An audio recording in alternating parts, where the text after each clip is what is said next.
think about that. Virginiana, that's the one. That name for a live oak.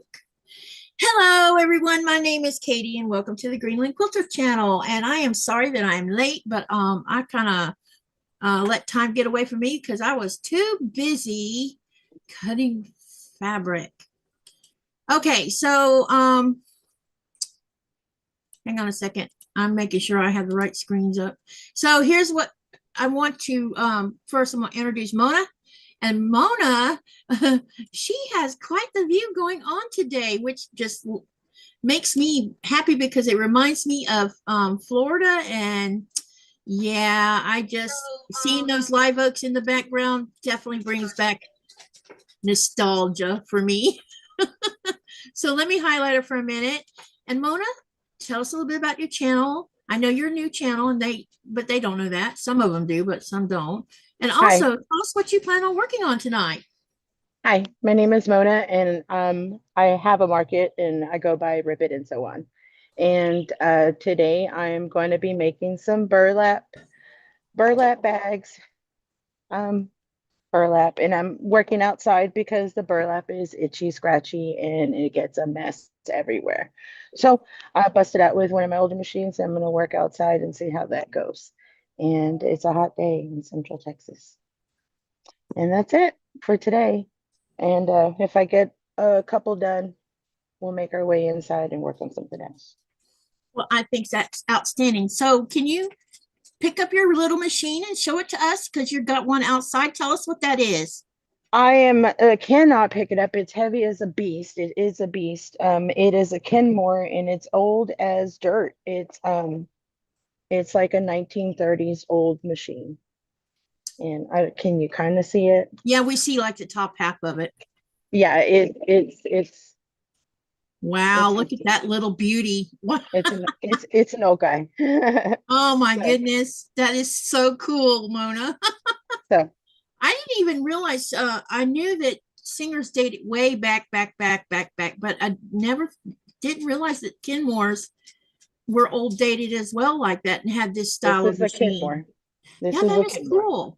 It's an old guy. Very cool. I'll maybe swing around and show you guys the front of it, or take a picture of it. Well, what you could do, is someone going to help you take it back in the house when you move to the house? Probably much later.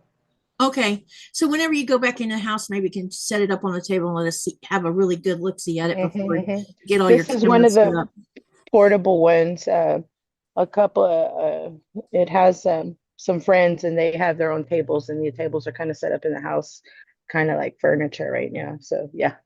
Yeah. Someday I'll open it up and show you. So how many machines do you have right now? I don't know, handful.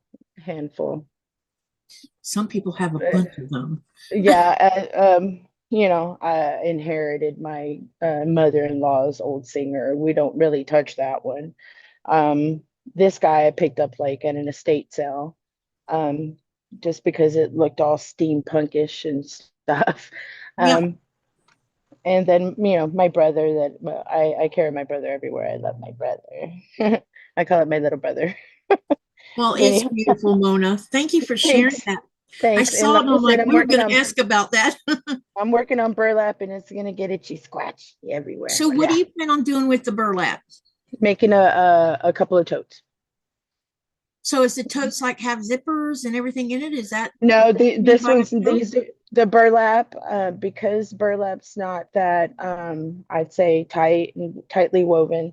I'm not going to attempt to put any hardware on it at all. Okay. Because I don't think it'll hold. You know what I'm saying? It's flimsy. It's not that tough. So I'm not going to put anything to weigh it down or tug on it or nothing like that. It's just going to be a simple bag. Put your stuff in and go. That's it. Okay. Nothing fancy today. Yeah, that sounds like fun. All righty. Let's go talk to everybody in the chat. So hello, everyone, and let me see who all is in here right now. We had someone, I don't know how to pronounce this person's name, but it looks like Essen, maybe, or Essen. I don't know. And hello, that person was the first one in here. And he came in at 7 p.m., so he was before the live. Okay, we have Sylvia. She says, hey. or she says, hello, can't stay. We'll have to watch the replay. And she's saying hi to everyone. Hello, Cindy. Cindy says, hello, all from Florida. Welcome, welcome. And Jaja, hey, hey, how you doing? She says, where the heck is Mona? And she's talking about what your video looks like right now. And then, hello, pretty girl. Welcome, welcome. Hello, Annie. It's good to see you here.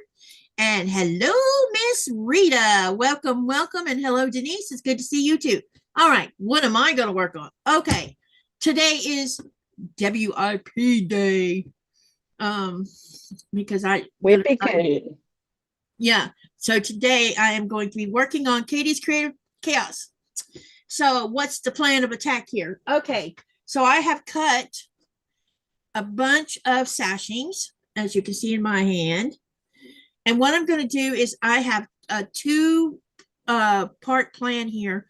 I'm going to get all these sewn onto my big 12.5-inch blocks.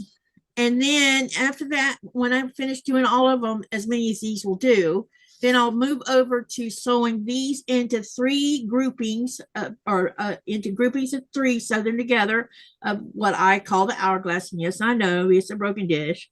We're going to do that. And then depending on how many sets I get out of this, along with the cornerstones, we'll start sewing some blocks together. And then after that, if we still have time left, I'll keep on making more hourglasses because I don't have enough.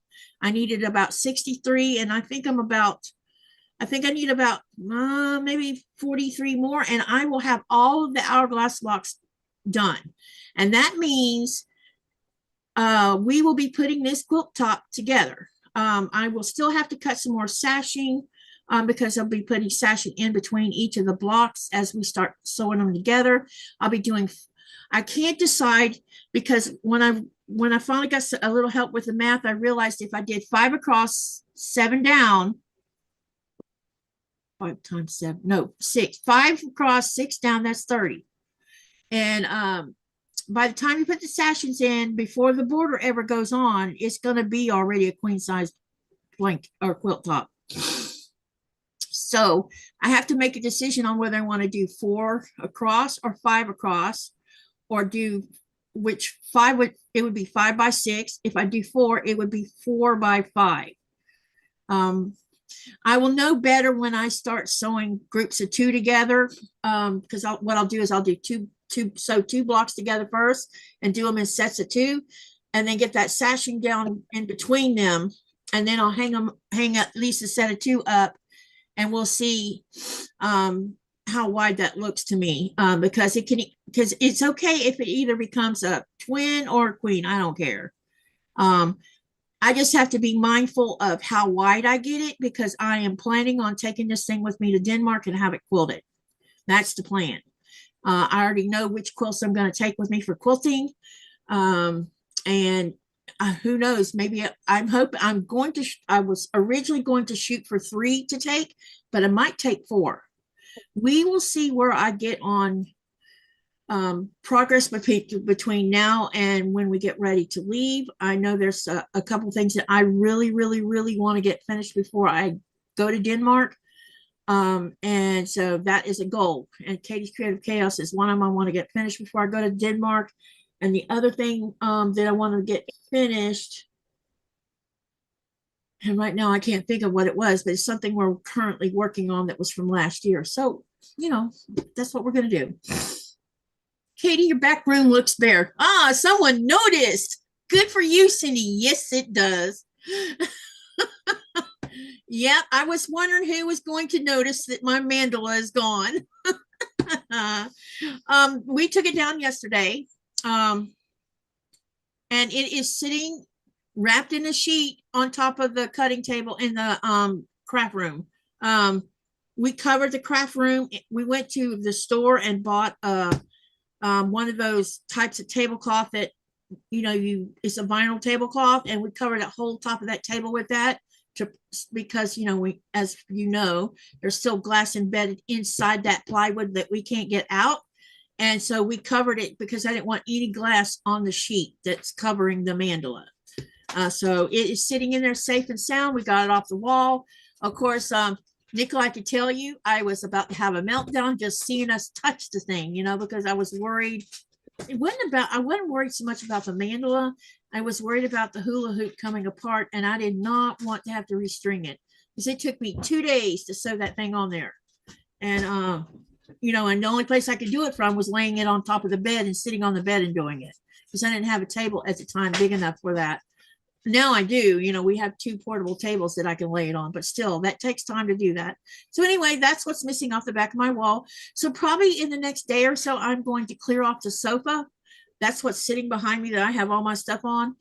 And I'm going to see if I can figure out how to hang up a portable design wall. You still eating whale meat? Yeah, we'll come. No. Yeah. So anyway, I think I want to try to hang up a portable or hang up a design wall, just temporary. That way I can start laying out things like the channel sew along. And because that would be cool if I could put like a couple rows up there so you guys can see what it looks like. So you can see, so if you're sewing yours, you'll know where to put it at and how it should be looking. So hopefully I haven't decided on whether I want to just staple it to the wall or by stapling it up at the top, or if I want to hang it on a dowel and then hang the dowel from the ceiling. I haven't decided. The thing is when you hang it from the ceiling, it's not like against the wall, and so it'll have movement like my Roman shade does over here that you've seen me hang stuff on, which I find to be a pain in the butt. Yeah, I'll figure it out, and I don't know, I'll figure something out so that you guys can, I can make use of that empty spot for right now. So anyhow, let me see. I think someone came in here. Let me see if anyone else come in here, and we're going to get to sewing after I thread my machine. Holy crap, I forgot how to thread this machine. Hey, Gladys, how are you? I hope you're doing well. Hello, Dubrovka. It's good to see you as well. And did I miss anyone else? Y'all don't forget to hit that thumbs up like button too. Can y'all see the, yeah, all right. And also let's talk about today's question, which is question number 24. No, 23, I think. We're running out of, no, it can't, that can't be right. Hang on a second. Let me see which question that is. Question number, alrighty. It's question number 23. Let me ask the question. Okay. The question is who are Nikolai and Katie referring to when Nico is returning to his mistress? Is it A, his girlfriend, B, the Agamalik, C, the sea, or D, the mother of the sea? And so far we have 16 votes. So don't forget to vote. And then I'll give you the correct answer for you to write down. And also, if y'all stick around, those who want to participate in the giveaway, I might be nice enough to go through every question and give you the right answer today. Not the ones that coming up, the ones we've already done. For those, because I noticed that we have one person so far started filling out their form, and I see she skipped some of the questions, which means she probably doesn't have the answer to them. So I'm going to be nice tonight and give you all the answers to all the questions we had up till today, not tomorrow, the next day. And after today, I'm not going to do that anymore because you'll have a chance to come back here at the end of the video. You'll have to, because I'll do it right near the ending of the video. I'll give all the answers to all 23 questions, and that gives you a chance to write all the answers down. Because remember, when you fill out the form, you have to have the correct answer to participate in the giveaway. So that means you have to watch the back end of this video if you miss it today. And I will definitely let everybody know on the community tab about that might not want to go through the other videos to find the answer. I'm going to give them to you so you can help you. And then you're on your own after today, because then I'm not going to do the rest of because that leaves us with 3 questions left. 3. Can't believe it. Okay. So go ahead and make sure you vote, blah, blah, blah. And there we go. And Sylvia says, I think I have them all filled. Denise says, how are you getting the mandala to the place it will be displayed at? That is a really great question, Denise. My boss is going to come help me move it. And I guess I'm going to remind her a couple days before the event. And then I'm hoping it'll fit in the back of her car. I'm hoping. And if not, then I'm sure she'll come up with some solution, somebody with a truck or whatever. I mean, it's 120 centimeters across. So she has a mini SUV, and I think the seat will go down, and we might be able to just lay it down in there without a problem. At least I hope so. And then, and we only have to transport it less than 2 miles away from the house. So it doesn't have far to go. And the other thing is I got to talk to her about asking that people not touch it. I don't want their hands on my. Make sure there's a note on there or something. Yeah, I don't want people touching it because you don't know where their fingers have been. I know where my fingers are. Just like a quilt, just like a quilt show, right? Yeah, and I barely touch it.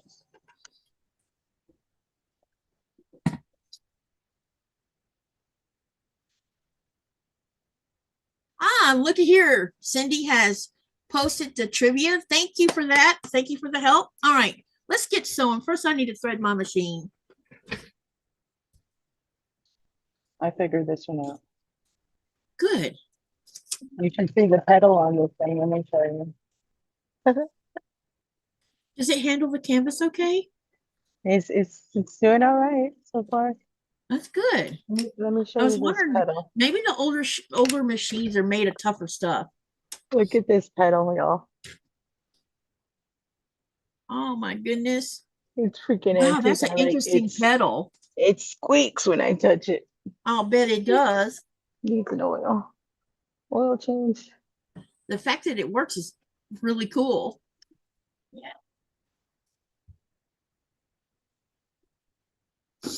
All right, I got to get my machine threaded because I changed threads because we were working on the members channel sew last night. I think my husband will come in if I like start throwing thread in there. Do you have to? What type of thread do you have to use for canvas? Right now, I'm just using cotton. So do you have to do a thicker weight or? No, I'm not. Not at the moment because of the machine. I wasn't sure how that works because I've never sewn canvas. Because of the older machine, I'm not running any other thread than what it's using. Yep. And he says sewing outside priceless. Yeah, if I could figure out how to deal with the sunlight outside on the deck, I would move out on the deck before we get mosquito season happening, because it'll be night. Y'all, yesterday it was 66 degrees. The day before it was 65 degrees here. And this is only April. So the lake is already thawing out. Snow is thawing out, what little of it we had. But what amazes me is the fact that the lake is already turning that black color, which means the ice is sitting on top of it. It's extremely thin. And I'm thinking, how did that do that so fast? Because did I change the needle on this thing or not? I didn't bring any pens. I don't think I changed the needle. Or maybe I did. I'm trying to figure out if I changed needles or not. That's all right. I'll just change to another one. I did change it because I was using stickies doing applique last night. So I'm going to change needles now. But anyway, yeah, the lake is thawing out, and the reason Nikolai didn't fly on Wednesday is because the weather in Nuke was really, really bad. And so they had to cancel all. In fact, they started canceling flights. Is it raining or snowing, or what is it? No, it was a wind event. Okay. Nuke is famous for wind events. And well, actually, it's famous for bad weather, period. But wind seems to be a big prevalent thing there, and more so than other places. And so uh they started they had passengers that was supposed to fly out of Nuke on Monday. They called them all up and says, you're leaving today, we're sending you now. And so they sent a bunch of people out on Sunday because they didn't want, because when you get stuck, passengers start stacking up and you have to find plate, you have to house them and feed them and everything else because Air Greenland pays for all of that. Okay. Let me see, have I missed anyone? And he says, people should know by now not to touch displays, but there will be the odd few people that break the respect code. Of course, they think they're above the rules. Especially like kids, unattended kids. Cool. Adults too. At the Yeah, quilt adults con, too. at the quilt con, I watched a representative of QuiltCon get onto an adult because they were up there touching the quilt. And the sign distinctly says, do not touch.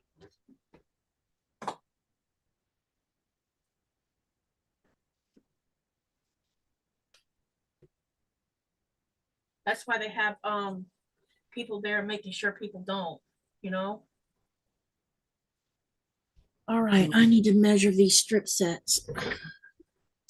But I wanted to catch something. And let's see, I saw, hi, Starling. Starling says, reminder for everyone to like the stream and sip some water. Thank you for that. Thank you for that. Yeah. And let me make sure I got come on, laptop.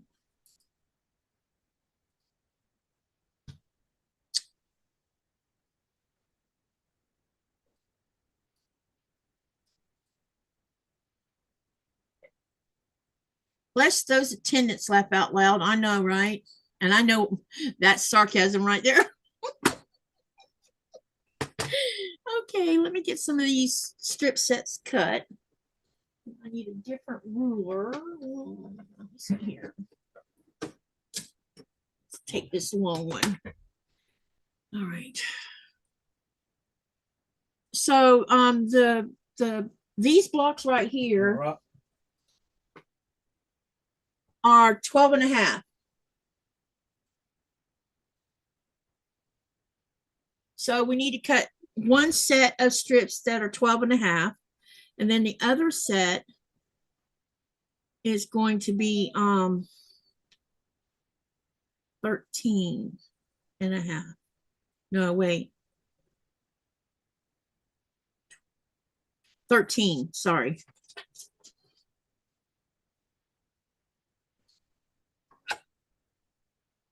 I didn't bring any clips out here, so I'm kind of freehanding it. Bless you. Hello, Ingrid. How are you? All right, let's get these 12 and a half cut. Oh, stop your belly aching, Missy.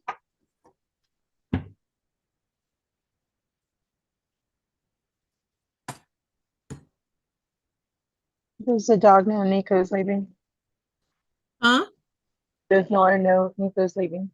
She knew yesterday.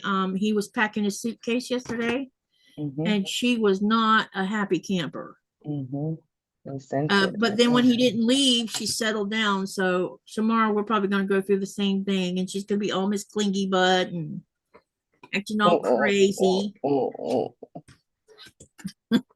precious. Unconditional I'm gonna miss love. my daddy. She's gonna be missing her daddy. She knows we're talking. All I have to go find daddy. Go find daddy. Where's daddy? Where's daddy? Go find daddy. Go get daddy. She knows what I mean by that. Oh, stop. Keep talking. She is definitely a very vocal little dog. You can never fault her for being quiet when it comes to that. But she's not a barker, which is pretty amazing. You know, I've seen a lot of Dachshunds, they act like German Shepherds. All they do is bark. She doesn't bark much. She only barks when it's legitimately something to bark about.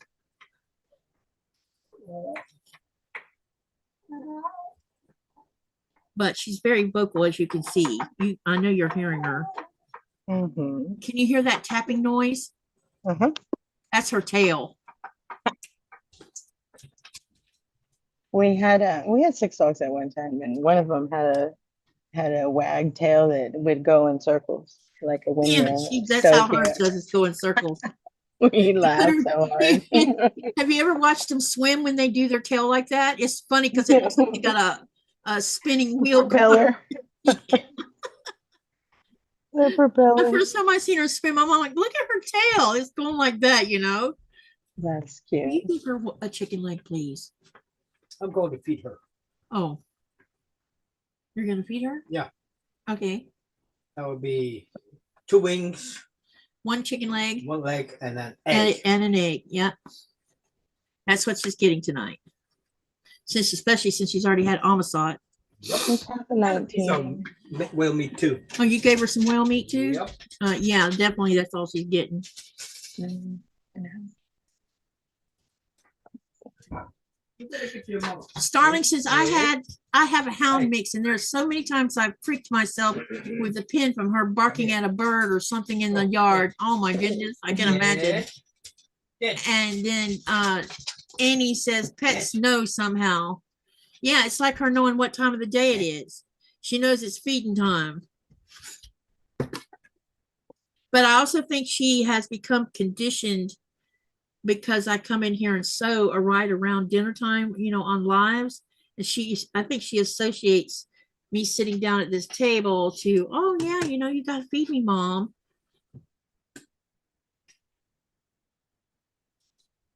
So what is everybody working on today? Yeah. But you want to hear something interesting about Nora? If her water bowl runs out of water, she comes and tells you about it. She'll Our go cat to you does that too. and whimper and whine and then run back to the bowl where the water bowl is at and do the same thing. And it took me a while to figure out what she was doing. And when I figured out, I'm like, oh my God, you're telling me your water bowl's empty. Just talking. Yeah, and she's very funny and smart. It's empty. It is empty? Yep, that might have been what she was fussing about too. She's been drinking a lot of water, I think because it's so dry right now. You better stay. He's making her sit over here and wait while he takes care of food. Mm-hmm. Got to learn patience because she is very food driven. I think so am I. You know, it's like think food. Yeah. Mm-hmm. Think about food all day long. Yeah, Betty. I came in to get some clips. Oh, okay. Annie says, my little girl always lets me know when the oven has finished cooking the food. Oh, isn't that too funny? And Starling says, I've been working on my first quilted project. It's a sewing machine mat and dust cover. Oh, that's really cool. Cool.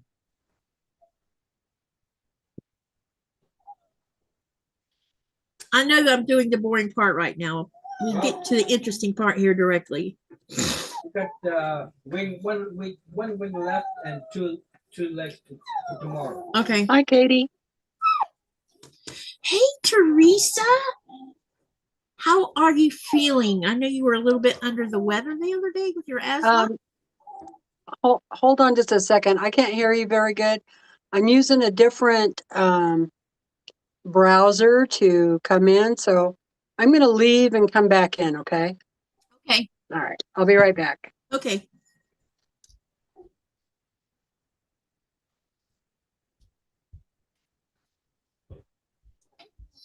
She was having trouble with her asthma. And I could hear it because one asthmatic knows the sound of another. Oh. You don't have to convince her to go. She just runs.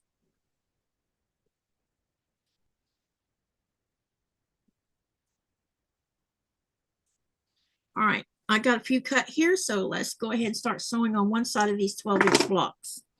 And Okay, I'm back. okay, welcome back. How are you feeling? How's your asthma? Is it better?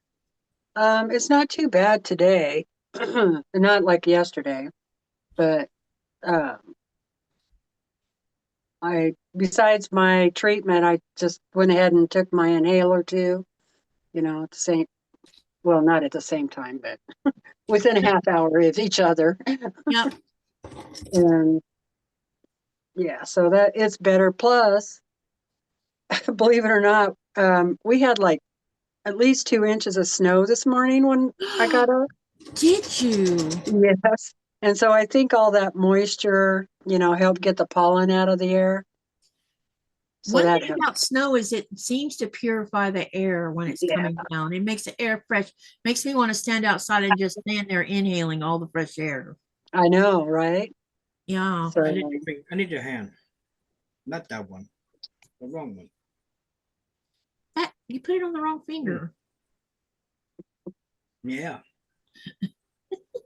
You keep forgetting. Yeah, I left it. I take when I'm messing with hamburger meat or any chicken, I take my ring off because I don't like exposing it to meat. oh yeah. Then I forget about it because I left it sitting on the dish board. Yeah, I don't want to lose my house.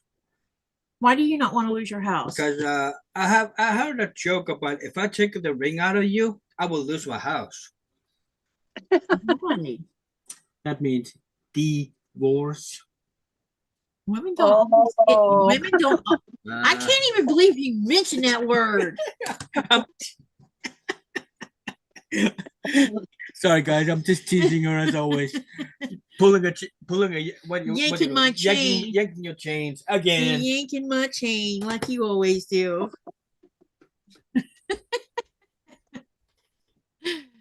Katie, does Nora eat eggshells and chicken bones? Yes.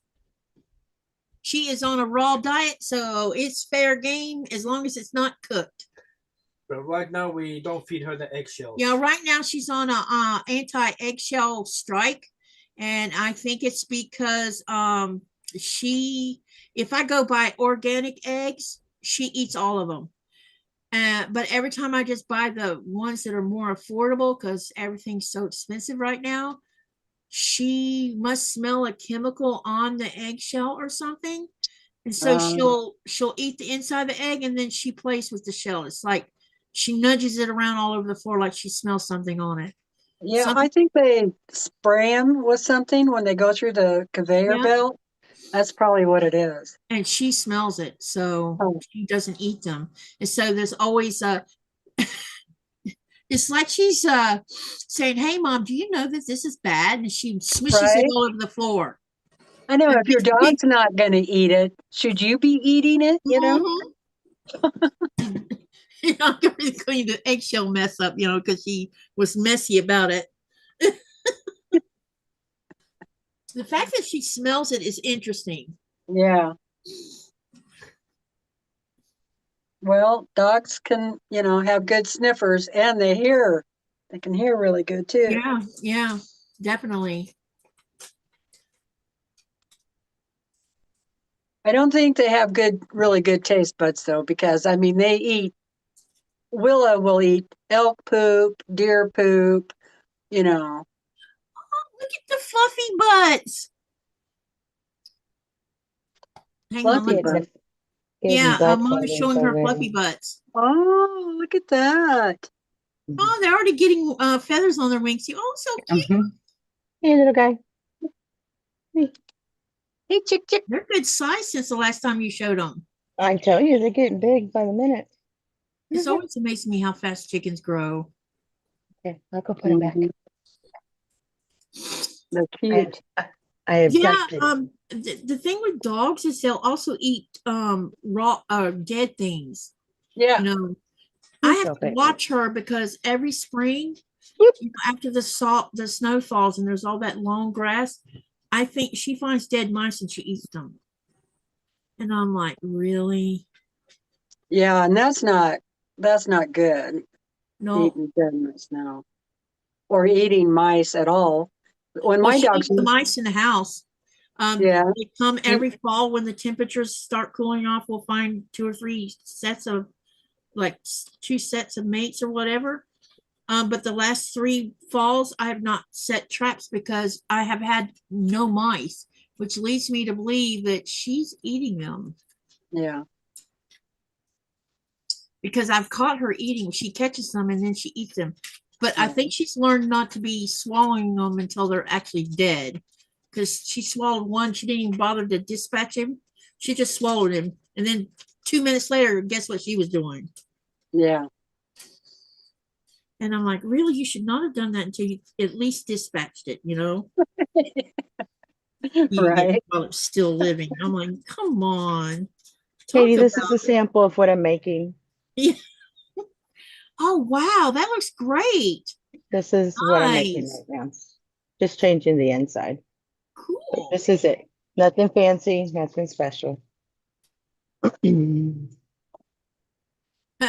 Annie says, my dog loves to roll in smelly things on the grass, so I have to give her a bath. She knows the word bath too, so we have to spell it out. That's cute. Starling says she might lose the ring, but she'll never lose the love. That's right. It was sitting on the, I always put it on the dish board. Starling says that just went out of sight. She also said up here, my mom used to say shake, rattle, and roll to me as a kid instead of shake, rattle, and roll when I would use my inhaler. Yeah. Mm. Oh, so another fellow asthmatic. They're talking about changing one of my medications. Hello, everybody in chat. Hi, Denise. I can still hear that cough with you, though.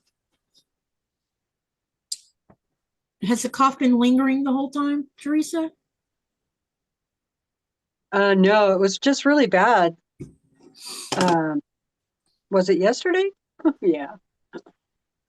The other day when I was on. Yeah, I could hear it. Yeah. And I can also hear you were short of breath because of the way you were talking. Yeah, I was short of breath. For sure. I'm still a little short of breath, but nothing like the other day. So. See, William, his asthma, he's asthma born like I am. And you can definitely tell he has asthma because you can hear it when he's talking. I was asthma born too. Most of my childhood, I remember living in a tent. My Gosh. mom would create these tents with sheets, Mm-hmm. and she would put well, is it a vaporizer? She might have did the way my mom did. My mom used a hot plate with a pot of water and mentholatum rub in it. Yeah, she did both. Yeah. Sometimes it would be a steaming pot of water, and other times after I think she bought one of those steamers, Humidifiers. a humidifier thing. Yeah, and I think it was the one she had was made by Vicks company, and so it actually had the little spot in the front for you to put Vicks in there. Mm-hmm. And yeah, I used to get a lot of Vicks, and then of course a lot of medications and stuff like that. And I actually, by the time I was 4, I had been in the hospital twice with pneumonia. And but then I kind of grew out of it, for a lot of years I didn't have the problem so much. It was more seasonal, a little bit of allergies, and I always did keep an inhaler just in case, because there's nothing worse than not being able to breathe and you don't have your inhaler. Where were you living when your asthma was mild? What state? Oregon? Were you near the coastal areas? No. No. I don't know much about Oregon. I know that when when we were living in South Florida, we lived in this place called Christmas, Florida, which means that you have the East Coast, which is where Cape Canaveral is. Then when you go so many miles up the road from there, headed west, is the big St. Johns River. And we lived on the other side of the St. Johns River, like 20 miles from it. So the ocean air would travel from that area all across St. Johns River, and you could smell the salt air even in Christmas. And so my asthma was milder there.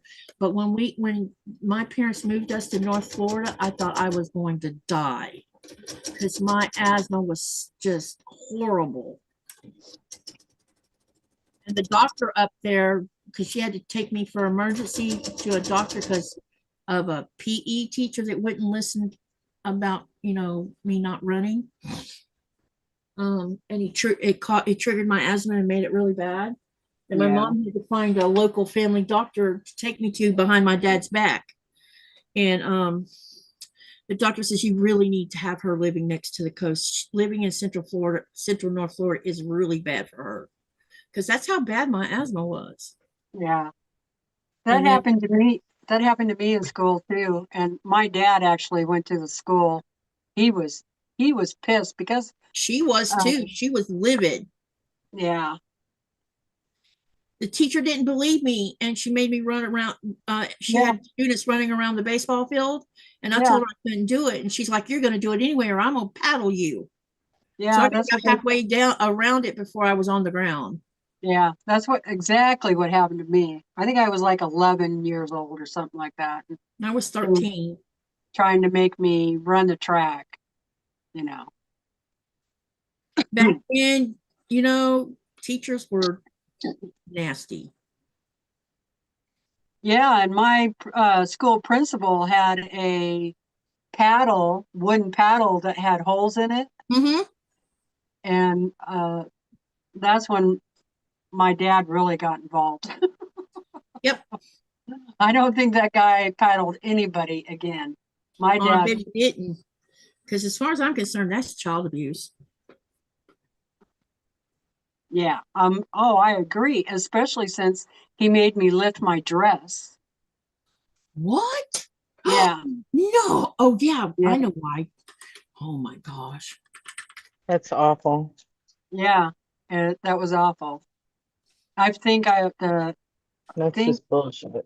He got you see what she's saying? He got suspended from being the principal. He should have been fired.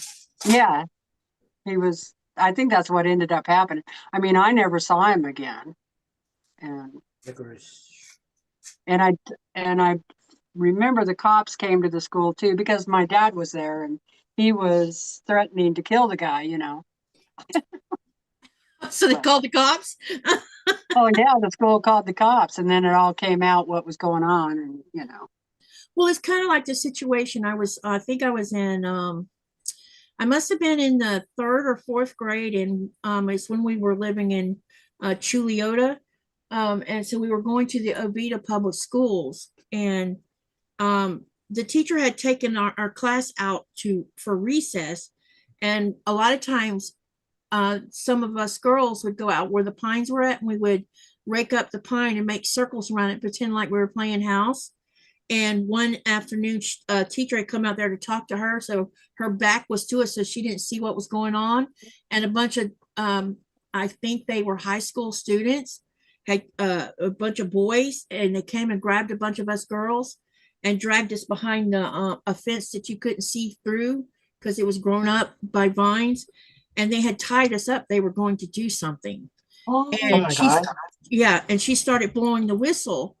And they heard the whistle blowing and they left they loosened one of the girls and left the rest of us the way we were and took off. Well, the teacher kept blowing the whistle and the girl was trying to untie us. And when we got back, we were trying to tell the teacher what happened was she thought we were lying because we didn't come right away to the whistle.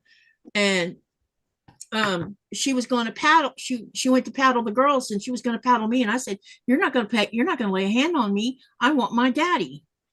And so she dragged me up to the principal's office and she told the principal that I didn't come and that I refused to be paddled. And he says, well, I'll paddle her. And I said, no, you won't. You're going to call my parents. So when my dad got there and I told Daddy what had happened, oh boy, he was ready to go murder some boys. Yeah. They did finally locate the boys, and the boys got in a whole heap of trouble. Scary That- stuff. That's pretty bad. Yep. I didn't even understand why they had, because I was so young back then. So, when my dad brought me home, I got told brutally about the birds and the bees. I would have never Right. been told that if that hadn't happened. And my dad's one of these people, he don't hanky panky around. He just tells you like it is. Right. I'm like, oh, let me go throw up, Right. because I was so young then. How much older were the boys than the girls? They had to have been at least ninth graders or older. We were little ones. I mean, we didn't even have, in this third grade, you don't have your lady parts or anything. Well, you know what I mean. Yeah. Right. You haven't hit, You weren't in puberty yet. yeah, hadn't even hit puberty yet. That's terrible. We were very young. Well, I hope those boys. I know they got suspended. I don't know if they were arrested or what was done about it, because my parents kept all that, I guess, away from me, because it was bad enough Dad having to tell me about, what happens when boys do what, to you. And Yeah, I think I would have rather had that conversation with my mom. Right. my dad was a strange person.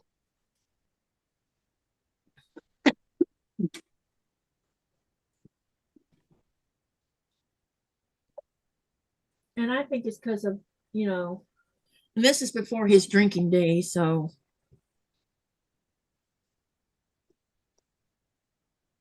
I kind of seem to think that I think that's about around the time right after that, I think is when he started being a drinker, and things went down the toilet from that point on.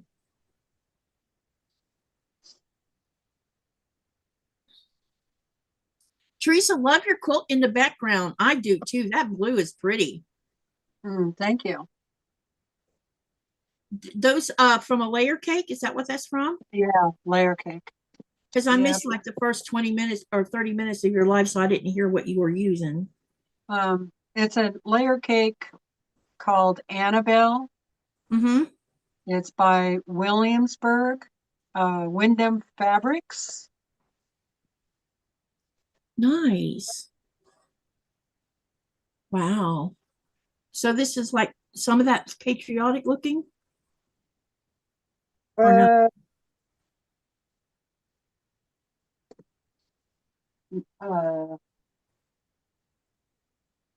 No. Oh, okay. I'll be right back. I think that it's kind of like, back in the 1800s type. Okay, 1800 stuff. Gotcha. Yeah. It is pretty. Yeah, this will be the second quilt I've made with it. The first one I did the Dutchman's pinwheel, I think is what it was called. I'll go get it and show it to you. Okay. It is gorgeous. I'm just kind of looking. Yeah, definitely. And Teresa looks like she's very close to finishing her horse. I'll ask her about it in a minute, Teresa.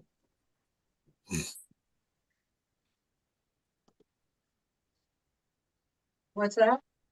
Denise wanted to know if you finished your horse. Oh, no. I know you're getting close because it looks like you're getting close. This is the quilt. Oh, look at that. Wow, that looks great. You've been on a roll, haven't you? Well, this one is the first quilt I ever made. Oh, okay. So this is like, 9 years old, thereabouts, I guess. And I would say it's a generous crib size. Mm-hmm. I mean, you could use it for like a lap quilt, I think, too. Yeah, That 'cause would be cool. it's longer on one side than the other, so. And then the back is this pretty blue, white and blue flower. Oh, I like the backing. Oh, that is pretty. It So- looks lovely. And I might have enough to do the quilt I'm doing now that's up here, and then maybe another quilt. I might have enough for 2 more quilts with this fabric. Nice. It's fabric I got from Missouri Star Quilt. Remember when they used to do like layer cakes were $20? Yep. So that's what these layer cakes cost me, was $20 a piece. Yeah. So, And now they're Nice. double that. oh yeah, plus Now they're popular. I got my sew sampler box and my Do you want to share that today? yeah, do you want me to? Yes, let's do What- that. Let me spotlight you. And What are y'all, you working on today? I'm putting sashing on my my 12.5-inch box for my Katie's Creative Chaos. Okay, that's what I thought you were doing. Yeah, I'm putting the sashing on 2 sides right now. And Okay. then what I'm gonna do is I'll start making sets of 3 units for these that go on 2 sides of it. But I need to pull out as soon as I figure out how many of these I got sewn with the sashing, then I'll figure out how many cornerstones I need to pull out, because I still need to make. I got 20 more made, about 24 or 25 more made of the I call it hourglass, but everybody keeps correcting me. It's broken dishes. But anyway, I need to make at least another 42 of those. So we'll see what I can get done today. And then, because I decided, well, I have two things going on with me right now. I can't just, when I was designing this, I still don't really have a clear understanding of when you do blocks together, how big it makes a quilt. And so these blocks, when you get them to this, when they get to this size, the 16 and a half. Yeah. I was going to do this 5 across, and I still have to put a sashing in between each block when I sew this side together. And so someone mentioned the math the other day, and I'm like, that sounds like a queen size. She says, yeah, you got to think about long armors, how long their frame I thought is. we did the math on that a few months ago. I thought we did too, but I guess I was off on something. I don't know. Well, I don't think you're putting Okay. sashing between each block. Yeah, which is 1-inch sashing, which Oh, that's okay. So that's going to make the math we did different. yeah, a little different. So I need to add that in. And Right. then but if I do it and don't do anything crazy, I should be able to put maybe a 3-inch border on the outside to lock in all these seams. Mhm. And it still be just underneath that threshold that might be too big. And then I'm gonna take it to Denmark and have it quilted. So how big is the long arm person able to take? She's got a big one, because I told her I was bringing her big ones. So she Okay. said she had a big one, and it's edge to edge. So, and the ones I'm taking her, I'm okay with it being edge to edge. I don't plan on entering them in anything, and this is one of them. Good. I'm kind of up in air. Do I want to do 5 across, 6 down, or do I want to do 4 across, 5 down? That's the thing. Do I want it to be a twin size, or do I want it to be a queen size? If I do the 5 across and 6 down, it's going to make it around a queen size. Yeah. If I take one block off and one row off, it will take it down to maybe in between the twin and the full size. I want Right. someone to be able to wrap it around them, like if they're sitting on a sofa or whatever, or on a bed and they just want to cover themselves, but not necessarily their whole body. You know what I mean? Yeah. So I'm debating on that. And if I do decide to do 4 across and 5 down, the extra ones I can make a small child's blanket or something, Oh, yeah. because they'll be big enough to do something with them, I would think. Right. I mean, Or it's you not could like I make, don't have enough charms to make more. or you could make pillowcases. Yeah, that's a good idea too. But you'd need to line that because of the seams, right? Yeah, I would definitely line it. I hadn't thought of But that, but a pillowcase would be great if I did that, because then I could use that excess or make yeah, pillow shams. yeah, make pillow shams. Yeah, make pillow shams, and then you can put it like up there, covering up the pillow. Actually, that's a great idea, Teresa. So I just got to decide which one I want to do. Right now, I I, just need to do the blocks. I do that a lot of times when I have leftover fabric. I just make pillowcases or pillow shams out of the leftover, I think that's a which, great idea. which is really nice if you're giving the quilt away, because then the people are getting pillowcases or a Yep. pillow. Sometimes I only have enough to just do a throw pillow. Yep. And I'm thinking, I can't. I mean, the quilt's going to be beautiful. Wait till y'all see it, because I laid all the blocks out on my thing over there just to see what it was going to look like, and it's going to be, well, I think it's going to be beautiful. It's going to be colorful, and some people aren't going to like it because it's too scrappy, but I think it looks great. So I can't decide on whether I want to keep it and use it, or do I want to give it to one of the grandkids. Probably, Right. if I did, it would be my grandson, because he doesn't have a bed cover. Oh, give it to Blaze. And I think Blaze would enjoy it. Mhm. Yeah, that'd be a nice one for him. Yeah, because it's all colorful and it's not sissy look. Well, you know what I mean. Mhm. It's gender neutral. Put it that way. You ready to show your blocks? Yeah, so also I was going to say that block would be an hourglass, except for you put, This on the corner. yeah. So once you did that, you turned it into a shattered plate or whatever. Yeah, and I didn't even know. I'm just finally learning what some of the name of these blocks are. I mean, I'm what, 6 years in or something, and I still don't know the name to all of them. I'm too busy looking at that right there, which is an hourglass. Right. And then the other one that is confusing too is the square in a square, or you call it economy block. So what defines an economy block versus a, I thought the square and a square was like where you're doing maybe two. It is. So the square in the square is where you're doing two. So it's just kind of like that block you have right there. But Yeah. then when you add one more layer to it, then they call it the economy block. Yeah, so I was wondering, anything that's above the two makes it an economy block. That's what I was thinking that meant. Because I saw there was a debate about that the other day in somebody's channel. I don't remember whose, but they were debating that very concept. Why do they call it an economy block? Isn't it a square and a square? It's kind of like in the Alice's Wonderland book right now.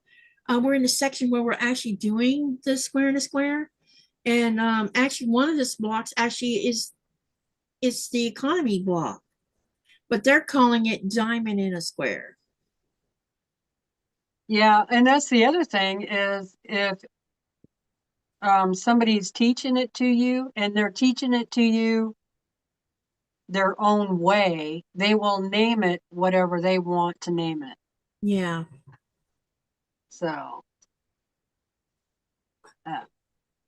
yeah, it gets confusing. I wonder what it says in this book. Denise, I have the math worked out for the I have the math worked out for the current new so long I'm doing, but this one I was a little up in the air about, because when I gave Teresa my measurements, I forgot to mention that I was putting 1-inch sashings in between each block too.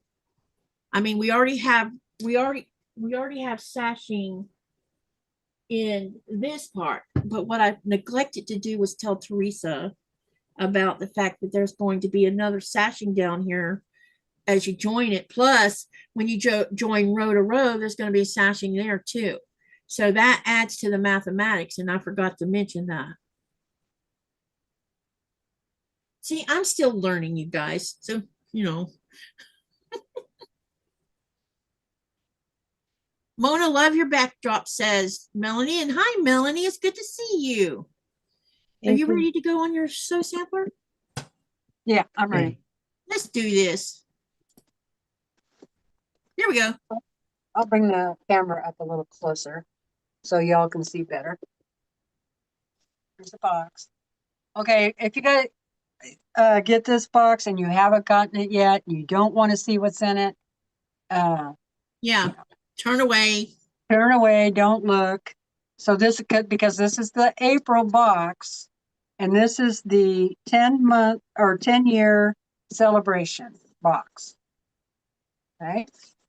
10-year celebration box. Can you believe 10 years now? I remember when I first No. joined.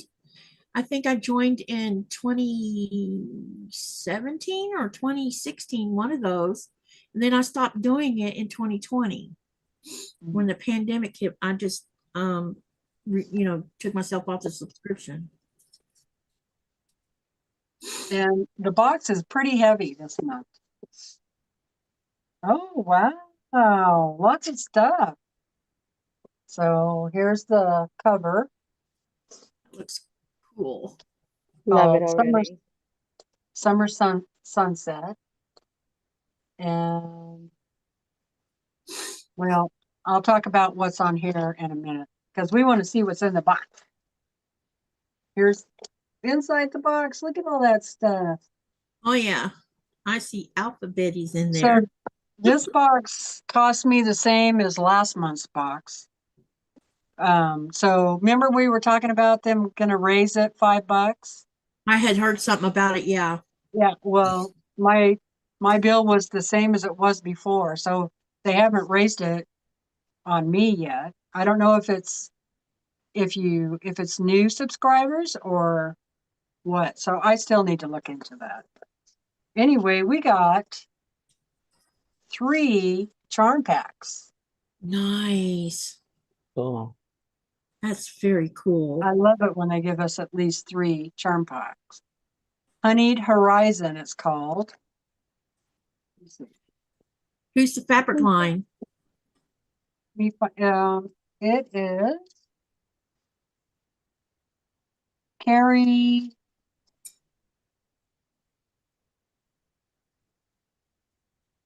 Angelino. Oh, I never heard of her. Me neither. So it must be a new designer. Catching Stitches by Moda. Huh. Let's see if that's right.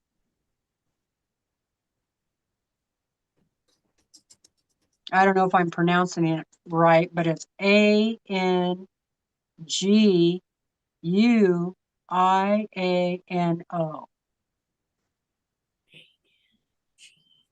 Here, I'll put it in the chat. And then you can tell me if I pronounced that right.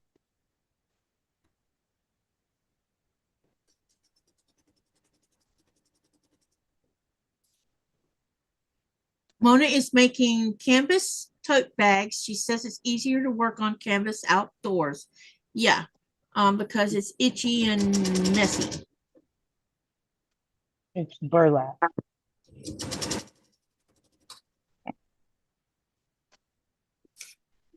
Oh, my keyboard quit working. Having trouble with the camera? Having trouble with my keyboard. Oh, the keyboard got you. Anyway, well, the value on those are $37.44. And because I right will now, open them up in a minute. Oh, look at this. another one of their little, I forget what you call those. Here is a organizer. $14.98. And let me open it. I like these organizers. Yeah. I've gotten a couple out of the sew sampler boxes, but this one is tall. Yeah, those will hold scissors and pins, looks like. Yeah. So there we go. And it says 10 years on it. Okay, congratulations. I wonder when they actually started their shop. I don't know. So this is nice. I like it. I like the fabric. And then, oh boy, we got more alphabeties. Yep. I will never be not okay with that. I think that's good. Okay, so this is like the fourth or fifth set of alphabeties Mhm. I've gotten from the sew sampler box. I know the first two sets I got came from sew samplers. So they're letters and numbers. Yeah, you know, that's fine. So now I have 3 sets of flats. You know what I want to do with those? I want to get me some of the, you know, that wool that you can buy to do I forget what the craft is you do with the wool, you know, the wool squares. I've been thinking about taking and cutting 1-inch squares out of a piece and then gluing them on one side so that when you lay them out on top of your fabric, instead of it sliding off like they do, they won't go anywhere because they have the wool on the back of them. Oh, yeah. Well, these are really cute. They're, you know, light blue Yeah. or kind of a turquoise color. And they have a scissor decoration on there. Yep. And they are $7.48. They Which go up. the other box we got, these that was a couple of months ago. Yep. And I like these because they're really big, you know. So, plus they're clippy.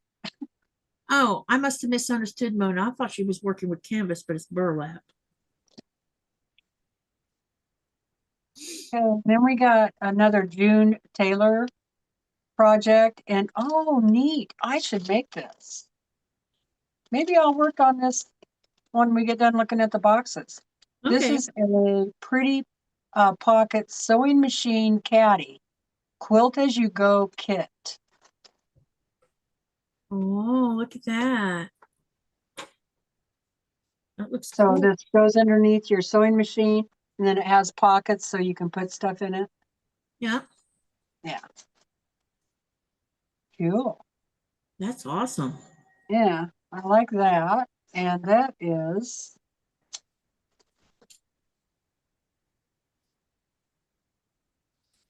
$12.98.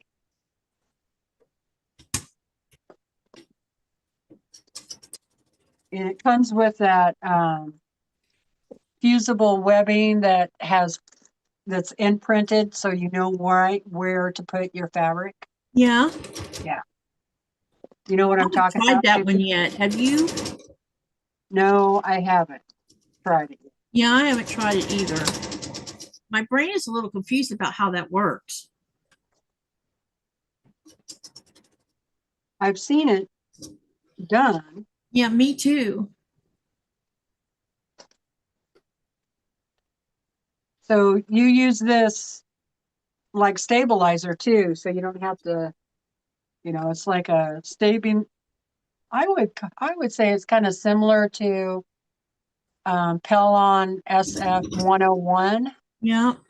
which is a stabilizer that has the adhesive on one side, which is what this is. Has Awesome. the adhesive on one side. Huh. Susan said, and hi, Susan. Susan says that Kimberly started the Fat Quarter Shop in 2003 in her house while she had a corporate job. So she's her company's 26 years old. No, 23 years old. Wow. I don't know how they call this a kit when all you get is the stabilizer. Oh, maybe But- they think you're going to use the fabric from the charm squares to do it with. But it should come in all the same packet. Well, yeah, I Because agree. It Yeah, says June, it's June Taylor Quilt As You Go kit. yeah. That's not a kit unless it comes with everything. So yeah, kit should come with everything, right? Yep. All right. Hi there, Highways. Don't forget to share your channel. Type exclamation selfie. Um, I got to tell you about Mr. Highways. He posted a video the other day. He was trying to make a video of trees and flower, and it was pouring down rain. Oh, oh, Because I asked him, I said he had gone through he did a video where he went through some like a hiking park. I guess that's what it was. And it was just before winter was over with, so nothing had started, looking like spring. I said, you should go through there when spring is just popping and video that area because it looked beautiful. And so he was out trying to do it in the rain the other day. Go ahead, Teresa. Okay, so we also got a bonus sticker. Oh, wow. So it's a heart with all your sewing notions inside it. And it also says the sew sampler box on there. That's pretty. And then we got the pattern is called Honeysuckle. This is a cute pattern. That is cute. Oh, look, it's got the little, that's pretty. That And looks that's like fun. Yeah. It looks like a little bit of work. Probably. When you got 3 charm squares, what size is it supposed to finish at? 47 by 47. Oh, so it's not as big as I thought it was going to be. Yeah, it's not very big. Does that mean So that I don't know. It's kind of weird that you need, because you need 3 charm packs because you have to no, I was going to say you have to have 4 fabrics that match, but that's after looking at this. No, that's not true. 2 fabrics that match. Huh. that's interesting? Yeah, I need to 1, 2, 3, 4, 5, 6, 7, 8. 8 times 8 is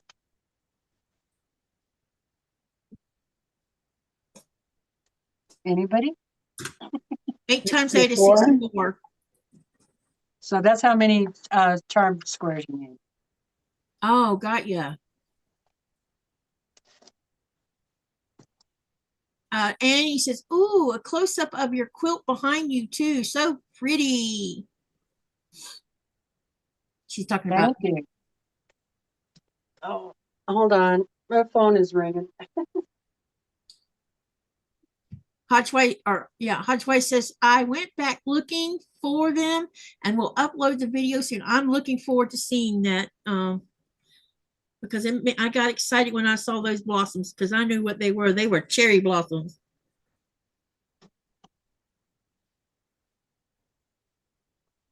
And then I guess we're going to start getting an extra pattern from the Sew Sampler Vault. And if we already have it, then we're welcome to give it away.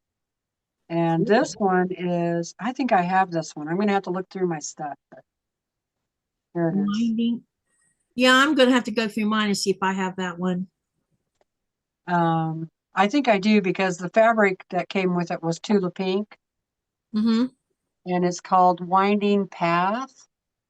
So if I have this one, I'll do a giveaway and give away this one. But That would be cool. yeah. And then the Spooled Quilt Along, block number 1. That's a nice block. Yeah. Does that look like it's going to be one of those sew a partial seam deals? No. No. There's going to be some sew and flip, and then flying geese. Oh, okay. And the block size is 9.5. Oh, that's a nice size. Yeah. So they shouldn't take long to make a 9.5. No. Amy says pretty quilt. So that's what we got. One Wow, block, nice box. 2 patterns, the June Taylor kit. What was the discount that's on the back? What are they getting a percentage off of? Oh, let's see.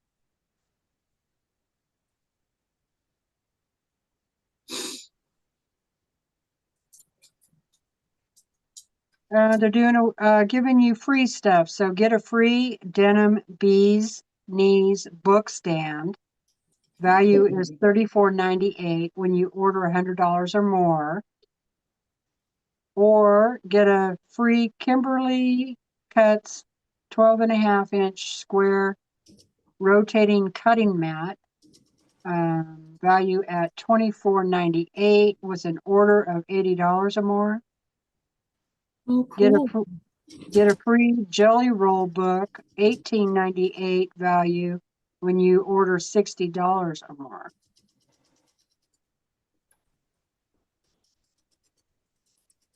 So in regards to the Sew Sampler Vault, it says, we are celebrating all year long with Sew Sampler Vault patterns.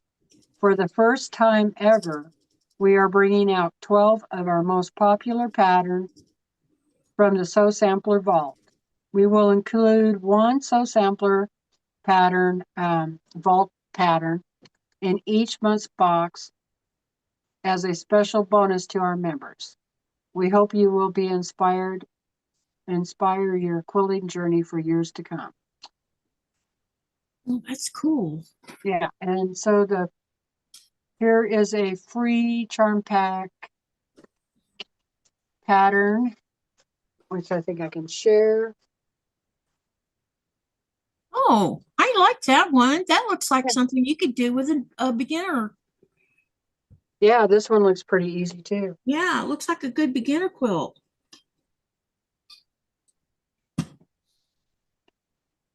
They have done 120 boxes. Yep. See, you know what I did yesterday? I called them because I heard that I forgot that April was their anniversary box, and every year I at least try to buy the anniversary box. And I said, do you still have some? She says, yes, but you're going to have to, in order for you to get it, you're going to have to resubscribe. Okay, whatever. Because I just wanted the box, And so I did. So there's a box on the way here. Oh, okay, cool. But I didn't care that I see it because I always look at, I don't mind seeing it before I get it. Because it's still fun when I open it. I know. I looked too. So yeah, I'm not one of these that cares. It doesn't matter to me because a Mm-hmm. lot of times my mail takes so long to get here. Now lately things have, knock on wood here, but things have been improving a little bit with our mail, and if they continue on, especially now that we have an airport, it might even get even better. So sometimes waiting is just too much for me. I just want to see. Right. I want to see what's in it. I want to see, and it doesn't hurt my feelings to see it. Because still, when you get the box, it's still fun to open it. Hey, Shirley, it's good to see you. And Highway says, thank you for sharing the link. And Annie says, talk to y'all later. I have a doctor's appointment. Blessings to you all. Thank you for coming in, Annie. It was good to see you. Bye-bye.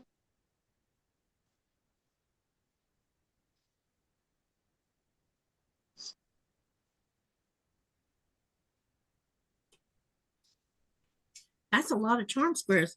Not like I need one charm square. But some of those charm squares I have over there, I have packages, 3 of them. So- Some of them I have doubles, and I'm pretty sure they came in sew sampler boxes. Yeah. Yeah. The colors remind me of like Chelsea and what? And Sherry. Sherry. Yeah. Thank you. I'm not the That's only one that forgets Sherry's name half the time. Sherry and Chelsea's fabric. That's what they kind of look like. Yeah. Okay. Wait, something just happened. Oh, Sylvia's saying hi to Shirley. Okay, gotcha. It's good to see you, Shirley. So we had some fun last night because we have a project we're doing with well, you know about the paid membership thing because you're a member. Yeah, Aren't you? I think Yeah. you're still a member. I think so. Yeah. Well, we're doing I'll have this to double- we're doing a so long together, and it was amazing seeing where everyone is on the project right now. Oh, did I miss it? Well, I can see. I'll send you information. It's for the Dresden neighborhood. No, And I it's super cute. was that, did you it's- guys do that yesterday, Katie? Yeah, we had it last night. Yeah, so you'll be missed able to watch it.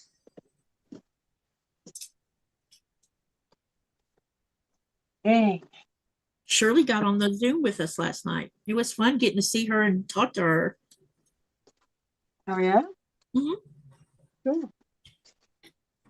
All right, you want to see what's in, so how much did you have to pay for the box? I don't. While you're telling us what we're seeing next, let me go look that up because I don't know. I didn't Was bother it to more check. than, was It's it more than 35? It should. I don't know. Let me go look because it should show up in my my order thing now because I got I'm it just telling me that I was just curious if like a new it went up subscription for had to me pay. versus Yeah, you. Yeah. it went up for Let me me. look and see. Okay. Because I didn't even think about looking. I just had them charge me for it, and so let me find it. Because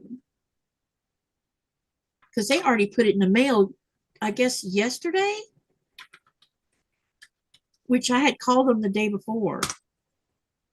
So I was thinking 2 or 3 days before it even I got an email saying it was shipped. All right. That quarter order has been. That one is Open Gate, right? This one is Primitive Gathering. Oh, I can't wait to see what you got in that one. I know, me either. It's kind of heavy. So this is every other month, and it's $45 every other month, and that includes the shipping. So, Okay. and here we go.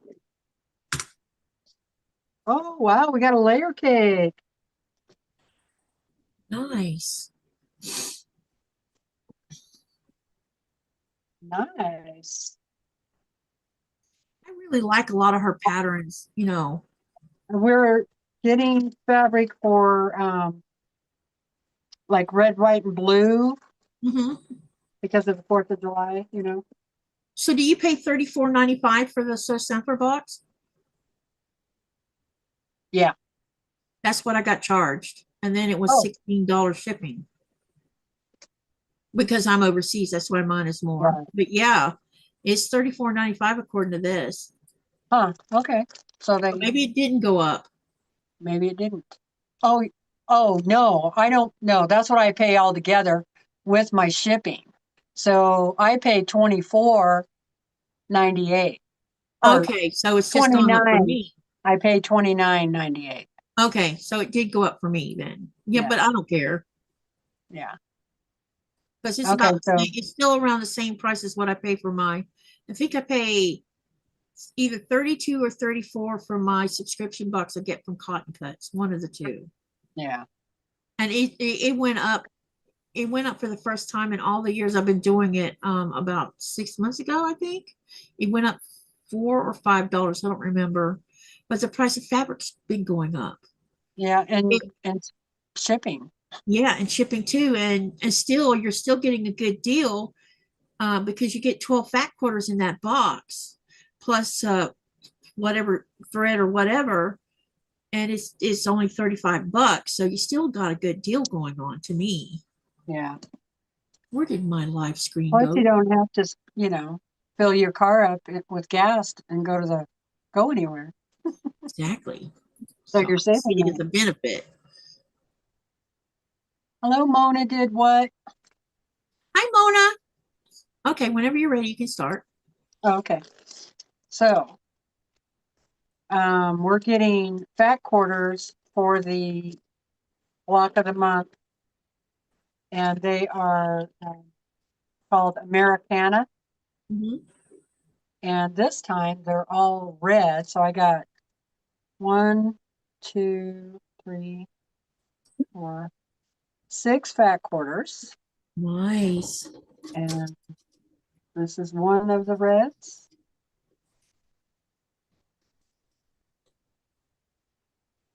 The next one. Interesting design. Yeah. The next one. I like that one too. And the next one. Yeah. There we go. And this one. Sweet. And then the pattern. So it's a mystery quilt, so you get the I love pattern those for the pretty reds. block. And these are what they want you to make. Oh, lots of half squares and flying geese. Yeah. Half square triangles, yeah, and flying geese. I know what I would be using to do that many of them. I would be using half square triangle paper I know, right? because there's a Which I boatload have a of them lot of there. that. I have a Mhm. lot of it, so that's what I'll be doing for sure. Because you can get it done in short order. Yeah. Mona came in, and also Judy did too. Hi, Judy and Mona. Welcome, welcome. And then Sylvia says she's been in modern primitive gatherings.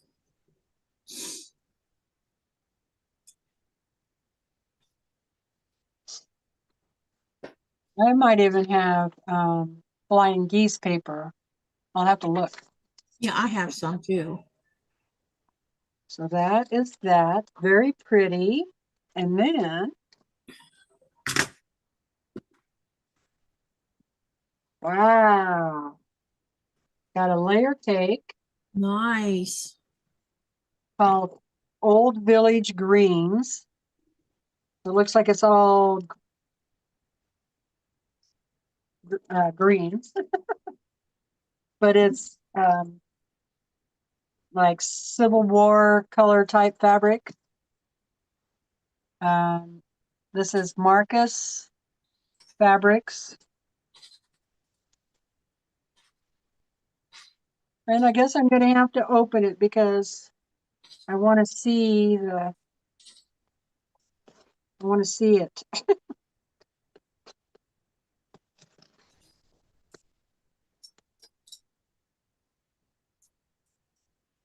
Do you have any idea what size the finished quilt top's supposed to be with this so long? No, Okay. I'll have to look on the last paper. Might have said in there. I think we were going to get like 32 or 36. I can't remember exactly. Back quarters altogether. Mm-hmm. So that's pretty good.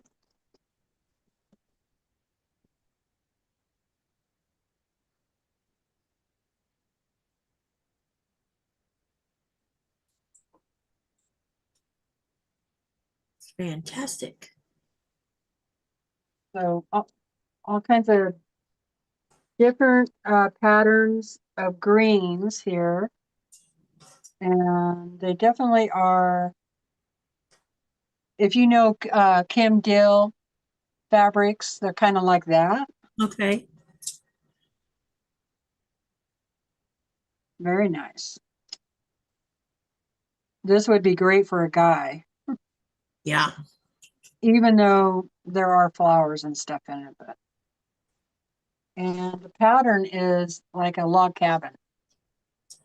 Oh. We call it Lucky Little Logs. Oh, look at that. Wow. And the finish size is 71 by 71. Nice. The one layer cake is going to make one that size. And then Awesome. we always get candy. Oh, caramel. Caramels.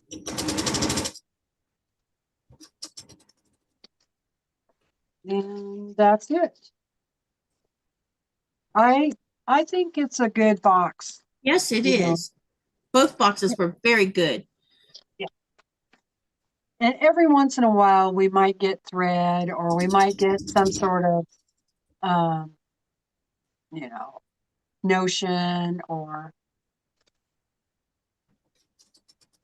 a few months ago I got a pattern stand, Yeah. which was really nice. Super.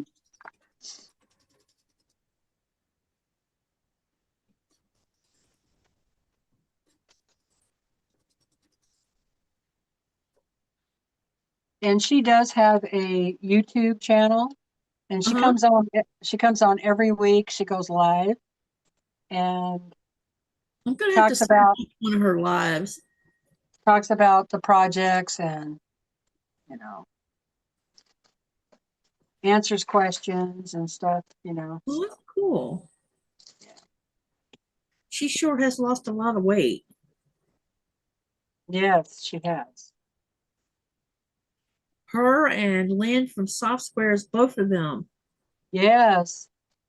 And I like what Lynn has done with her hair. I like you know, she lightened her hair up, Uh-huh. dyed her hair.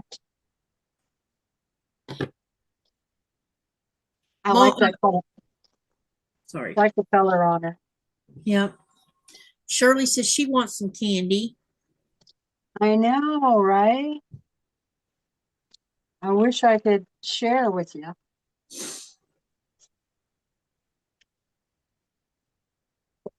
Sylvia says she's not doing this year. She's not partial to red, white, and blue.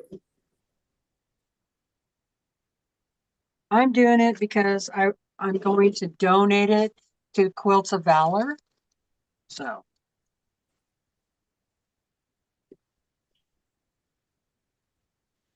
And then Mona says, Mona has snake on the head. Second look, it's a branch, laugh out loud. Talking about those oak trees. Somebody give me a heads up if you do see a snake, because Yeah. for real. Yeah, don't give her a heart attack. It's short. Yeah, it brings, I'm like, oh my gosh, I could see myself sitting outside doing that. Is it going to rain? Mm-hmm. Can you tell? It looks like the clouds look like it's going to, and there I see a breeze kind of blowing through the trees a little bit. Mm-hmm. It's supposed to.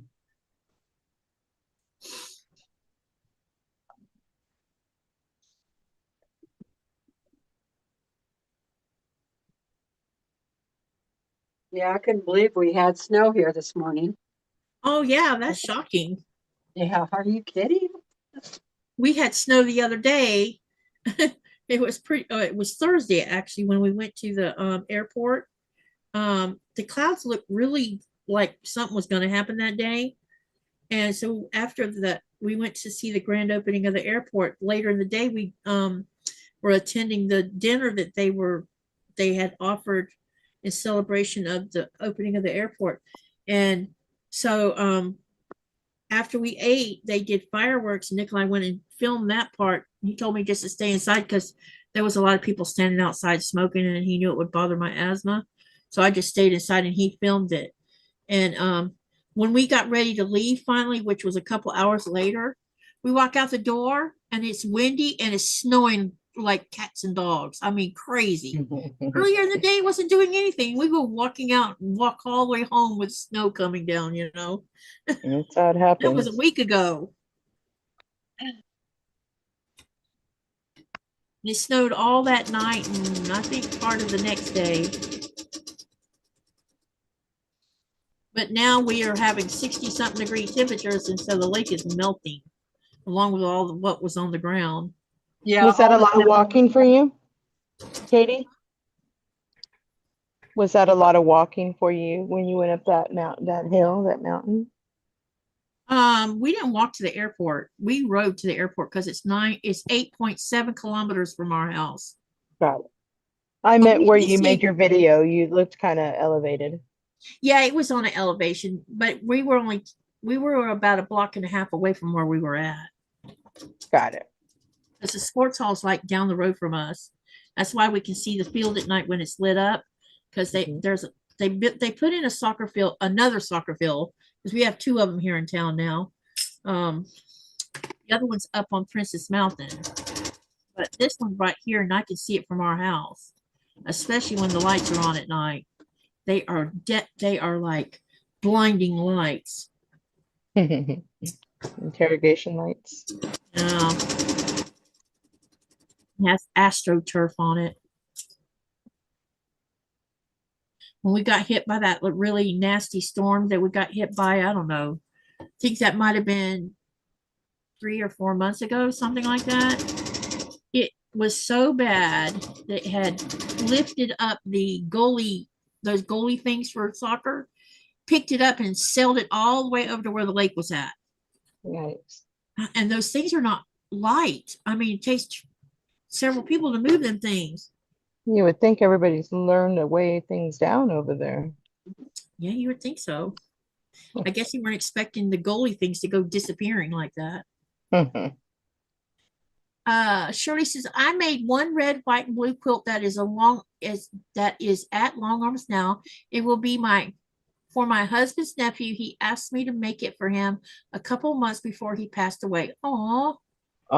Shirley says it's 48 here, cool wind blowing, and rain in the forecast. Yeah, it rained here yesterday.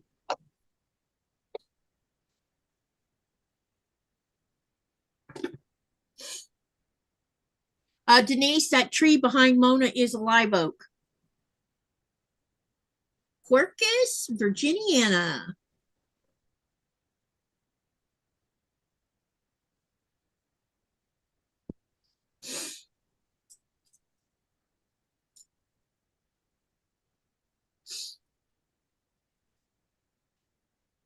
What's today? Thursday all day? Yep. I keep thinking it's Friday. I don't know why. Feels like a Friday. I know tomorrow Nikolai's supposed to fly around 2 tomorrow afternoon if the flight doesn't get canceled. And yeah, and so he was supposed to fly to Sissymoot originally, but the ship has been sailed to Nuuk due to it getting hit by a rogue wave, and it got damaged. So they're going to be fixing the damage in the port in Nuuk. So he's flying to Nuuk.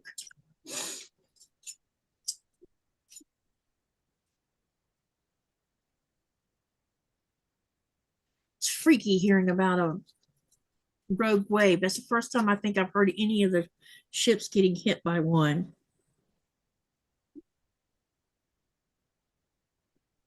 Funny. Crazy to think about. That's kind of crazy to think about, a ginormous wave coming towards you. Yep. And it hit them broadside. So it was the side, not the front or the back. It was like the side of the ship. They didn't like capsize or anything. No. It just slammed, but it slammed. Nikolai described it as if you took your fist and slammed it into something. Yeah. That was the way it looks. So Smack them.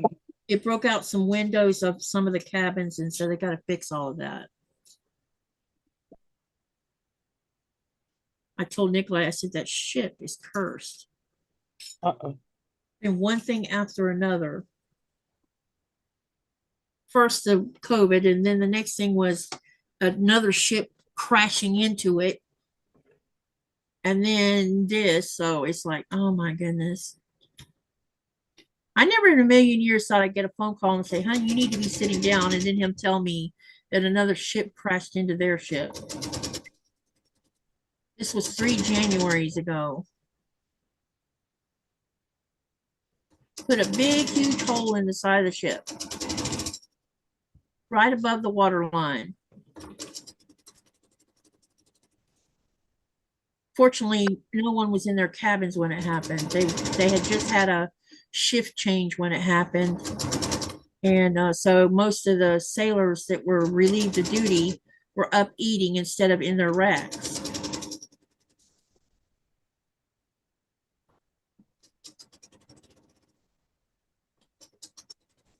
All right, let's see how many of these I got one side sewn onto. I still got quite a few of them to do. It means I have to cut more strips. Is it almost time to answer the question? Hmm?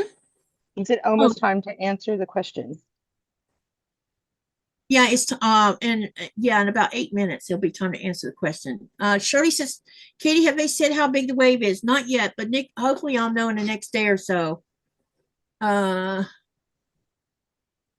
Fishing is a dangerous job in the North Sea. Yes, it is. The Northern Atlantic is very volatile. At its worst in the spring and fall. It's usually when it's at its worst. This is just the first time I've heard about rogue wave. Nikolai told me that it can happen, but because we've had this discussion. But I didn't never think it would ever happen, to his own ship. I'm just glad he wasn't on there when it happened. But I'm glad that the men that were on there when it happened, there's some got some bruises and cuts, but that no one got like hurt bad. It was just minor stuff. So I am very thankful that none of them got hurt badly or anyone got knocked off the boat. Oh yeah. Because some of them were on the deck when the wave hit. I can imagine how fierce the water was if somebody landed in it.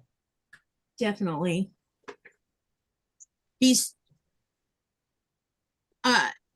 Annie says, I've left you a message in Discord. Okay, I'll take a look when I can.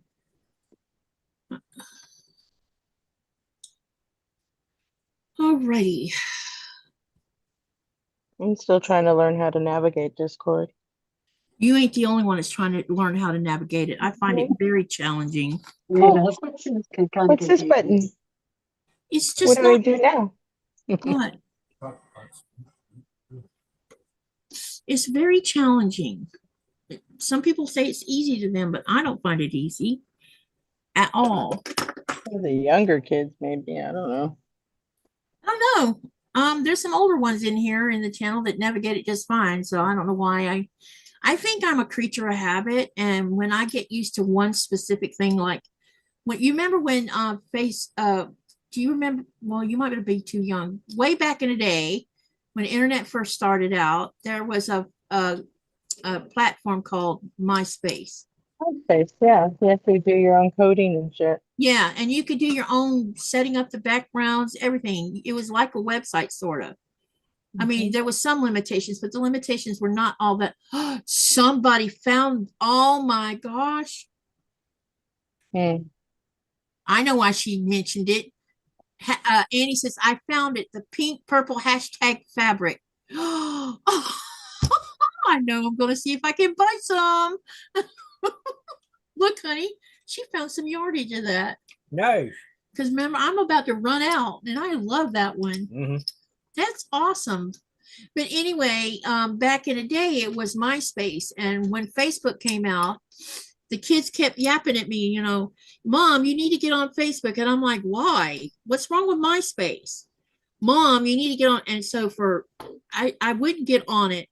And about, I don't know, 6 or 7 months after my first husband passed away, they kept telling me, Mom, you need to get on Facebook. We don't get on MySpace anymore. And I'm like, fine. So I signed up for Facebook. And so I guess what it is I've gotten used to the way Facebook works. And because I have my personal Facebook set to private with, I have friends on a list, but I don't have an excessive amount of them like some people do. Like I don't have strangers on my Facebook list that I don't Yeah. know. And any of them that were for a little, there was a time frame there where I was playing a Facebook game called Cityville. And so in order to get through some of the levels, you needed other people. You needed to be on theirs and them on yours, you know, that kind of thing. I don't remember exactly how it worked, but anyway, I had some of them on my friends list, and after they shut down Cityville, I started removing people I didn't know off of there because, you know, they never talked on my Facebook at all. They were just there.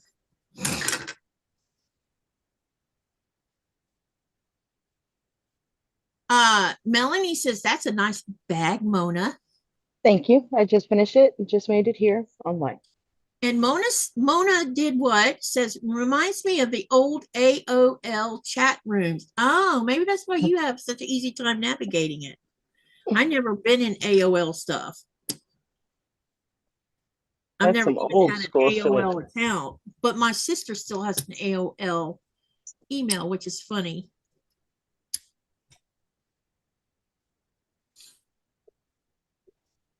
Hi, Jennifer. Welcome, welcome. And Annie, I'll be looking into buying some of that fabric when I get offline. See if I can ship it to New York. Since it's in New York, should have no trouble shipping it to Syracuse to put in my to-go box.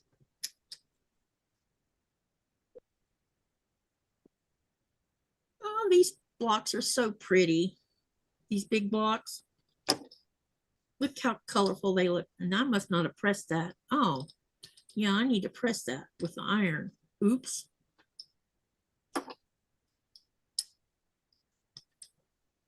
I'm gonna take a Highway says, quick break. okay, friends, it is a bit late. Have to wake up early. Much love and see you on the next one. Katie, I will see if I can run some few of your videos tomorrow. Thank you, Highways, and have a great evening and a great week, rest of the week. And a good Katie, week. I'm gonna take a quick break. I'll be right back. Okay.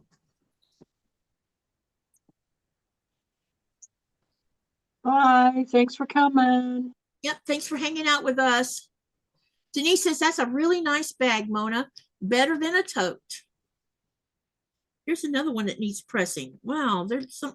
How did I not press some of this? I'm usually pretty good about getting them pressed after I do them.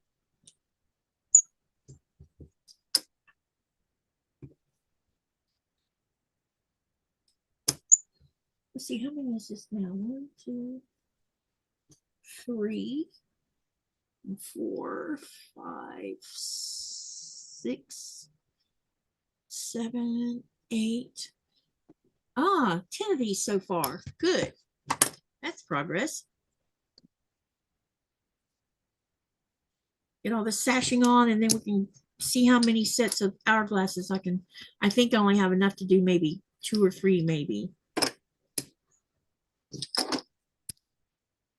But if I get all the sashing on here, that's a start.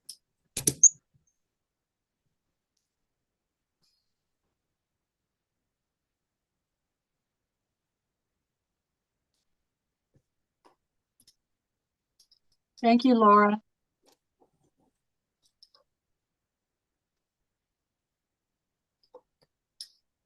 And it's good to see you. Hi, Laura Sup. How are you? I hope you're feeling better. She's been in a lot of pain.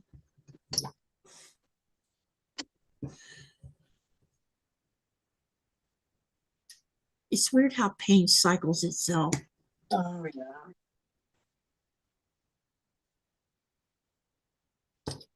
Mona says, bye, daughter home. Have a nice evening, Mona. Thank you for coming in. Bye, Mona.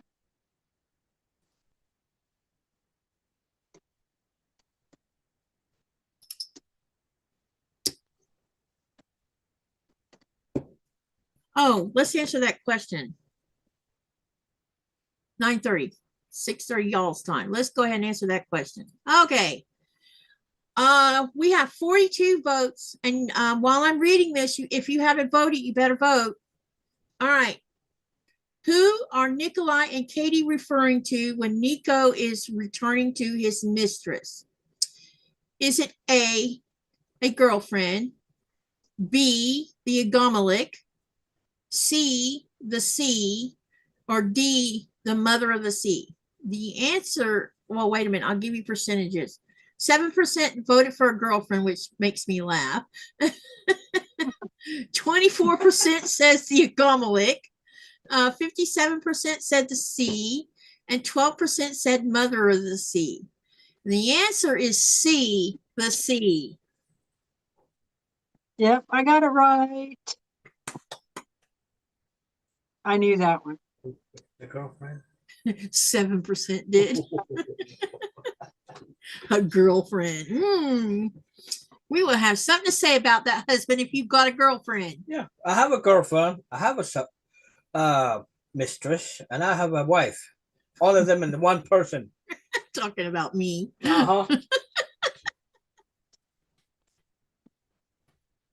That's a good way to put it. Yep. He That's was what going to say Katie- something else, but that's a private thing. Yeah, that's what Katie should be. She should be your girlfriend, your mistress, and your wife. Yep. And a concubine. Yeah. That's a word for the Japanese word. Well, it's a wife, isn't it? Kind of wife. Yeah, but the Japanese word for that means something else, I doesn't know, it? but I know, but it's a joke between Nicola and I, so don't take offense to that. it's a joke. It's a joke between us. Yeah. Just like we and joke about other things. Huh? as long as I've known you, you have referred to him going off to his mistress when he Yeah. goes back to work, you know. Yep. Because that's who I compete with is the sea. It always reminds me of that song, Brandy, you know. Yeah.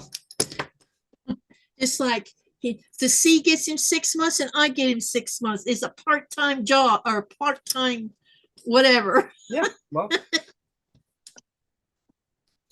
we started dating when I was halfway through with my work. Yeah, we did. And when I first moved over here, you were staying gone 5 and 6 months at a time. Yeah, true. And it would be like, when are we going to have time to build a better relationship if he's never home? But it worked itself out. I just, It was just patience and waiting for the right moment. And it's like my friend in Canada used to tell me all the time. He says, it's all about timing. Yeah, when Brandon and I first got married, he was still going to his commercial diving jobs. Mm-hmm. And I worked full time, so I couldn't go with him. And so he would be gone like a month and a half, Yeah. 3 months. And the thing about it is you're, always really happy to see them when they come home. Yes. You know. It makes you appreciate your relationship a lot Yes. more, I think. And it's almost like learning to go out with each other again, Yeah, like phone. Yeah, exactly. We've made a point of making sure we do date night once in a while, go out and eat and things like that, and do things together. We don't spend all of our time in front of the computer. Right. I think that's important too, Yep.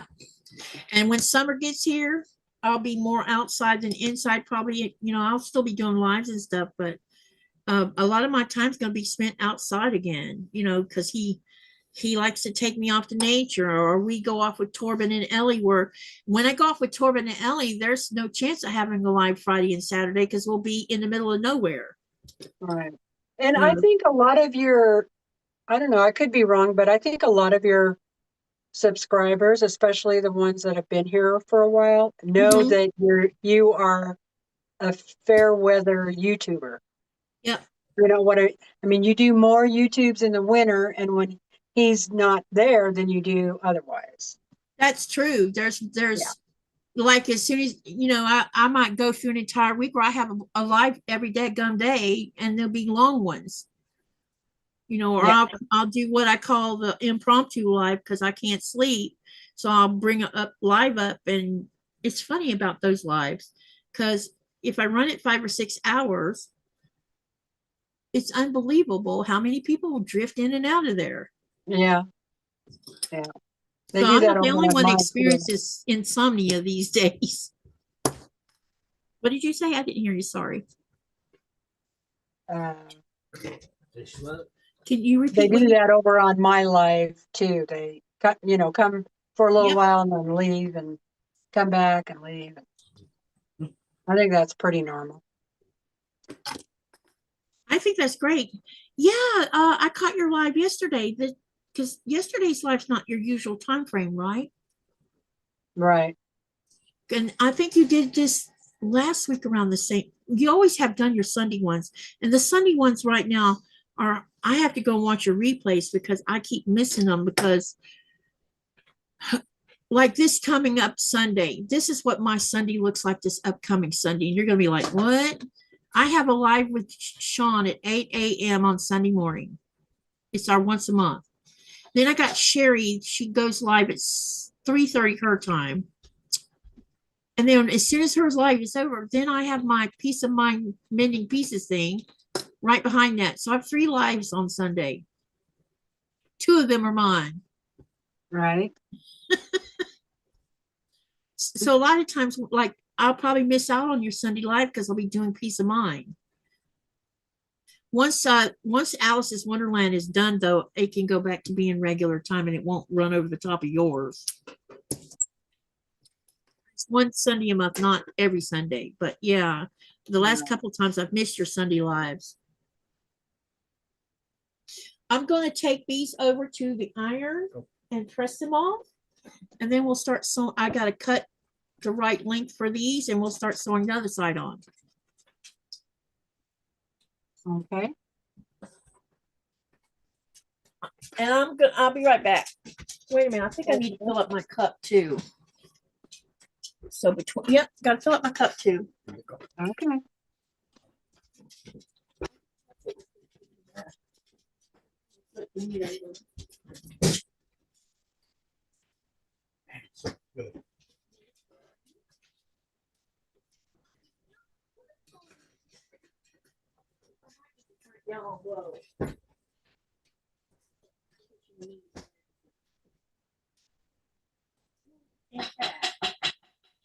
Yeah, Laura, I agree with you. She says, it's about making the time you have together quality time. My husband traveled for work for probably 20 years of our marriage. He was home about 72 hours a week. We just made the most of it. Yep, that's what you got to do.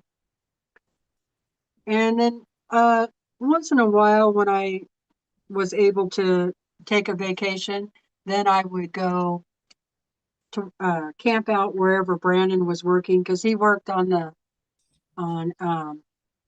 dams, and he was a underwater welder, and he worked on the trash racks and stuff like that at the dams. And so, and there's always a parks or camping grounds around those areas. So I would just load up the truck and the camper and go camp and go fishing and hang out with him for a while. When he did the dams, were they just for Idaho, or did he go other places? He went other places. There was quite a bit of work on the Columbia River. There's a dam called John Day Dam. He did quite a bit of work over there, and then he did some work on the Snake River. So the Oxbow, Hell's Canyon, Brownlee. There's 3 dams kind of right in a row there. He did a bunch of work on those, and then he also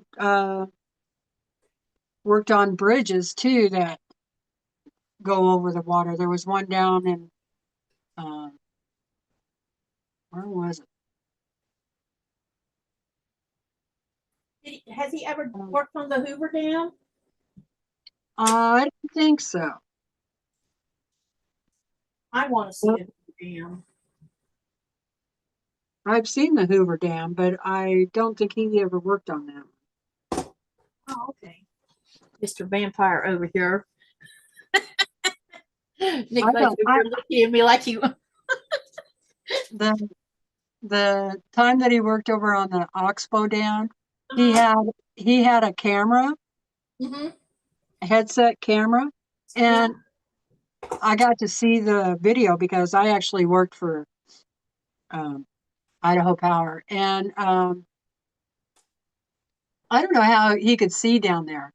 The water is so dark. I can imagine. I don't know how he could work at all. So you imagine closing your eyes and feeling around for a bolt, and then taking your tool and then taking the bolt off, and your eyes are still closed, you know. Yep. Takes some skill. Yeah, he was good at it too. Did he get paid pretty good too for it? Yeah, it depends on where he worked. The last 10 years or so, he got involved with the union, and so he got paid on union scale, which is a lot better, you know. Yeah. But when he first started doing commercial diving, he worked back east at the nuke plants, Mm-hmm. and he didn't get paid hardly anything then. But that was like in 1970s. So Right back. You must really got to go bad to be making that noise. I bet he's seen some things. Your husband? huh? I bet your husband has seen lots of things when he was under the water. Oh yeah. Oh yeah. And I think the funnest dive he did was when they were bringing up boats up out of the ocean from the bottom floor. Yeah. Yeah. I bet that was fun. But one of the dives he was on, I can't remember, it was down in Florida, I think. I'll have to ask him where he was. I don't remember where it was, but um, a big old turtle came over and bumped into him, and that kind of freaked him out. I'll bet it did. Oh, I think that's when he was doing a dive out on the ocean for that boat, getting that boat.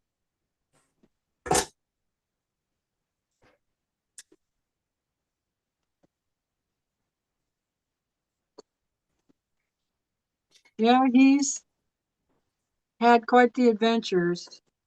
Yeah, I can imagine. That's a dangerous job. Yeah, and then when he wasn't diving, he was logging up in the woods, you know. The bank has made us start taking out some kind of life insurance thing because of the job that Nikolai has.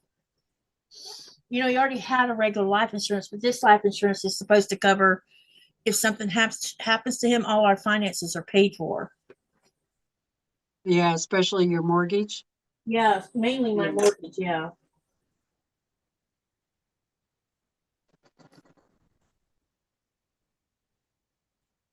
They don't want to be straddled with yeah, you know. Yeah, I used to get that when I had a mortgage. And if you buy a car, it isn't that much more money just to add well, it wasn't when I was doing it anyway, but Yeah. Just to add that. Mm-hmm. And then, especially if you're married, you know, something happens, then your car's paid off too. So Yeah.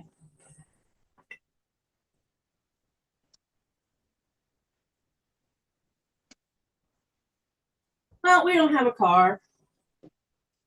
I'd rather have that than like an extended warranty or whatever, you know. Yeah.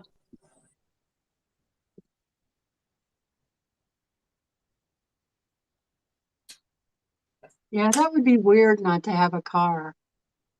It's taken me a little while to adjust to that, but it's just easier to use a taxi service because to buy a car, there is it's not just the cost of the car, but it's the cost of import. There's import taxes, there's engine taxes, there's tax on bringing it into whatever town it's coming into. There's all this stuff. And so we're leaning more toward, at some point we're going to buy us an SUV, not we're going to buy an ATV is what we're going to buy. Not ATV. UTV. You got ATV, but you got one that's like an ATV, only it has a roof over it with doors and a window and all that. What's that one called? It's a side by side. Like, Yeah, side by side. That's what we're going to invest money in, is a side by side. Because we live close enough to town that a lot of times, you know, when weather is good, we can walk to it. Now, if I'm buying groceries, that's why I use a taxi service for the most part. Is when I go grocery shopping, I don't want to, you know, waste my energy.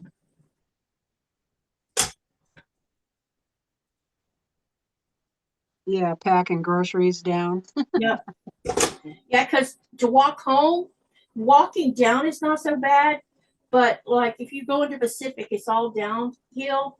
But if you want to go to Big Brucein, you go down and then you got to go back up a steep incline. But to come home, there's even a steeper incline to come up to get up here where we're at.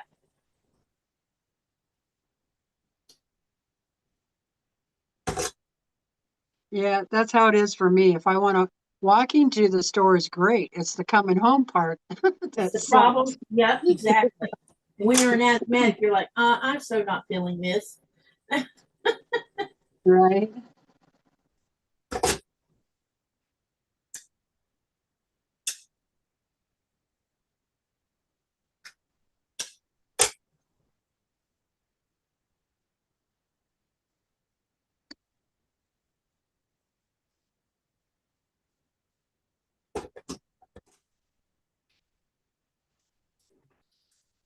Okay, now we got all this pressed. I'm going to take one of these and measure it. And I need a bigger ruler, which means I got to go over to the table and get one.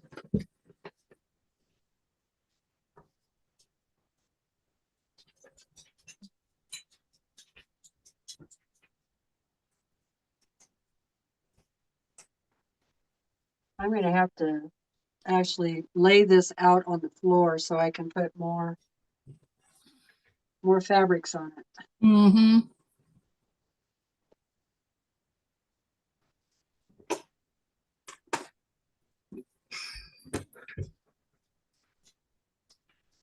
Okay, so I was right, 13. All right.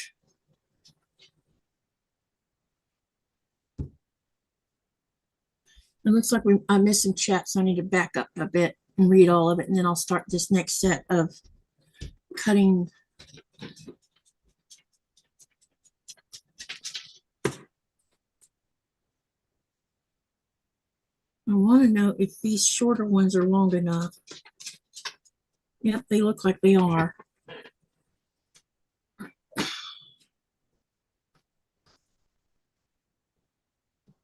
Gonna need 10 of them.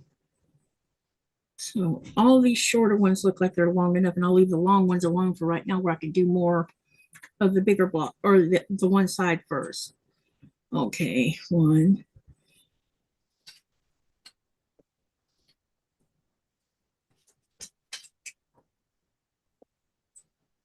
Yeah, this is long. 2, 3, 4, 5, 6.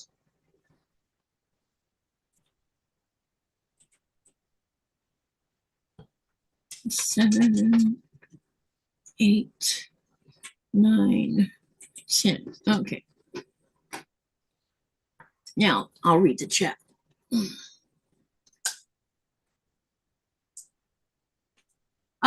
Shirley asked Teresa, what time is your lives on?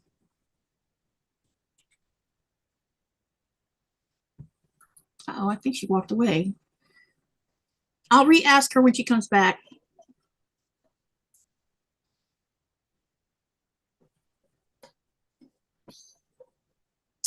And Well, hello, Raven. I didn't see you slip in. Hi, Rita. Who was it that asked that question? Someone asked, when are your lives, Teresa? Normally on Sunday about 1 p.m. Pacific Standard Time. Okay. Raven says hi, Katie and Teresa, and Mona's also here too. And then Laura says, Howdy. and then Laura says it's all about making the time you have together, quality time. Yes, my husband traveled for work for probably 20 years of our marriage, and he was home about 72 hours a week. We just had to make the most of it. Yeah, exactly. And you definitely don't spend all that time fighting. We don't fight. We don't argue. We don't do any of that crap. I'm so, it's been an amazing ride with my husband. Let's see. Teresa answered her question. Okay. Denise says, I can't even imagine, bless him. And then Rita says, normally you can say, I see spots before my eyes. This is the case of seeing squares of all sizes before my eyes. Rita also says, been just lurking and finishing up with a square and a square in a square quilt. And Denise says it's called Gap Insurance. I didn't know that. That's interesting. Weird name. And then Rita says, no way walking to the store for me. Closest store is 5 miles away. Way too far to. Yeah, I wouldn't walk 5 miles either. I would do 5 miles on a horse though. No problem. Denise says, is your avatar someone you know? Is there a way to move it to the top again? What are you talking about, Denise? I think she means the little picture by That's your me. name. That's me without being overweight.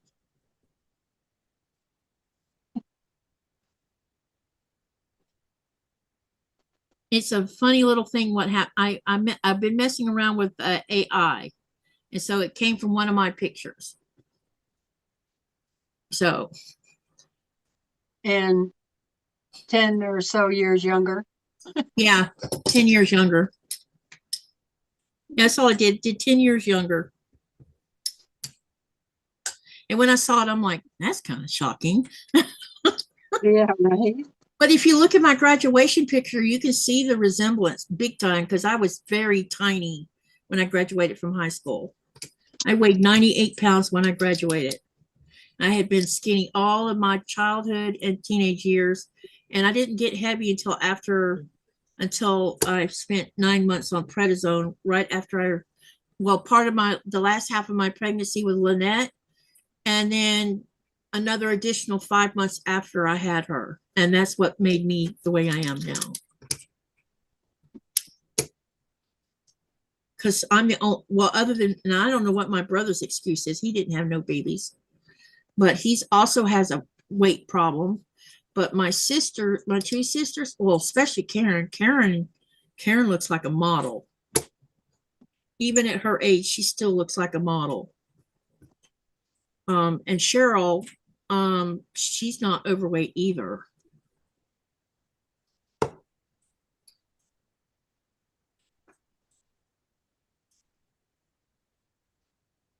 Mona is about as talkative as I am on a live, says Shirley. Yeah, but I think she's gotten a lot better though. She's not so nervous when she's on there. You guys, I just ate right now too, so I might pass out. And Laura says, my husband and I don't fight. We don't agree on everything, but usually just talk it out. Yeah, same here, Laura. Sometimes we don't agree. Like today, I got all feisty because Nikolai likes to watch these videos that make women look stupid. And when I listened to some of it, because he wanted me to listen to some of it, I'm like, it's the same. I'm like, you should not even watch stuff like that. Because to me, it's nothing but breeding poison. But he thinks they're funny. Some of the questions, Because he's not a woman. from my point of view, are funny. Like one of the women got asked, what's the capital of France? she said she didn't know. And I had to remind him that, you know, a lot of Americans probably don't know what the capital of France is because they've had no European history taught in school to them. I saw one where they asked the person, what two countries are next to the United States? Nikolai saw that one. What? What two countries are next to the United States? Oh, yeah, that. Yeah, I saw that too. They can't even. Florida and Texas. Yeah, oh, she's watched the same one you watched. Those are popping up on Facebook. And I just think someone's using AI to make stupid videos. But they're not just women being interviewed, there's guys too. So, you know, and most of them are young people. Yeah. I can't imagine being a young person and not know that Canada and Mexico are on our borders. I know, right? I mean, it's talked about enough in the news. But a lot of young people don't watch the news. They're, you know, On their phone. yeah, on their phone.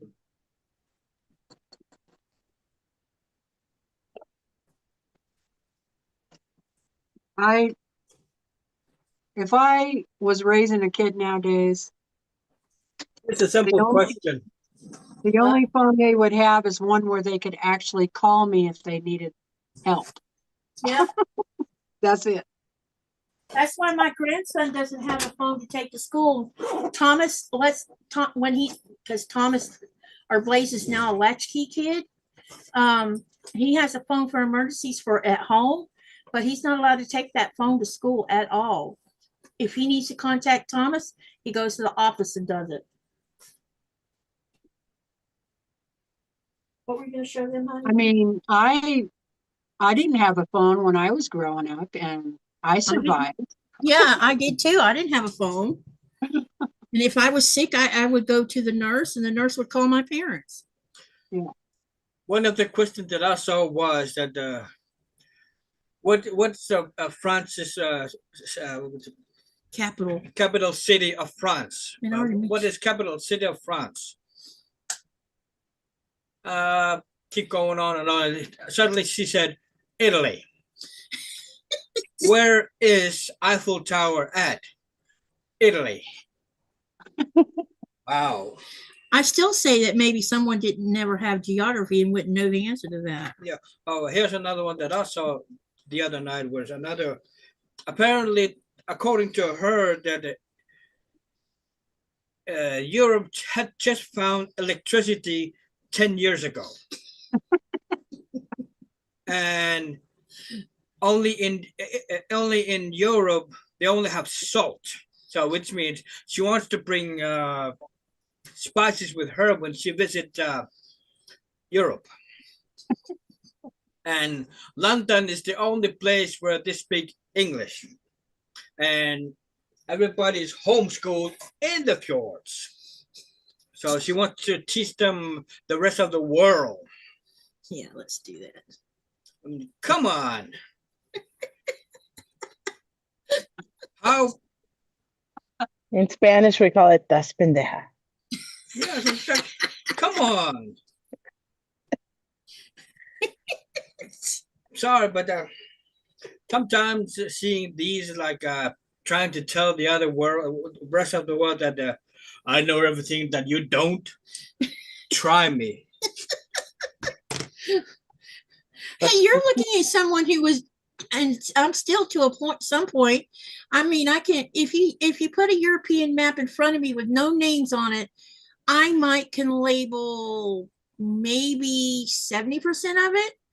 If you put the map up of Africa and the Middle East, I doubt I can label more than maybe 25% of it. I don't, well, but that don't make me stupid. It just means I never had school for it. I know. What I meant was that I can't even map Africa either myself, all of it.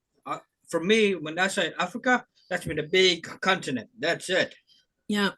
And I know some areas like where France is, where Portugal is, Spain is. People So- don't know where Greenland is. Yeah, I know. You know, I've been on people's lives and they're like, do you really live in Greenland? And I say, yes. Well, where's Greenland at? Some people absolutely don't know where the country of Greenland is. Well, some Nor people did- don't know where Hawaii is because in the school books, they put it down Yeah. on the left-hand lower side of America, of the United States. Well, And so that's where the kids think it is. Yep. well, sometimes some education is lacking of that kind of area. And I had told you that. I mean, it lacks big time. I mean, you're taught U.S. history in high school, but you never ever get much. The only part of European history you really get taught about is it relates to World War II. But outside of that, or World War I and World War II, but outside of that, you really don't get a whole lot of history about any of the countries. I had more history, or not history, but I remember I had to do a book report on a country from South America. Was it South America or Central America? Because I did Ecuador and Central. She assigned all of us different, each person got a different country, and I got Ecuador. And we had to do a big report, plus we had to do, you know, make a poster board, all this kind of thing, and get up in front of the classroom and talk about it. But outside of that, I don't really remember ever talking much about, you know, the other countries on this side of the pond. Right. Oh yeah. Well, talking about countries, one of the question was when did World War I started? I don't know the date of that. It doesn't have to be. It's 1914. Again, I wouldn't have known the date of that. Yeah. But one of them will answer is 16th century, 1600. World War I started in 1600. Yeah, now I knew when World War II started. World War I, I'd have to guess. I know it was before World War II. Yeah. You know. It started in 1914. And I really don't even the other thing is I don't recall, and it's just because I probably knew way back when it was why we were involved in World War I, or why there was a World War I, but now I don't even remember what it was for. That was a long time ago. What did I just do with the strips I cut that are 13 inches? Did I go and mix them over there? I hope not. Or was it these? There's only 2 there. Is that all I cut? 1, 2, 3. I guess so. That's interesting. Well, like I said, some of them are funny. For me, knowing most of the words, funny to hear them when they're telling that. Oh yeah, what was it that I heard?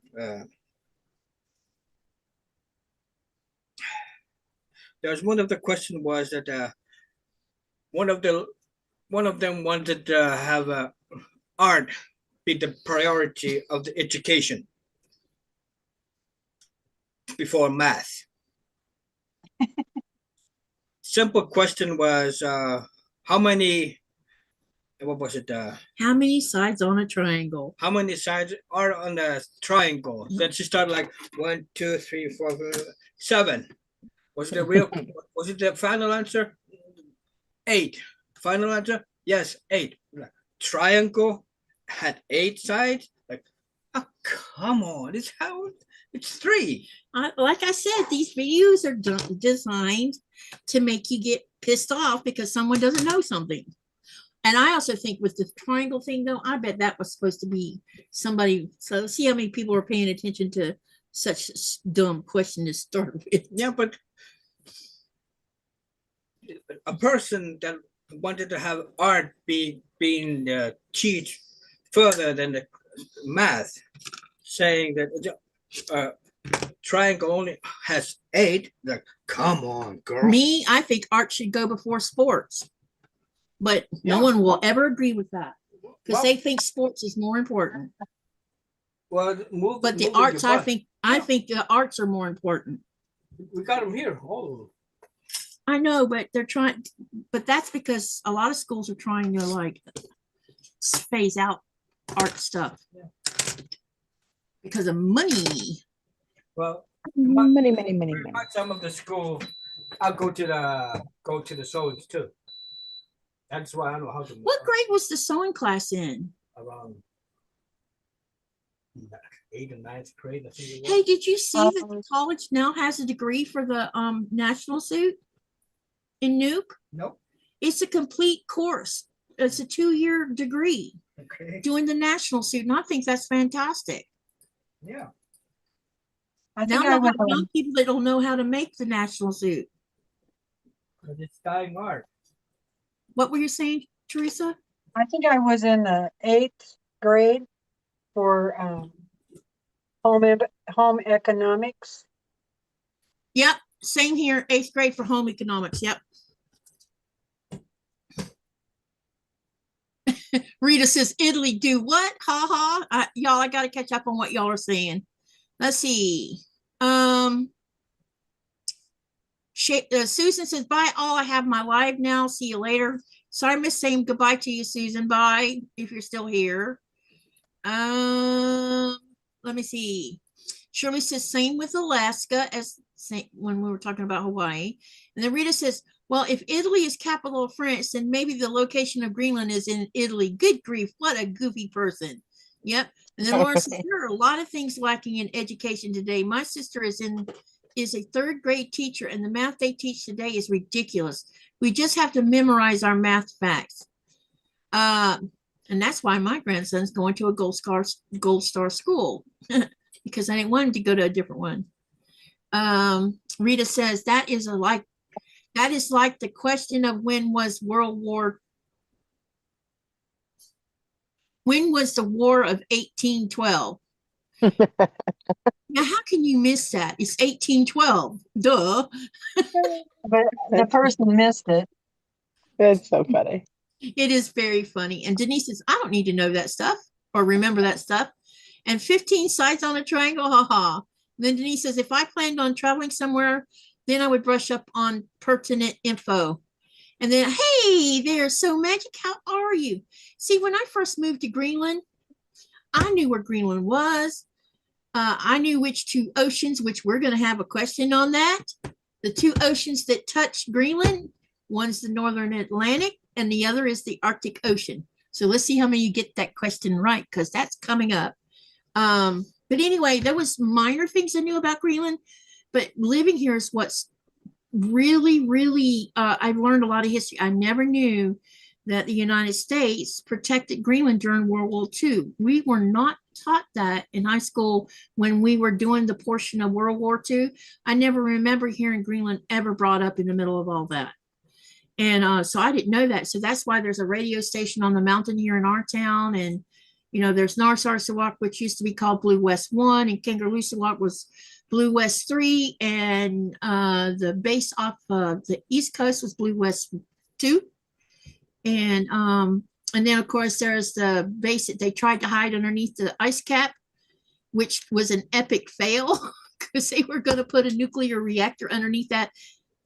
In fact, they were not supposed to have any nuclear stuff on this island. That was part of the treaty between Denmark and the United States. They weren't supposed to put anything nuclear related on the island, so they tried to hide it up underneath the ice, and the ice moves.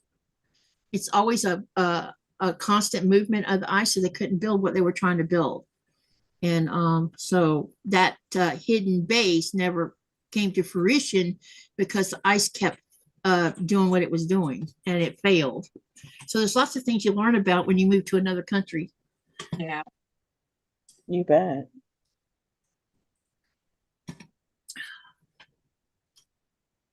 Are you going to try making your little sewing machine project?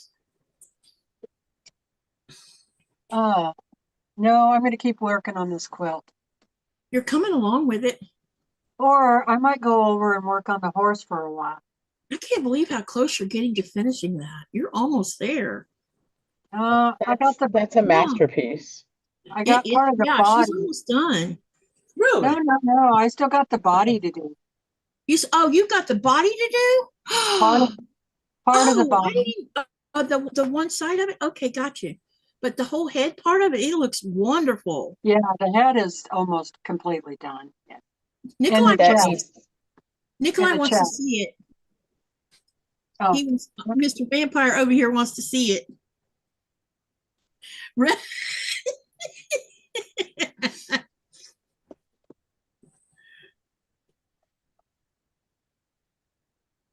Wow. Look how far she's come with it. Oh yeah. It's looking great. Yeah, it is. It's looking great indeed. I think thank you. Yeah, it's beautiful. Yeah, I think I'll sit down over here and work on it for a while. I'm super excited for you because you're getting closer and closer and it looks wonderful. You've been working on it a little bit over a year, right? No, not quite a year, I don't think. Okay. I'd have to look back in my photos Mm-hmm. and see when actually, it might be just a year now. I knew it was getting close to a year or just over a year. I wasn't sure. Yeah, but been taking a lot of time off. Oh yeah. Well, I don't work on it, every day. I'd be done by then. Yeah. it's a work in progress indeed. It's a huge project. It is. But see over here, this side, Mm-hmm. there's probably about 4 inches here and I don't know, 12 inches or so up here on that side. So there's not that much on this side to do. Can you see it? It's looking good.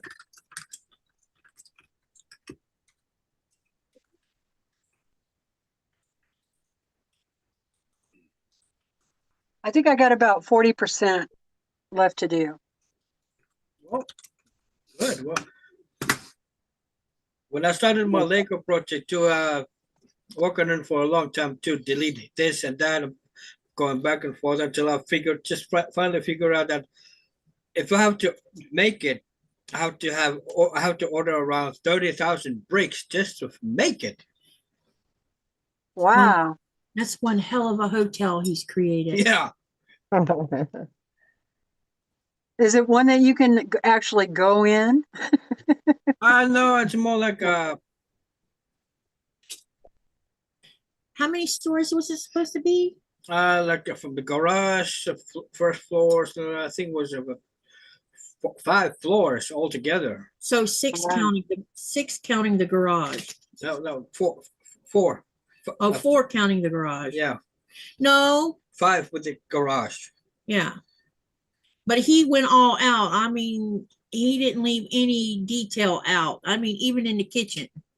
Yeah, I made the kitchen too for fun. The kitchen, the dining area that you would see in some hotels, all of it. It's one of those 5-star fancy restaurants. No, 5-star fancy hotel with a restaurant. I even made a helicopter for it and a limo too for fun. Where the helicopter can land on top of the hotel. Right. Yeah. Yeah, he's having fun. I think you're finally figuring out the software, aren't you? Yeah. When he first started out with, there was lots of words coming out of his mouth. Yeah, I bet. But I'm pretty sure it's a CAD program, just like it's got that baseline CAD program sitting up underneath it. SK, damn it, say hi. Hi, SK, damn it. How are you? Now I'll go back to my killing again. I have some orcs and human animals or anything to kill. Skyrim. Oh, you're going to go kill things? Yeah. Dragons too. Time to slay some dragons? Yeah. Helping ghosts, killing ghosts. Like, how do you kill a ghost? That's an interesting question. I mean, try to eliminate the ghostly person.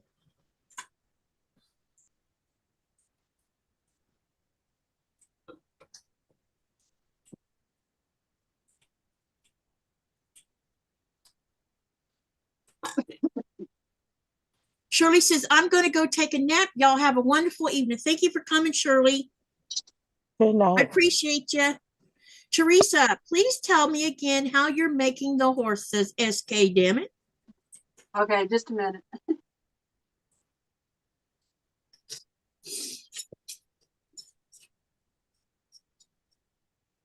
I tell you what, I'm about tired of running out of pins here. I have to break some more out. Break them out of jail.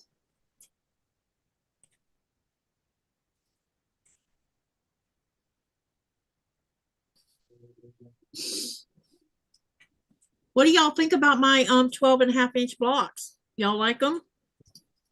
Colorful. They are going to be super colorful. This whole quilt's going to be nothing but color. If it wouldn't be such extra, if I wasn't already at my limit of what size it should be, I would love to make a really colorful piano key border after I put a Oh, white, that sounds pretty. border in between it, but it's already at its limit of how big. I'm like, okay, when I start sewing these rows together, oh my God, I'm gonna have to clear everything off my desk.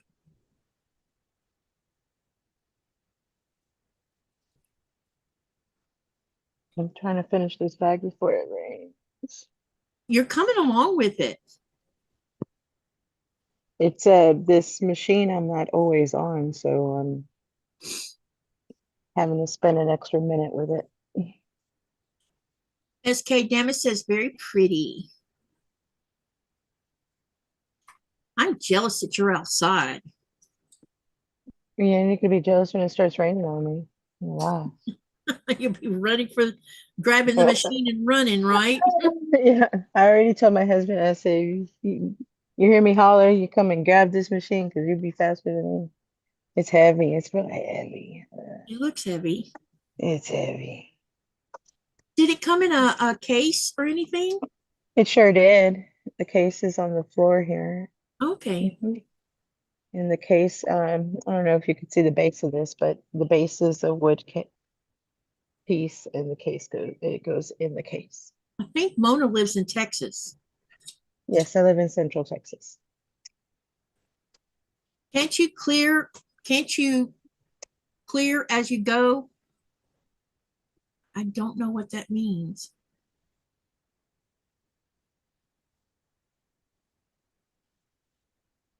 All right, Teresa, go ahead and answer her question. What did she want to know? How you're Tell me doing about the your- course. The whole process? Yeah, she does. She probably didn't. She wasn't here, I don't know, a few weeks ago when you were explaining how you did it. Okay.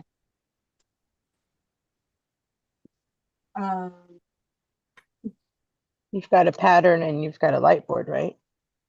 Yeah. All right. So I have a pattern. Yes. Let me bring the camera up a little closer.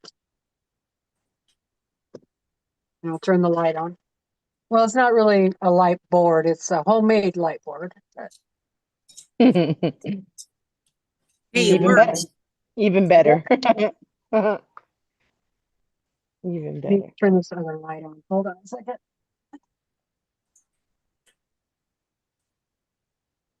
I need.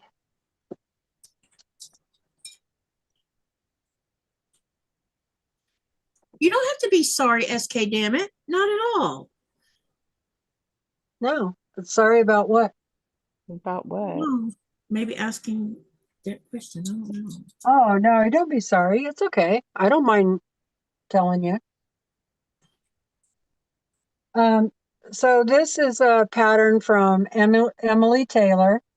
It's called, or she's from Collage Quilter. She has a website. She has a YouTube channel. She teaches this technique over on her channel. There's a lot of different ways of doing collage, and I've tried several of the techniques, and I like this one the best, which is called using parchment paper, which is a product you buy in the kitchen aisle. You know, a lot of people cook cookies or whatever on top of parchment paper. And so you the pattern is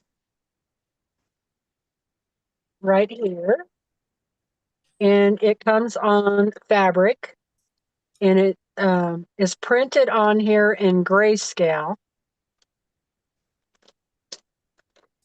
But I don't, now you could put your pieces right on the fabric pattern, but if you do it that way, it's harder to take the fabric off if you don't like something there, you know, you want to change something, it's harder to fix. So the way to go around that is to use parchment paper.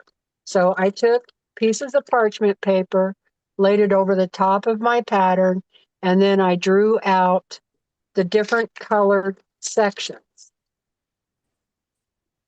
All right, so each, for this pattern, you have different tones, you know, dark, really super dark, medium light, so forth. So, or shades, different shades of gray. Okay. So you have 6 different shades of gray. And for each shade, you pick, well, at least 4 different colors within that shade. Okay, so what I mean by that is I find a piece of fabric, I match it to the shade. So for instance, I'm going to say shade 1, the one that's the lightest, is number 1, 2, and then 2, 3, 4, 5, 6. So I want to use this fabric. And I would say for the most part, it falls under number 3. So I will pick out different fabrics, like at least 6, that will all be number 3. Does that make sense? Yep. So I'll have 6 of them for number 1, 6 for number 2, 6 for number 3, and so forth. At least 6 different colors. Is it like paint with numbers? Yeah, kind of like paint by numbers. Except for in paint by number, you only put one color in that numbered area. Okay, so on this pattern then, the lightest, like I said, the lightest one is number 1. So everything in number 1, I will cut little pieces out of my 6 different number 1 fabrics, and then I just stick them on there. Okay, and this is a nice big spot. So this is number 6, this really dark one. So here is the dark area from that pattern. And I have at least 6 different fabrics for number 6. All right, so you just cut them out into little pieces. And okay, so before you cut them out though, you got to use fusible webbing, double-sided fusible webbing. So once you pick your fabrics out, then you're going to iron your fusible webbing onto the back of your fabric. And I use mostly Batiks, so it doesn't matter what side I put it on. And that's one of the reasons why I use Batiks. Cheater. Yeah. And then the easiest way to do it is just go around and cut out little, what I call puzzle pieces. Okay. Little puzzle pieces all over in this fabric. And then you have get yourself some containers, and then you put all your little pieces into your container. So like all of these are the number 1s. So then I can just grab one, take the paper off, and then put it on number 1. So then you take the paper off, so that your sticky is on the back of your fabric, and then you have your little iron, and you iron the fabric onto the parchment paper.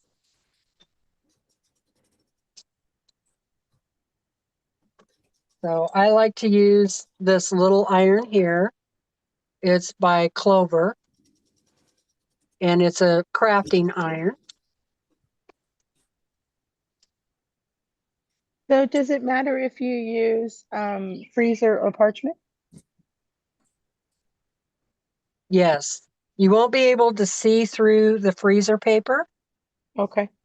Freezer paper is heavier, and freezer paper actually has a wax, kind of a wax film on there. I don't think it would work very good, and it would really make your iron sticky. So I would not use freezer paper. So parchment paper, it's not that expensive, and it comes on a big roll. No, So it's not expensive at all. It's just baking paper is all it is. yeah, baking paper, Yes. that's all it is. And I think it's like, isn't it like safe for temperatures up to like 500 degrees or something like that? Yep. Yeah.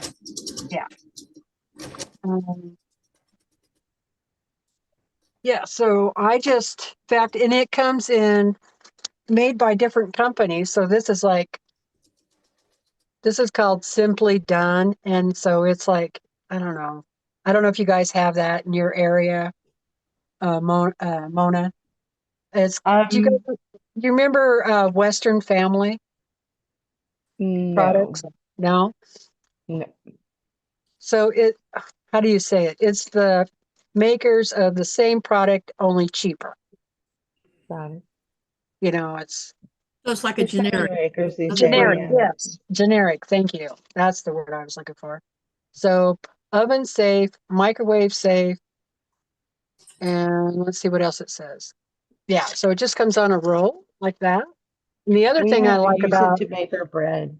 I use it Yeah. to bake bread. Yeah. bake bread, cookies, I make it like a little handle and French fries, if you cook them in the oven, you can use it for everything, just about. yeah. It says never use in the toaster oven. Don't use under the broiler. That's because it can catch on fire. Yeah. Too much heat. Okay, it's safe up to 420 degrees. So then, if you And SK Dammit says Hubs says Walmart. Yep. Yeah, Walmart. The other thing I like about this is that it has lines on it. So That always helps. you can make sure things are, level or what have you, that they line up. Yep. So you take your pattern and you just put it over the top like that, and then you trace it out. You trace your pattern on there. And then you just leave your paper on there, right? And then you start putting stick your fabric on there. Now, Emily Taylor uses seam and steam, and it's kind of tacky. So you can actually stick it on there without ironing it down. But I use heat and bond, and it's not the same. You have to use an iron to tack it down. Now, this is why you want to do it this way, because this is why you want to use parchment paper. If I decided I did not like the shading I have right here, I could take and pull all of that off without ruining my main pattern. See what I mean? I could just peel that right off of there. the whole thing. So when I get ready to actually put this on, I am going to put this on a background of cotton fabric. I don't know what yet, but when I get ready to do that, I'm just going to peel all of this off and lay it down on my piece of fabric and then take my big iron and iron the whole thing down. I was going to ask you how you got it off the paper, but you just explained that. Yeah, you just peel it right off, comes right off. Which I have done that, a couple of times now. Taken a section off, like I don't really like that there, Yep. The other thing you want to make sure and do is overlap your pieces. Needs to be at least a 1/16 to a 1/8 inch of overlap. Otherwise, it won't all come off together. Oh, that makes total sense. Yeah, so you definitely need to overlap. The other thing I have found is do all your lights first.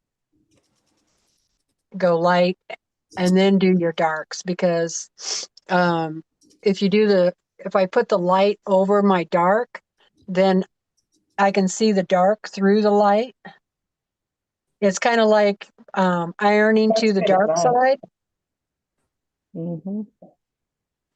That's some good advice. That's a good advice. Yeah.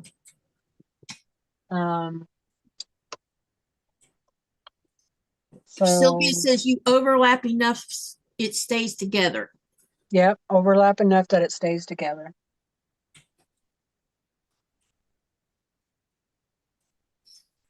Any other questions? Did you have any other questions, SK Dammit? Or anyone else? She says, thank you so much, Teresa. Oh, you're very welcome. baby. Let me know if you have any other questions. Was that clear enough, I hope? I think it was. Okay. The one question I kept forgetting to ask is how do you get it off the paper? And you just explained that. I'm sure you said it before and I missed it. And then give me some water. The other thing is always have a photo in grayscale and in color of whatever your project is going to be. The grayscale photo really helps a lot. Yeah. So like this horse, I have this grayscale photo here. And now I'm not really matching her colors, but it is similar. It looks wonderful. That And should be in Snow your Magic museum says when you're very done. clear. Thank you. Anyone else have a question before I take her off the spotlight? It You hear me, is Teresa? similar That to. should be in a museum when you're Yeah, done. right. I know, right? Mona, that is yeah, definitely. Was this a baby? You need to be doing this all the putting time. on the art show. Yeah. Have you given any more thought to that one I sent to you? Not to be putting you on the hot seat or throwing you under the bus. I'm gonna have to look at it again. Because I want to learn how to do it, and it looks like it's simple enough to do it. I just need to order stuff to do it with. Easy. Don't poop on me. I got a light box now. Thanks to someone's generosity. Here's a yellow chicken. Speaking of light box. Here's a little yellow. Hello, baby. He's gonna get away from another fluffy butt. Hang on, let me spotlight the little fluffy butt. Why does she get away? I gotta go let Willa out real quick. On now. Oops. Come on, Willa. She took it. Oh, she's gonna let Willow out. Okay. All right. That was fun. What a piece that is. I know.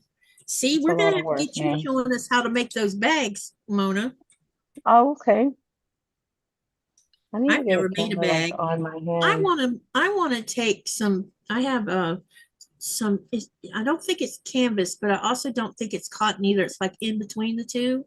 Mhm. And it's from when I was getting subscription boxes from Sweetwater, and I'll have to dig out the stuff for you to look at. But I'm thinking they would make great bags. Mhm. I want to make grocery bags that have longer handles on them, where I could put it up on my shoulder. Mhm. Of course, the longer handle ones kind of drive Nikolai crazy. Make them whatever size you need them. It's just I don't like hanging them on the lower part of my arm because it hurts.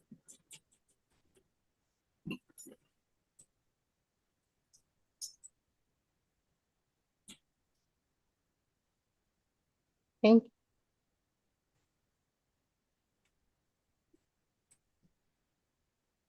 Was that your daughter? Yeah, she just got home from work. Her hair's so long and pretty. Thank you. Her hair is, yeah, I just cut like 4 inches off a couple weeks ago. But she had it up blonde too. I cut all the blonde Yeah, off. I love when we get to see women's hair in that length. It's so beautiful. She won't cut it, and she doesn't want it short ever. It's her long hair, her street blanket. She's had it long all her life. And my hair was like that too until I had her.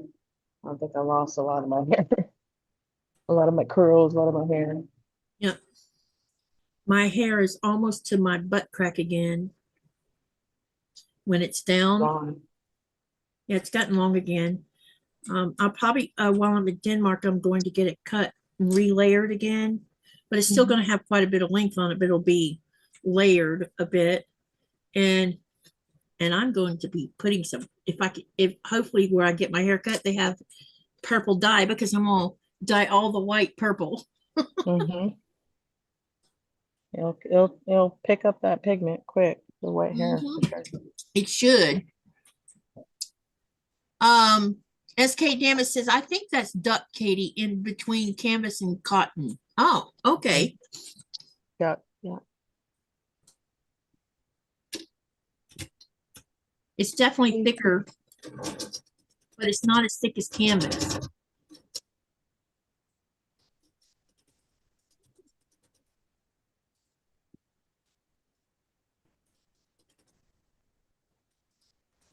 How was work? Good. Looks feel sorry chaotic, but it's okay. Mhm. I can get all of these blocks I saw you have done went here to Diego. in sashing. Then we'll have That's part nice. of this block ready for the rest of the block, Okay. Mhm. or for the rest of the I'm parts trying that to go beat into the the rain block. into the rain here.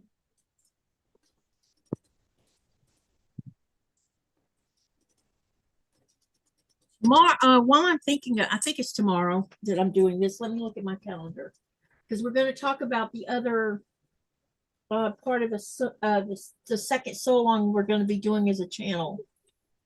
And I do with my planner. Yeah, here it is. Look.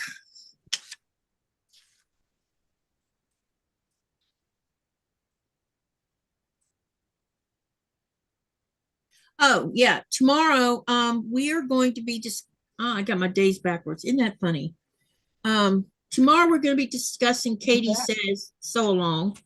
And before we, I'm not shutting down the live right now, but before we do, well, let me talk about it for a minute with you guys, so that in case someone leaves, if you want to participate in this Scrappy So Long we're going to do, and it's going to be very scrappy. What I need you to collect up, and I'll be giving the instructions again tomorrow. There's going to be two parts to this so long. One part is going to be for Katie Says, and the other part is going to be for improv with crumbs. So break out as many of your scraps as you have that you want to play with. I'm mixing both cotton with my Batiks, so you're going to see this intermixed. So what you need to do is for the Katie Says, your scraps need to be at least 1 inch and bigger. So pull out everything that's 1 inch or bigger that's in your scrap pile. When you're separating the smaller stuff out of the bigger stuff, set that in a separate pile or a container, because we're going to use the smaller stuff as part 2 of this sew along. So like if you have 3/4 of an inch on a strip, set that aside because that's smaller. Anything smaller than 1 inch, put it on one pile. Anything bigger than 1 inch, put on another pile. And then tomorrow when we have our live, I will tell you what we're going to be doing. And it's going to be fun. It will be outside most people's wheelhouse, but I want you to have faith because it will be fun and it'll be colorful and it'll be scrappy. And even if you decide you don't like it after it's made, someone else will love it. Instead of throwing your scraps away, we're going to make something. And even if you don't like it, you can gift it to someone after it's been made. There's always that. I mean, there's so many things you can do with this. You can, they're both going to be minis. Meaning they're not going to be huge quilts, unless people decide they want to do like a lap quilt or a sofa quilt. I'll let you decide how big you want to make it, but I thought we would start out with something small just to get your feet wet and see what y'all think about doing this together. And then if it turns out that people really like the process of doing it this way, because basically you're not supposed to be thinking. With Katie says, I'm going to say, cut this many. Here's an example.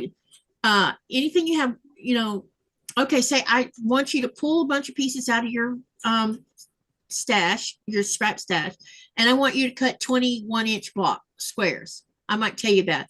And then I might say cut 21.5 by 1 inch square or rectangles.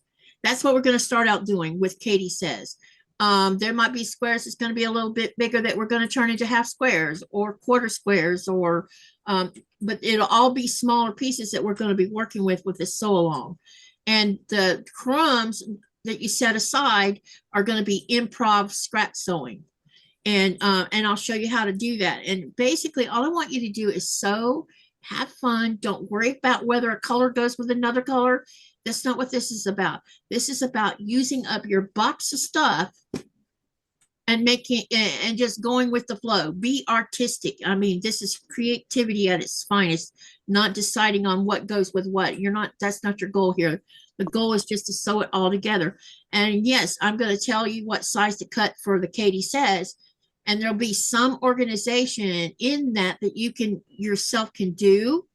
But don't worry too much about it. Like if you're worried about putting a black next to another black, you don't have to do that. All you need to do is just whatever you pull out to cut 1.5 by 1 or 1 inch ones or 2 inch ones or whatever I ask you to cut. You can be as creative with your scraps as you want to be. Your scraps probably have background intermixed in here. See all this background? I mean, you can intermix your background with your other color. You don't have to bump it up. So you just do what feels good, but have fun, but don't overthink. That's what I'm going to talk about a lot tomorrow too. We're just going to sew and have a little bit of fun. So if you want to bring a few of your scraps to the live tomorrow, I'm going to give you what I'll do is I'll pull some stuff out of here and show you an example of what we're going to do. And then you can get ready for this sew. Andrew says, I've added some 3/4 inch half square triangles to my scrap box today. Yeah. Any size. I have big pieces like this. This is scraps. I mean, this one here is I did something wrong on this flying geese. This can be cut down and used a different way. I mean, anything that maybe you had a messed up block or whatever, we're going to be cutting them and doing stuff with them. So bring this tomorrow and I'll give you a little bit of instructions, and then you'll have a homework assignment of you need to cut this many of this and this many of that. And then when you come back on the 2 weeks from tomorrow, we're going to sew some of it together. And we're going to be sewing this a little bit at a time because I don't know how big I'm going to make it. And it's going to be, like I said, it'll be intermixed with squares, rectangles, half square triangles, quarter square triangles, hourglass blocks, but they'll all be small. It won't be some big thing. So that's for tomorrow.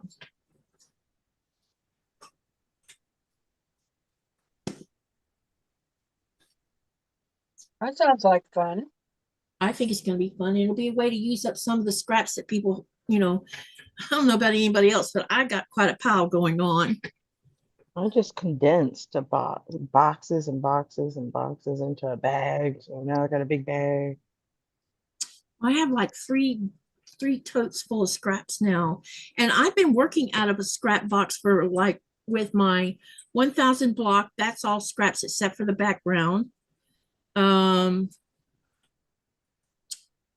The Alice's Wonderland is all scraps except the background. My Every time I feel like saying scrap, scrap, scrap again. it's like scraps, and it seems like the more I use scraps, the more they grow. It's very I'm weird. tired of seeing the same stuff sometimes. Yeah. Whatever you Now try I to know say some with people it. will only sew a fabric once and then get rid of the rest of it. I'm not like that. I'm going to use it till I don't have any left. And thanks to Annie, she has located that hashtag fabric on Etsy because I'm about to run out of that hashtag fabric. And I'm like, I wish I'd have known to buy more of it when I bought it the first time, because I didn't even know which batik company it came from. And she found the batik company. Cool. Some Oh, people are nice. real. Yeah, it come to find out, Maybe on the internet. the company that produces it is Anthology Batik Fabric, purple pink number hashtags fabric. Yeah, it's by Anthology, and I think is it Robert Hoffman that does the Anthology?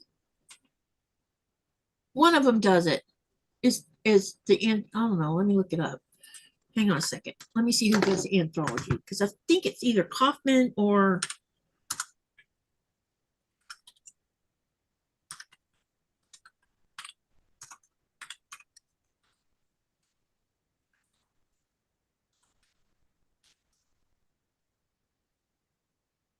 Wyndham Fabrics.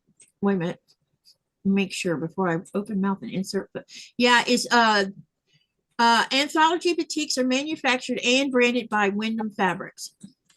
There you go. That's who the manufacturer of that particular batik is, which is very cool.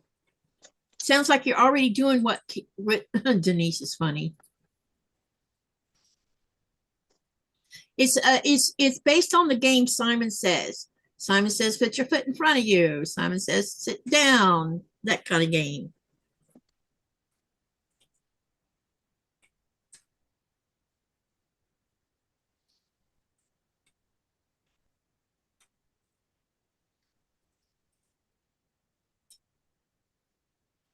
Mama J or Andrea says, Katie, I saw that Florida and Georgia are having wildfires, and I was wondering if it is anywhere near your daughter or son. Thomas is 300 miles away from where the fire is currently in Georgia. As far as Florida is concerned, it looked like part of it is in Jacksonville. Then I thought I saw that it was a fire in Alachua, which means if there is one in Alachua, Lynette does have to drive through Alachua to get to work, but it doesn't look like there's any in Columbia County right now. So far they're safe.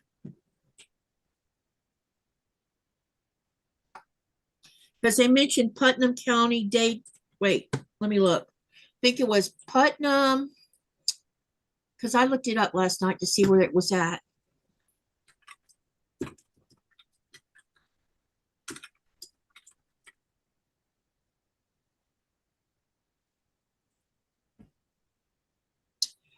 Let's see, for Florida. Okay, right now for Georgia, the fires are in Brantley County and Clinch County. And then in Florida, it's Bradford County, which is Stark. Clay County, I think, is Jacksonville, and Putnam County. Let me see which cities Clay and Putnam are in. Because Bradford County is Stark, so it's not far from Lake City.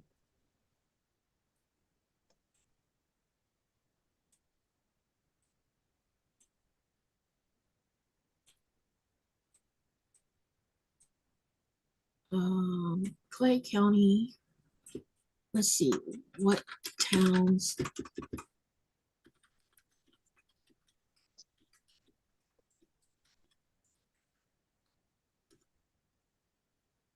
Okay, for Clay County, it covers Orange Park, which is Jacksonville, Keystone Heights, Penny Farms, Fleming Island, Middleburg, Ashbury Lane, Lakeside, and Oakley Plantation.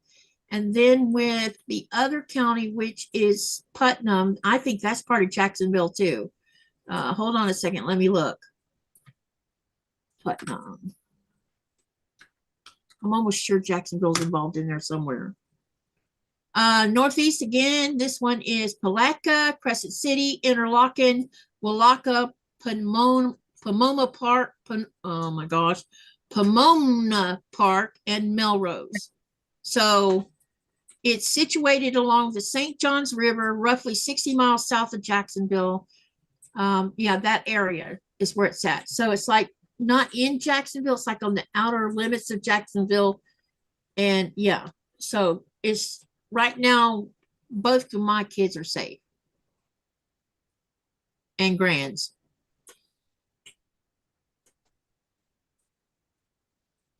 Yeah, so far they're fine.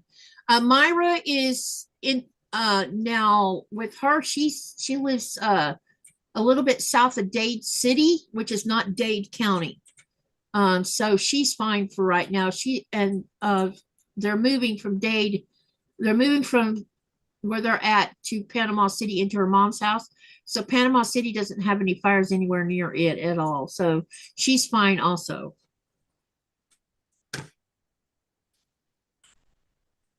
But I checked with I'm not as familiar with Georgia as I am with Florida, so I had to look it up to see where those two counties were. And it said it was about 300 miles away from Carrollton. So for right now, there's no worries for Thomas.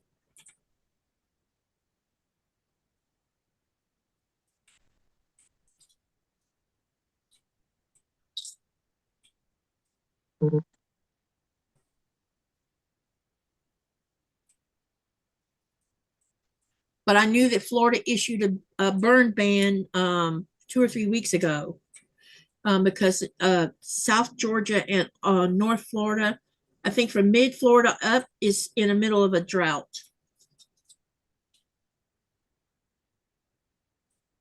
Which means hurricane season needs to hurry up and get there. Which people are not going to be happy about, but it will dump rain. Because there wasn't much of a hurricane season last year. The tropics were pretty low-keyed.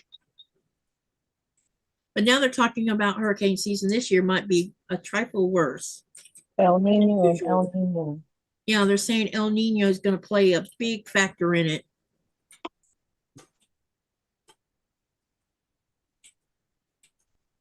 And I don't know if anybody saw the satellite picture of that big typhoon that's in the Pacific. Oh my God, that thing was huge and it was beautiful and had itty bitty eye on it, which means it's very powerful.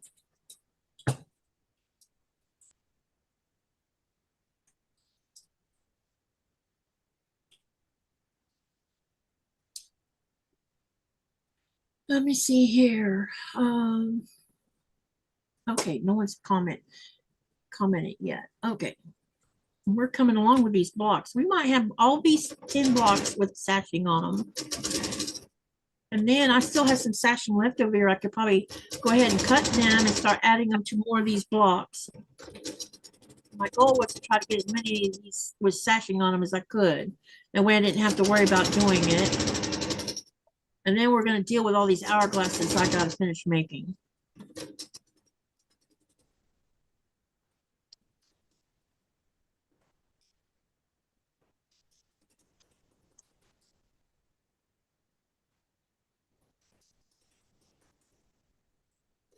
Uh-oh, you need to straighten up right there.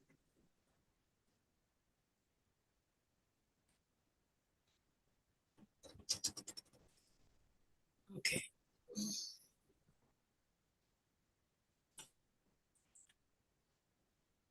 There was one area in Georgia that they thought was out of harm's way, and then the direction of the wind changed. What time is your live tomorrow? 4:30 Eastern Standard Time.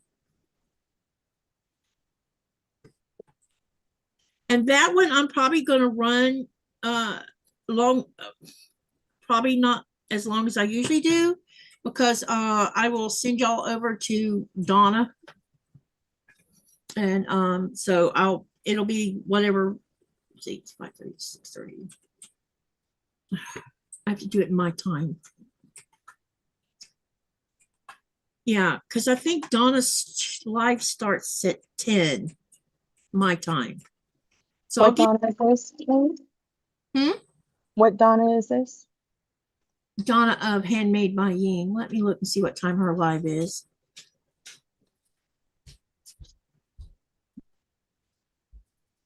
Oh, is that the one you sent me a link to yesterday too? Or as well? Huh? Did you send me the link the other day as well? I think. I might have, maybe. I think so. I think. So yeah, her live starts at 9 p.m. my time. Oh, she moved it up. Normally it don't start until 10 o'clock my time. Yeah, she definitely moved it up.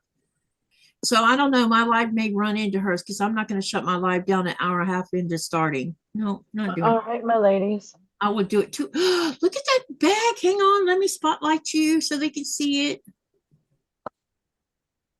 Number 3. Wow. Look at that. Can you show it? Uh-oh. You're frozen, Mona. Uh-oh. Nice. Nice. You need to send me one of them. Just Okay. saying. That looks great. I Good like that. job. Yeah, you've done a super good job. How many of them are you making for your sale? Right now I have 3. I think I'm gonna stop at 3 because I don't have. I can probably make a smaller one, but this is all I got left of this. And When so, are you doing your market?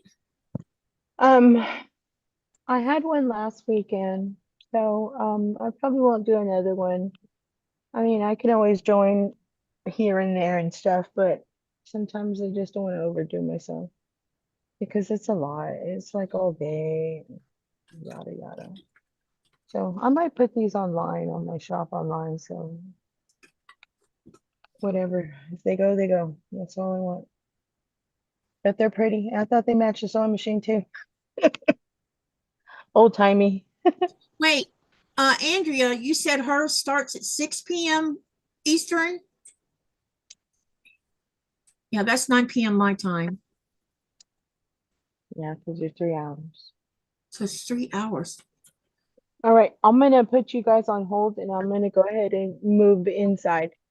Okay. And so when I'm inside, you guys see a window behind me. I'm just on the other side of the window. So Okay. We'll be right here. We're not going anywhere. I'm gonna move everything about 20 feet in and out of the house, okay? Okay. Let me get up. Slowly, let me slowly do this too, by the way. Slowly. SK Dammit says that her hubs wants you to do a tutorial on the bags.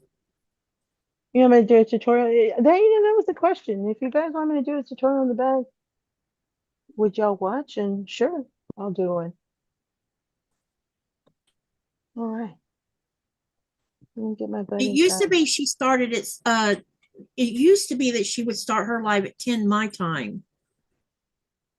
But maybe they've switched things around because I think I can't keep up with their times anymore. Because you got her, then you have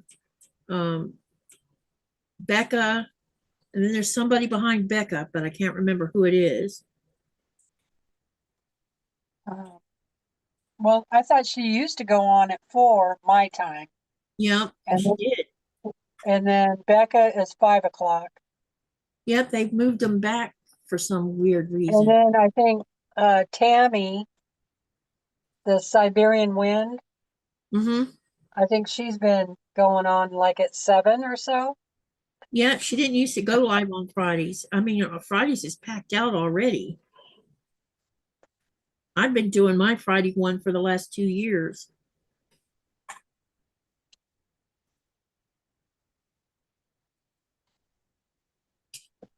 Yeah, but you come on at 1:30 my time, Yep.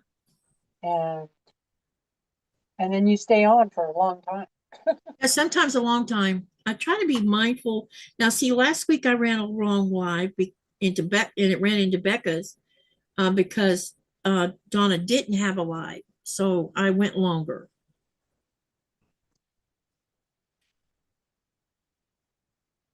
Well, I look at it. Saturday I run a long live because most people are not.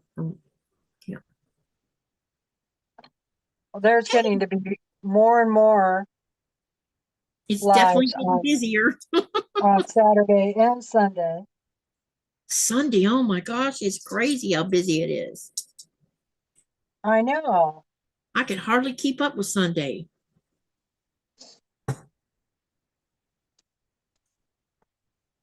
And hey, Delia, how are you? You're welcome, Well, Carol.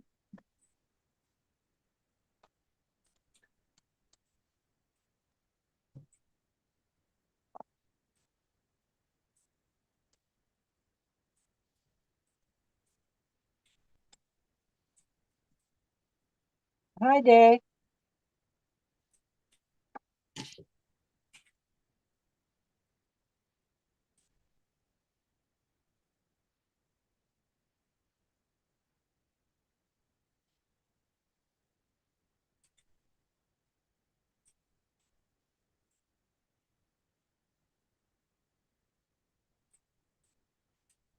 Delia says, great. Back from a baseball game and stretched out in my recliner. Andrea says, Dave, when is Donna's live tomorrow?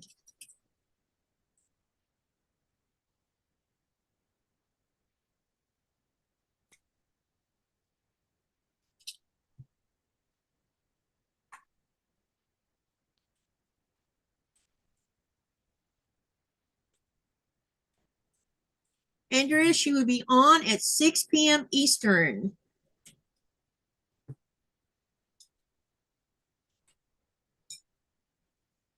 So that's 3 o'clock Pacific Standard Time. Yeah. So my live will be about an hour and a half in when hers start.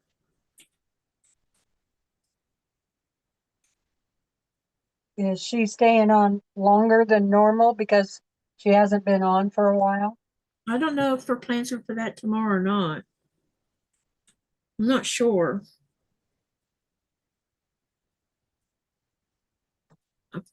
I know there were, I think she plans on, let me see what, I think I saw where she's going to be doing Isla's garden tomorrow. Or wrapping it up anyways. Isla garden wrap up is what it says.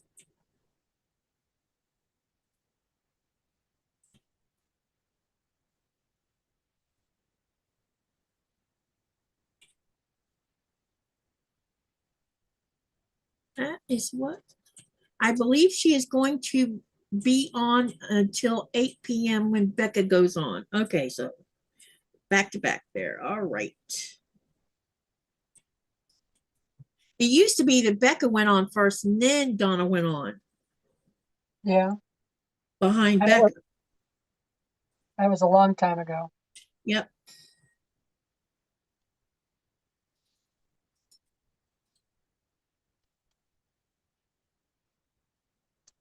You stand your ground. You were there first, says his Katie. Oh, Well, I look at it like this. they're gonna watch what they I want. just cannot keep up with everybody. So, Yep. just there's always the replay. Yes, there is.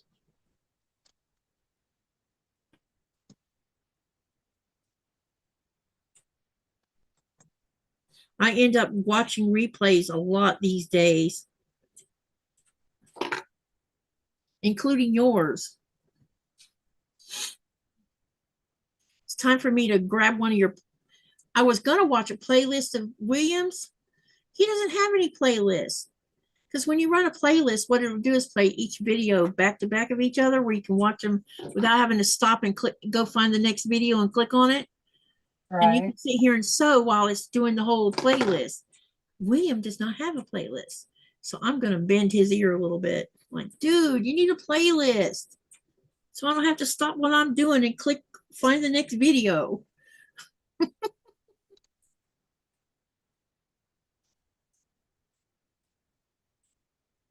Can't you just click on play all?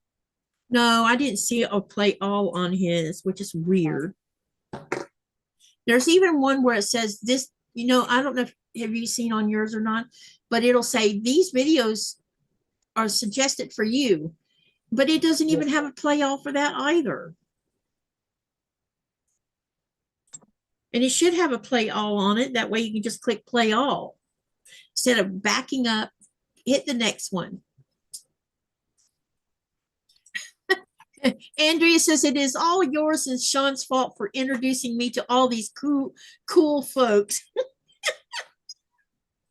Hey, me and Sean have a good time. Teresa, your horse is looking magnificent, says Delia. Thank you.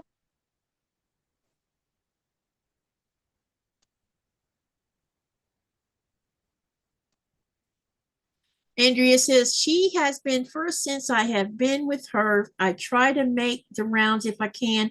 I'm having to catch more and more replays as I support more and more people. Yep. Yeah, that's what happens. Delia says, I do my best to try and catch everyone as well, but there is only so many hours in the day and many other things to do. Yep. And a lot of times when I'm watching lives, I'm sewing. Like probably when Nikolai leaves tomorrow, y'all are probably going to see me in a lot of different lives. I'm going to say hi, hello to everyone.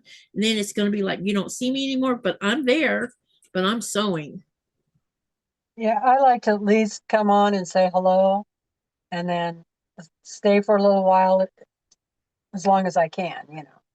Yep. And if I see something I want to comment while I'm sewing, then I'll stop what I'm doing and comment.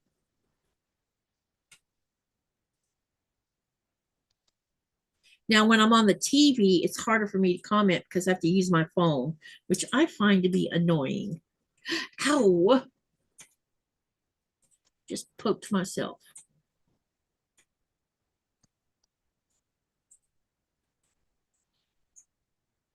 What I ought to do is see if I can use a wireless keyboard on that TV. Yeah, there you go. There is a USB port on the back of it. I just don't know if it's friendly, you know, will let me do that or not. One way to find out is plug one in and find out.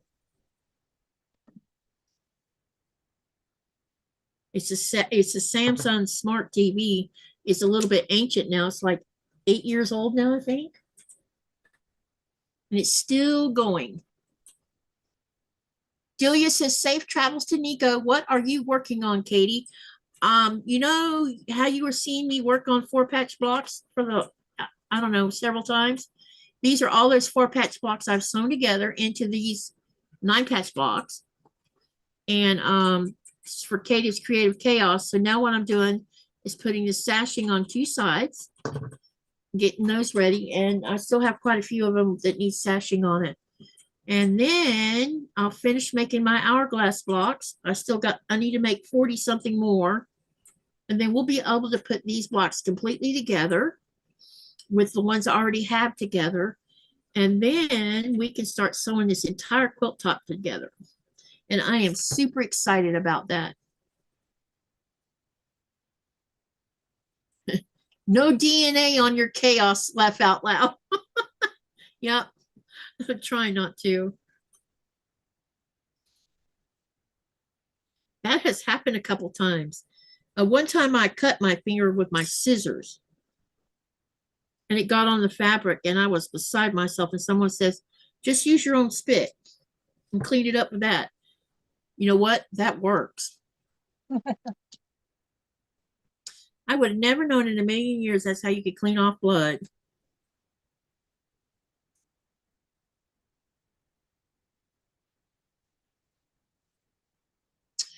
Julia says they are looking good. Thank you. When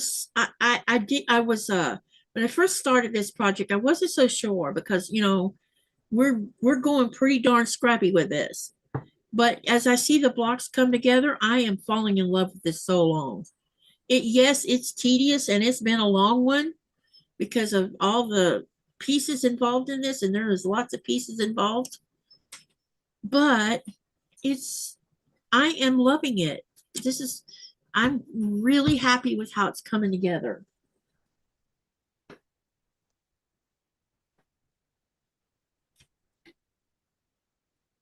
I must have been insane when I designed it this way.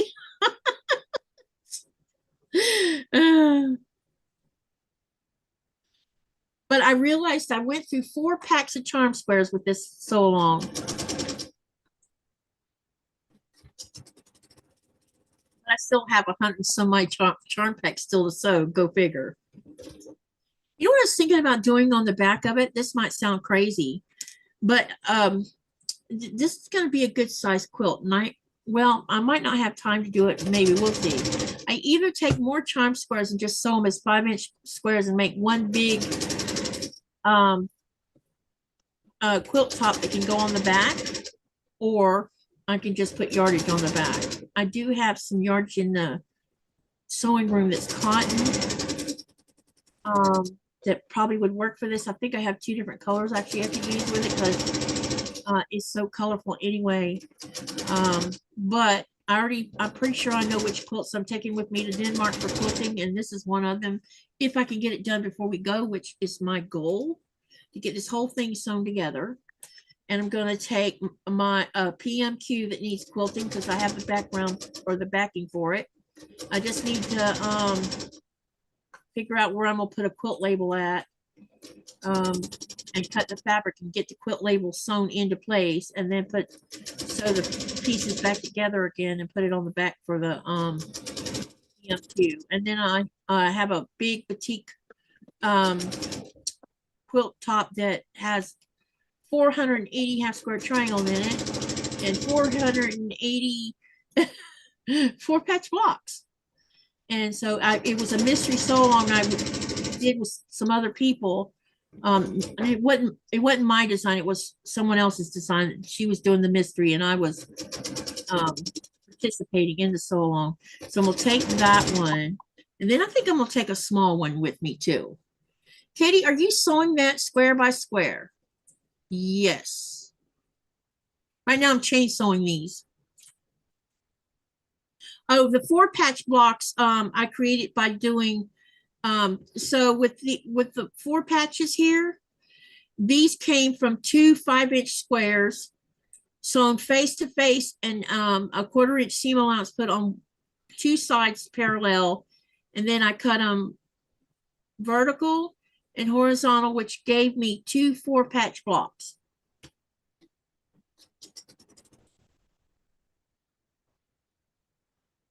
The hourglasses are done 2 5-inch blocks face to face with the 1/4-inch seam allowance going all the way around all 4 sides, then cut on the diagonal. And that gives you 4 half square triangles to make 1 hourglass block.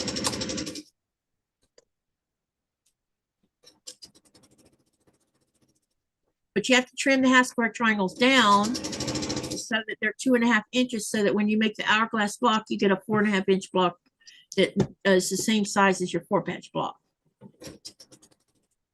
It's really not, it's a simple pattern. It's just tedious because there's so many pieces.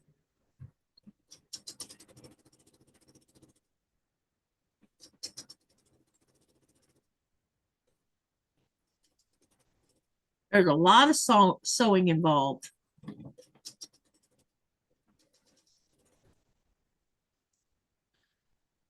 Oh yeah, I remember seeing you do that now, SK Dev. Says, when are you going to Denmark? We are flying to Denmark on June the 21st.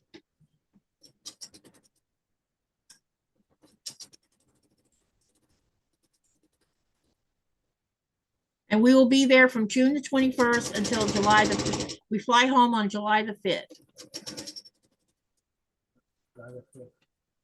Yeah. And we already have a plan of attack all planned out. We're going to spend, was it 4 days in Fano, right, honey? I think it's 4 days in Fano. I can look at my calendar. So this is, and if you write these cities down, you can look them up on the map if you want, of what we're doing. So we're going to fly from here to Nuuk, and then we're going to go from Nuuk to Copenhagen.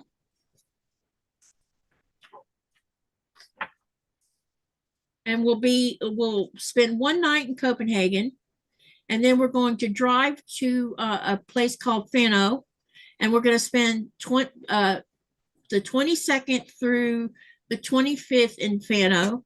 Then we're going to check out from there on the 26th, and we're going to go to Billund, and we're going to spend, which is a Friday. We're going to spend Friday, Saturday, and Sunday in Billund. And then on Tuesday, we're going to leave Billund. No, we're checking out of Billund on Monday, the 29th, and we're going to drive to Aarhus. And on my way to Aarhus, we're going to stop at the quilt shop where I'm going to drop off all my quilt tops because I found a long armor, and we've already been talking back and forth. And so I'm going to drop them off and then drive on up to Aarhus.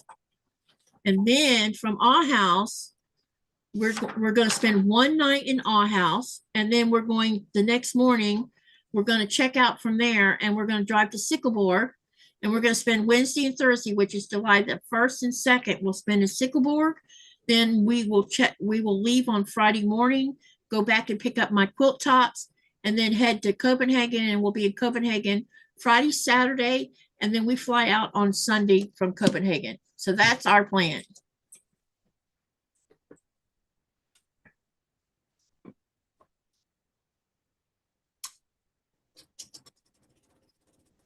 While we're in Copenhagen, when we get back to Copenhagen, we're going to be doing some troll hunting. We're also going to, my plan is we're going to leave the car parked at the Airbnb because we're going to leave Nora in the Airbnb. And we're going to go into the downtown part of Denmark, and I'm going to probably go live a couple times in the, one of the things is if we have enough time, besides troll hunting, we're also gonna, I'm hoping to go by, so, because I know there's some of you who are interested in the royal family, and at least show you a couple of or show the area where they all live at, because you can actually go see all of that. There is a botanical gardens in there.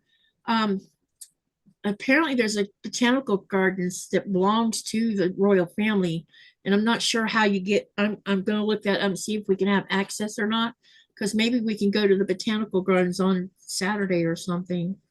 And I would like to see that because I've seen one botanical gardens in Copenhagen, but there's another one that belongs to the royal family, and I would love to see that one because I'm more interested in that than I am the seeing the inside of where they live at.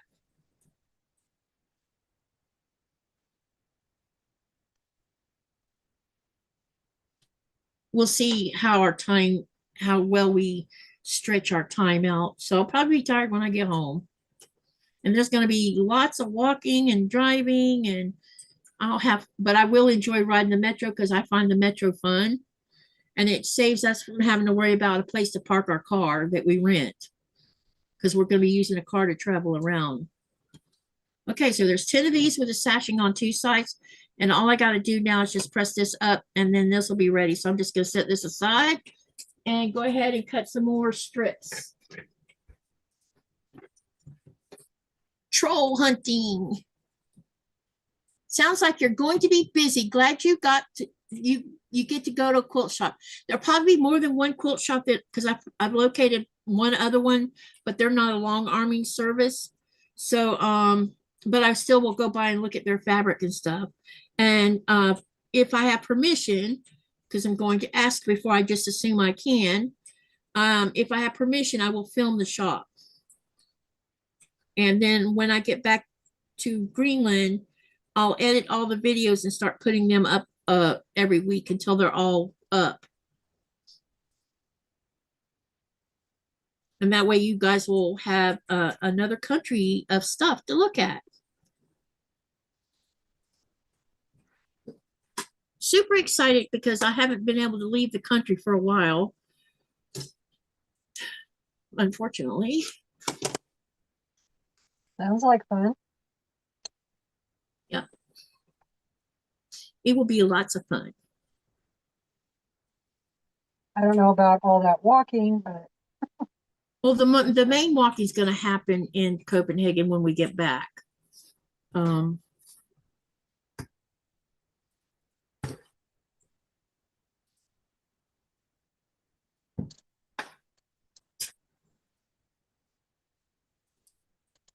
Because it's just more simpler. You can ride the metro.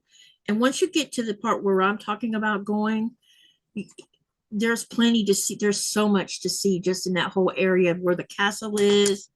There's a Lego store there. There's kitchen stores there. There's all kinds of things. A big, huge open square. I've actually, the last time I didn't even, it never occurred to me to video any of our trips, the last trips we made, because I didn't have a YouTube channel at the time. So I took tons of pictures. I mean, I have so many pictures of our last several trips to Denmark. So I'm going to make videos this time and take pictures again too, of course. We're probably going to be running more than one camera because Nikolai will probably help me with some of it. But I will try to go live a couple times. I do know that when we're staying at when we get to Fano, I will go live on Thursday evening. It'll be Denmark time. And Denmark is 6 hours ahead of Eastern Standard Time. So the live won't be the usual time frame, but I will go live in the hotel after dark. And we'll talk about, where we are on things. I think that Nikolai said something about that we should be able to buy a phone card where I can, that will save us money so that I can use the data off of it. And maybe I can go live in Fano a couple times, like go live at the beach, because the Airbnb that we're going to stay at is like right there by the beach almost, sort of. I mean, you can see the beach from the front door. And so I'll do that. And maybe if everything works out, maybe I could do a short live walking around Fano. Because I've been to Fano before. This will be my second trip there. And it's a quaint little town. You have to get on a ferry with your car to even cross that, because there's a river in between Fano, because Fano's like this little tiny sub island, I guess you could say. And so you have to get on a ferry to get to it. And it's just its own small place, and it's really nice. You could tell it's it has the atmosphere of being a small ocean town. It's really cute. And there's art stores and there's this one place where it's nothing but artwork. They even sell their artwork. And then there's a store where one thing Fano is famous for is amber. Amber washes up on the shores in Fano, and they create jewelry from it. And I actually have a bracelet made from it. Where is it? Because I said it somewhere. Oh, right here in front of me. This is amber. Real amber. It's not plastic.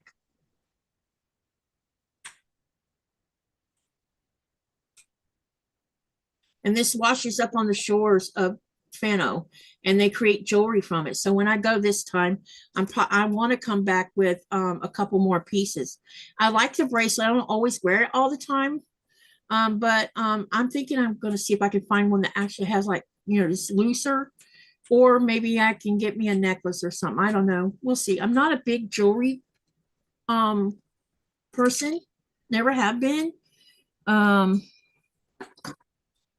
But I do want to try to come home. And apparently amber is therapeutic to wear. I did not know that.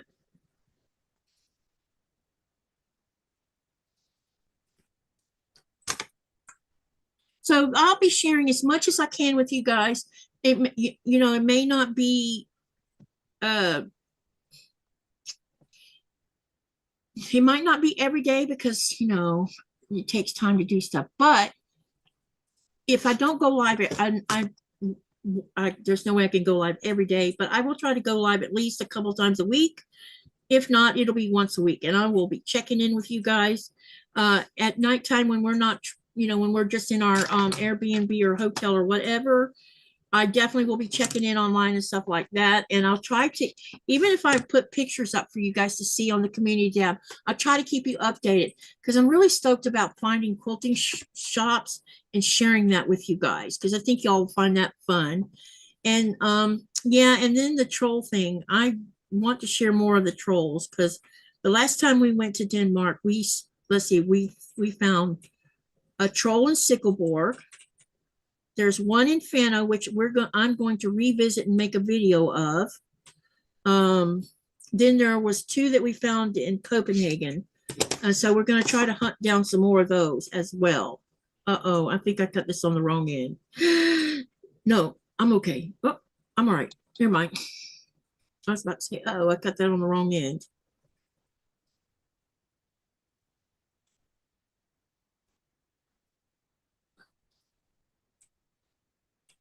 Sounds like a fabulous trip, says SK, damn it. And Delia says, beautiful. Thank you. And yeah, so yeah, and I'm also, since Nikolai's leaving, I'm probably going to eat up some internet space and do more lives than usual. I'm probably going to do some later at night ones because while I'm gone, that means there'll be the reduction of lives. And I know I should not worry about my channel, but I can't help it. I don't have enough pre-records to share anything, Well, I got some pre-records I need to edit, and I'm going to edit those this week and string them out. I might save them for a while I'm gone, and y'all watch them while I'm gone. Because I still have the car trip to the new airport and on the way back from the airport. I have that to do. I have to edit that and I'm going to put music to it so it's not boring. Another fireworks video to put up.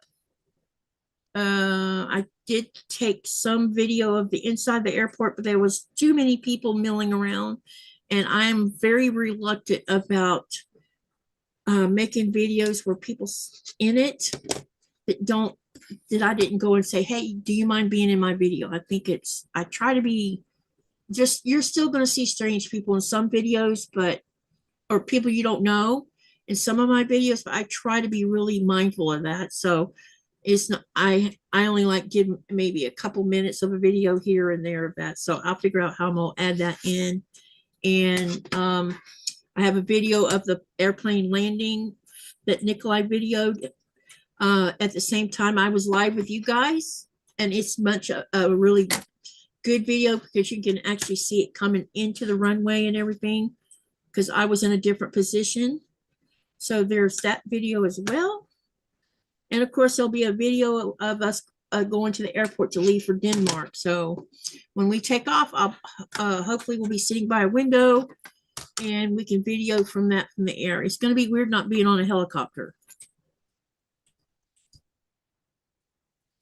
after all this time of flying on a helicopter, but I'll miss it because I can make great videos. And also Nikolai has some video of the last couple of trips on the helicopter, so I need to edit those too. And what I mean by edit is I put music with it. That's what I do with it. I put music with it. Really nice music. What time is it now? Oh, wait, 8:30, 9:32. So we've been 4 hours in. Y'all, I'll be right back. I need to check on something.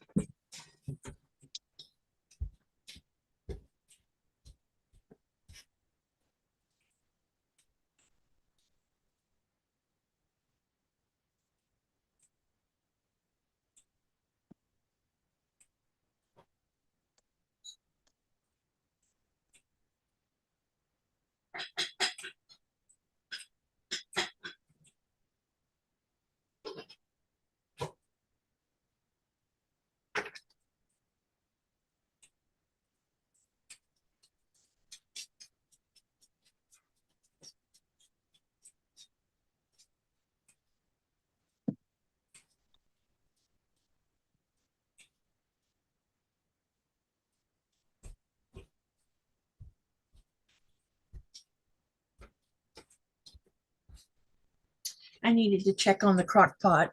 I have something in it.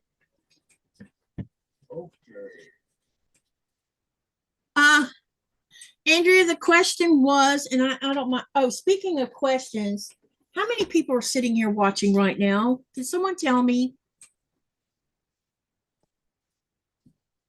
Because I'm about to reread all these questions. Because I promised to do that. Looks like there's 32 people Okay. watching right now. Okay, great. Andrea, all of you who are going to participate, sorry. All of you who plan on participating in the giveaway, I am going to run through the questions one time to give you the answers. But after tonight, you're going to have to go look up anything you missed. So get your pencils and pens out, and or whatever you're writing, whatever you've been using to collect the information. So question number 1 is, who was credited with naming the island Greenland to attract settlers? Who is credited with naming the island Greenland to attract settlers? And that was Eric the Red. That's question number 1. Question number 2 is, when did Katy fly to Greenland for the first time? That was December of 2010. Man, that was fun. Yes, it was. And I'm going to have to spell this in the channel for question number 3.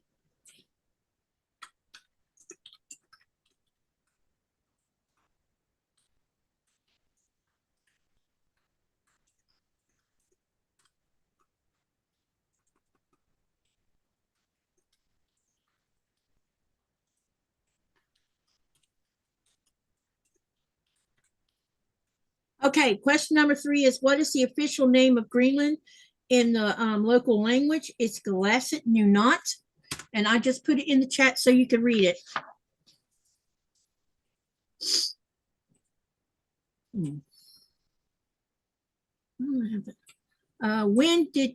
Question number 4 is, when did Nikolai propose to Katy? And that would have been February of 2010.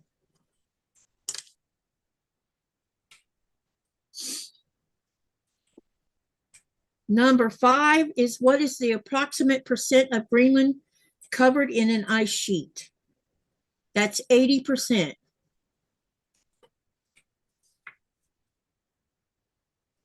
Number 6 is, when did Nikolai and Katy get married? We got married on January the 2nd of 2011.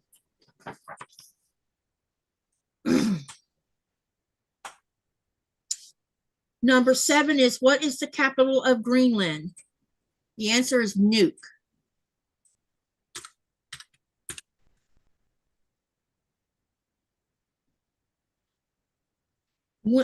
Question number 8 is, when did Katy move to Greenland permanently? That was August of 2011. Number 9, which of the following is the largest industry in Greenland? Fishing is the answer.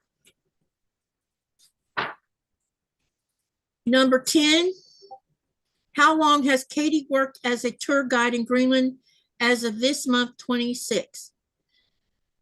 And I've been working 13 years.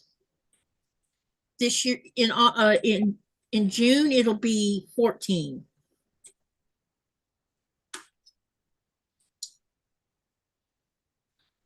Number 11, Greenland is geographically part of which continent?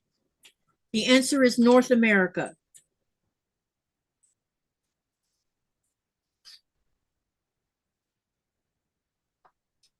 Okay, Laura. Number 12, what does Nikolai do for a living? Fishing. You can put either fishing or shrimping. We don't care which. It's the same thing. Okay. That was for number 12.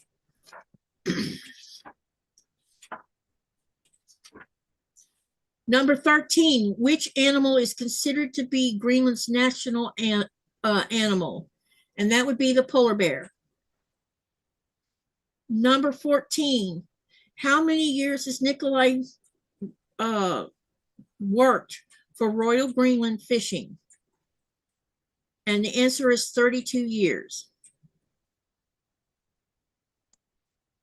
Number 15. What type of fishing vessel does Nikolai work on? And he works on a shrimp factory trawler. Number 16. What is the name of the traditional small narrow boat used by Inuits for hunting of the past? And the answer is the kayak. Number 17. What is the name of the of Nikolai's current ship that he works on? And it's the Agamalik, and I'll spell it in the channel.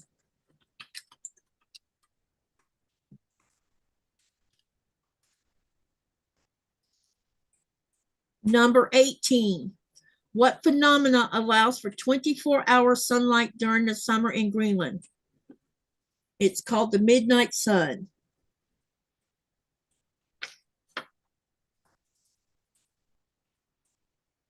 Number 19.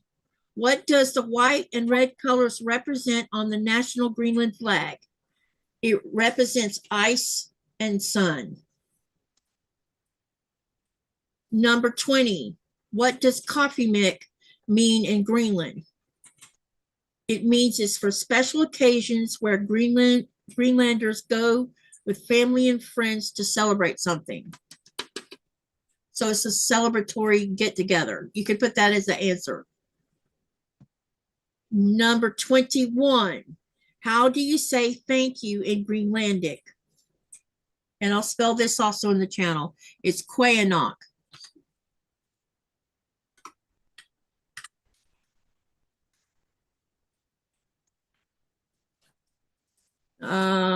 Number 23, which is what I gave you today. When Nico returns to sea. Wait, yeah. When you hear me and Nikolai talking about this, who is when Nikolai returns to sea, who is the mistress we are talking about? And the answer is the sea. And that's where we are. So we roughly have 3 more questions left. It'll be all 25 questions. And then and here is the link to the form that you need to fill out with the correct answer so you can participate in the giveaway. And you'll have from Thursday, April 30th until May 6th, which is on a Wednesday. I will cut off the forms or stop the forms being, you won't be able to add to the form. The cutoff date is going to be May the 6th at midnight Eastern Standard Time. That's when I'll shut the form down. And then on Thursday, the first Thursday of May, which is the 7th, we will do the giveaway drawing. Now, and I'll make an announcement on the community tab telling everybody if they want to go rerun their answers, they can come to this video at the end, near closer to the end of the video. Today was number 22, I think.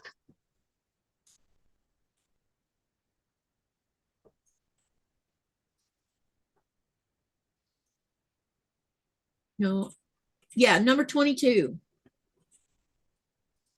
So that leaves 23, 24, and 25, and we'll be done with this set of questions.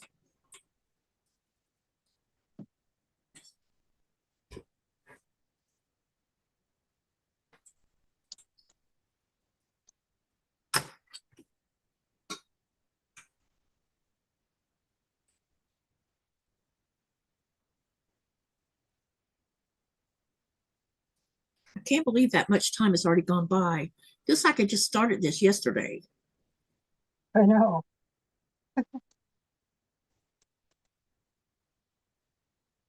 when I realized how many questions, I'm like, wow, that's a lot of questions.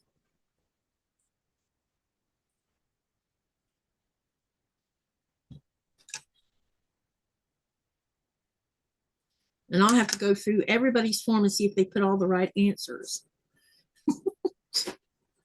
Yeah. You'll have to grade the papers. Yep.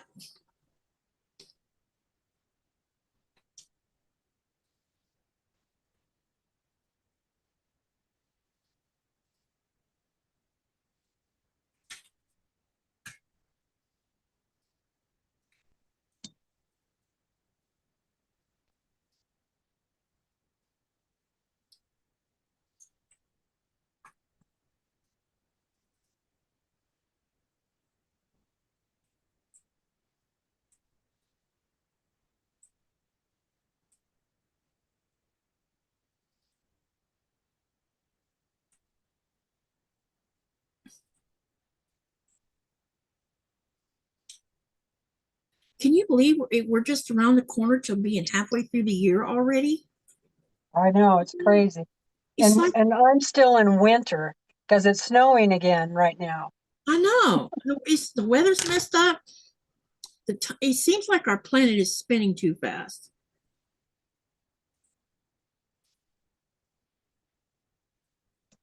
Andrea says I had everything but today, and that was only because I did not wake up in time. Laugh out loud. I did not expect you to give me the answer. I was going to go back and find it. This is only a one-time affair, Andrea. I told everybody at the beginning of the live we would go through the answers one time, and I just did. So if they want to see them, they're going to have to come watch the video.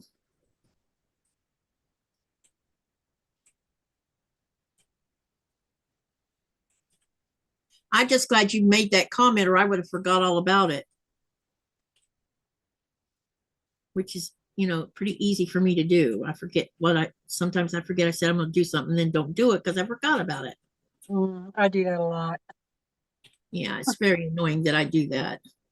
I go back and rewatch my live and I'm like, wait a minute, I forgot to tell them something after I told them I was going to do it.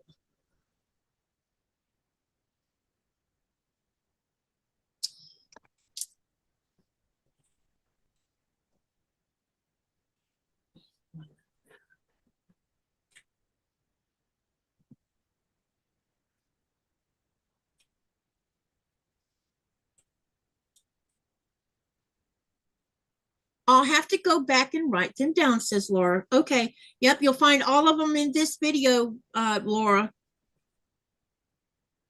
Or you can go back and watch or go back through all of my videos, starting with the first Thursday of March and around anywhere between the 2 hour to 2 hour and 45-minute increment, you might find the answer there too, along with the question.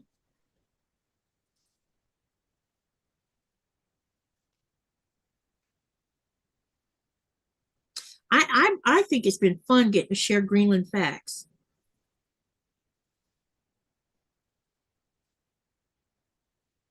I mean, there's so much more to share. All right. You can ask AI in the description of the videos. Oh, interesting. I did not know that. What was the poll answer? The poll answer was the C.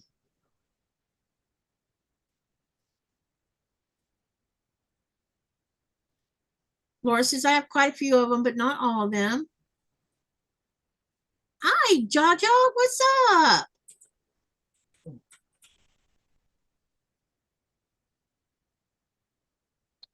Hi, Zaza.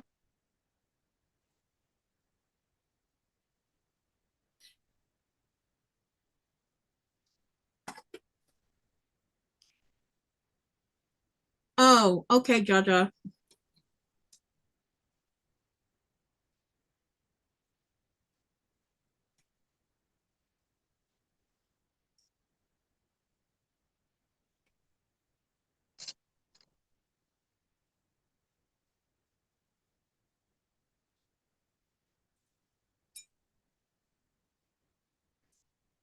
How you doing, Jaja?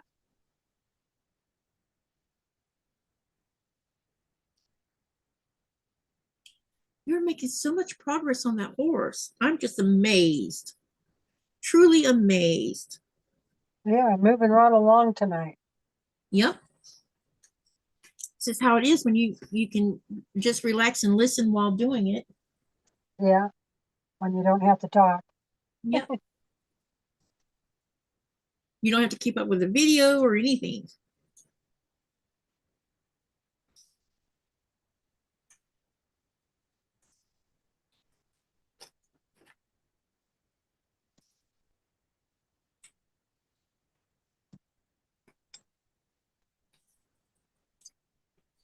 Okay. Thanks for letting us know, Jaja. I got to get on my socialites too. I'm a little behind. Not behind. I just need to make 2 blocks.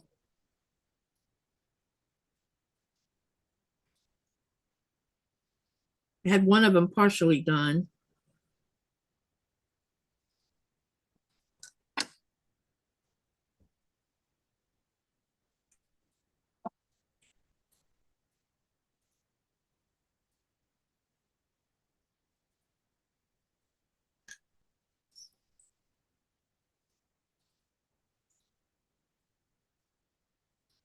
She says she's doing good, being lazy today and lounging. Well, hey, that sounds like fun.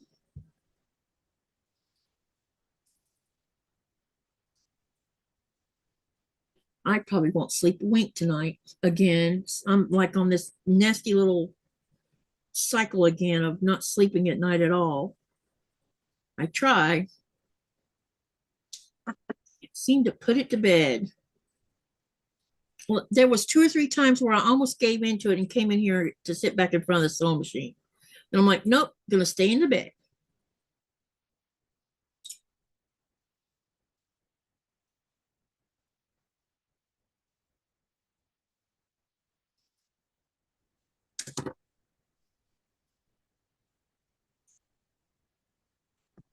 I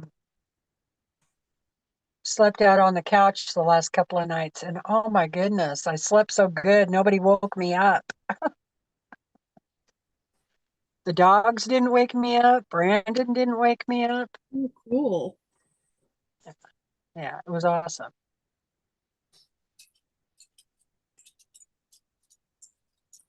Not quite as comfortable as the bed, but Sometimes you just have to sleep somewhere else. yeah.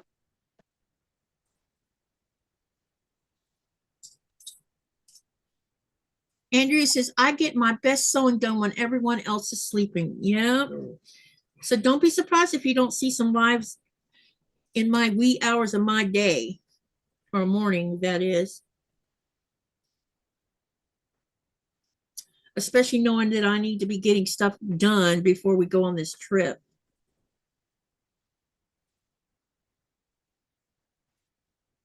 It really made me get behind when that episode happened in October. I realized, when did I get behind on everything? And I got to thinking about it. It was October when I got behind because I had that pain episode that put me in the hospital. And Yeah. then I couldn't sit in the chair for more than a couple of hours at a time, maybe once in a week. Most of it was I had to veg in the bed or go, walk. And I'm like, I really want to sew. But it just wouldn't let me sit in this chair. It was causing too much pain.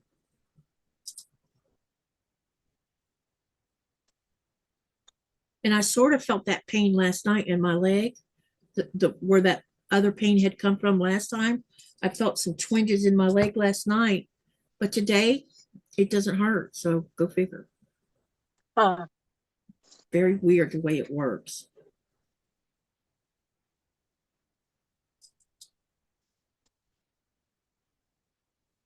Whatever it is that's going on, I think it has to do with my spine, though.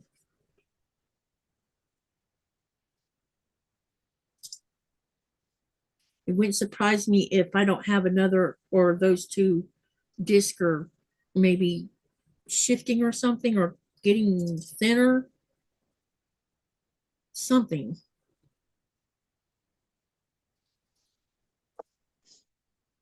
Have you gotten a call about the doctor's appointment yet? No.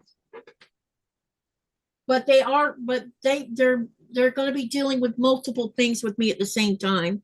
I have an appointment at the beginning of May to talk to someone in Nuke through a video thing to discuss, which I'm not going to say much about. Part of it has to do with my lungs, and part of it is something I have requested from the doctor. And I will, when I know something, I'll divulge probably. But for right now, I don't even want to talk about it. Not until I've had a discussion with the doctor about it.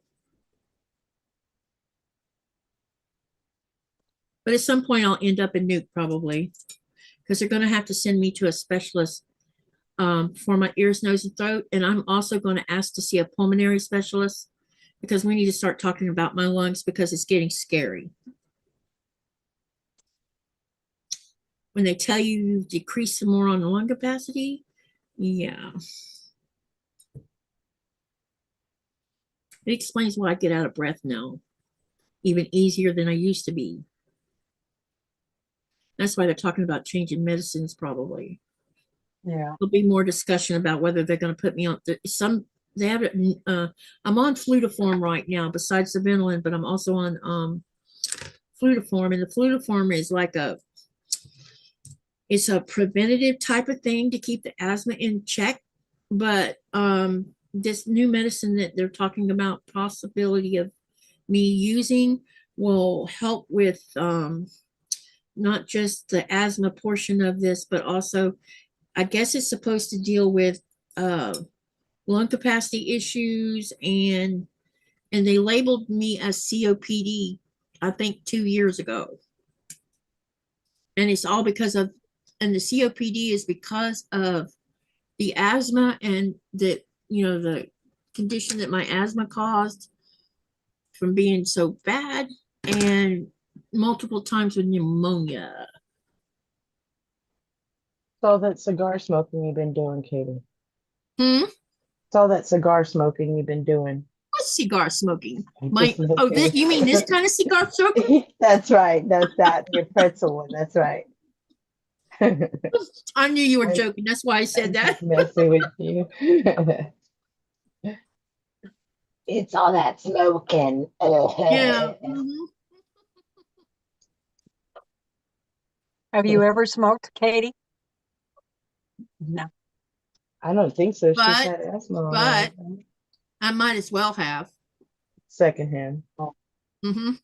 Secondhand smoke.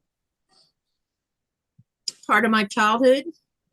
Well, until I moved out of until my mom and dad joined the church. So from baby time until when I was 13, I think. So that would have been 1976 when he stopped smoking in the house. Well, he stopped smoking altogether. But then I got married to someone who smoked in the house. So I'm pretty sure that contributed to a lot of my issues with my asthma, making my asthma worse. Yeah, both No. my parents Yeah. smoked in the house when I was growing up. And as an asthmatic, that sucks, because you already have breathing trouble.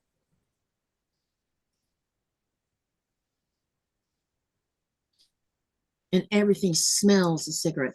And now I can smell when there's apartments across the road from us, and I can have my window in the bedroom cracked about this much. I can smell them when they light up outside. I'm like that too.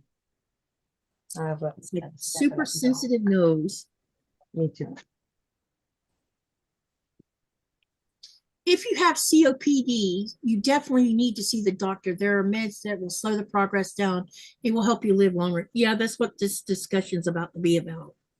Is they're definitely talking about switching my medicine. And I've done some research on what it means to have lower lung capacity. And when I read it, I was shocked. First of all, when you hit 35, a normal healthy person starts to have the lungs start to change at age 35. If you are someone who has some type of lung disease, which is what asthma is a lung disease, it adds to that, and it causes the lungs to shrink or something.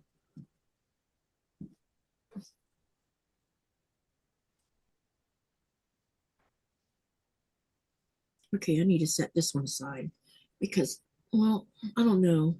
I don't know if I want to leave this on here or rip it off and put a fresh one on here. I might just press it out and leave it and see what happens with it. And if I have trouble, I can always rip it off and put a new one on it.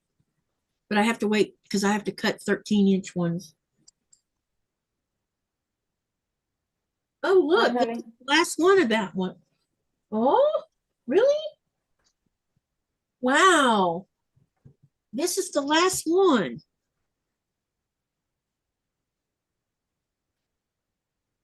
Don't play around with COPD. I've observed for a few COPD patients and it's not pretty. Don't wait to see the doctor. I have no choice, Cynthia. Things don't work the way you think it does. You have to wait for the doctor or the specialist to call you. That's the way it works here. You just don't show up at a specialist office and say, or call them and say, I need to see one. That's not how it works. They're aware of my lung trouble. Yeah, it doesn't really work that way here either. If you got to see a specialist, then you have to get, a referral and, And all referrals of might that take forever. it takes time, takes time. Yep. And because Greenland's currently experiencing a shortage of medical staff, that's made it even worse. The shortage has been going on for a hot minute now. So that's part of the reason why I haven't been to Nuke. But they're working on it. And I'm going to continue to complain about it until they do something about it.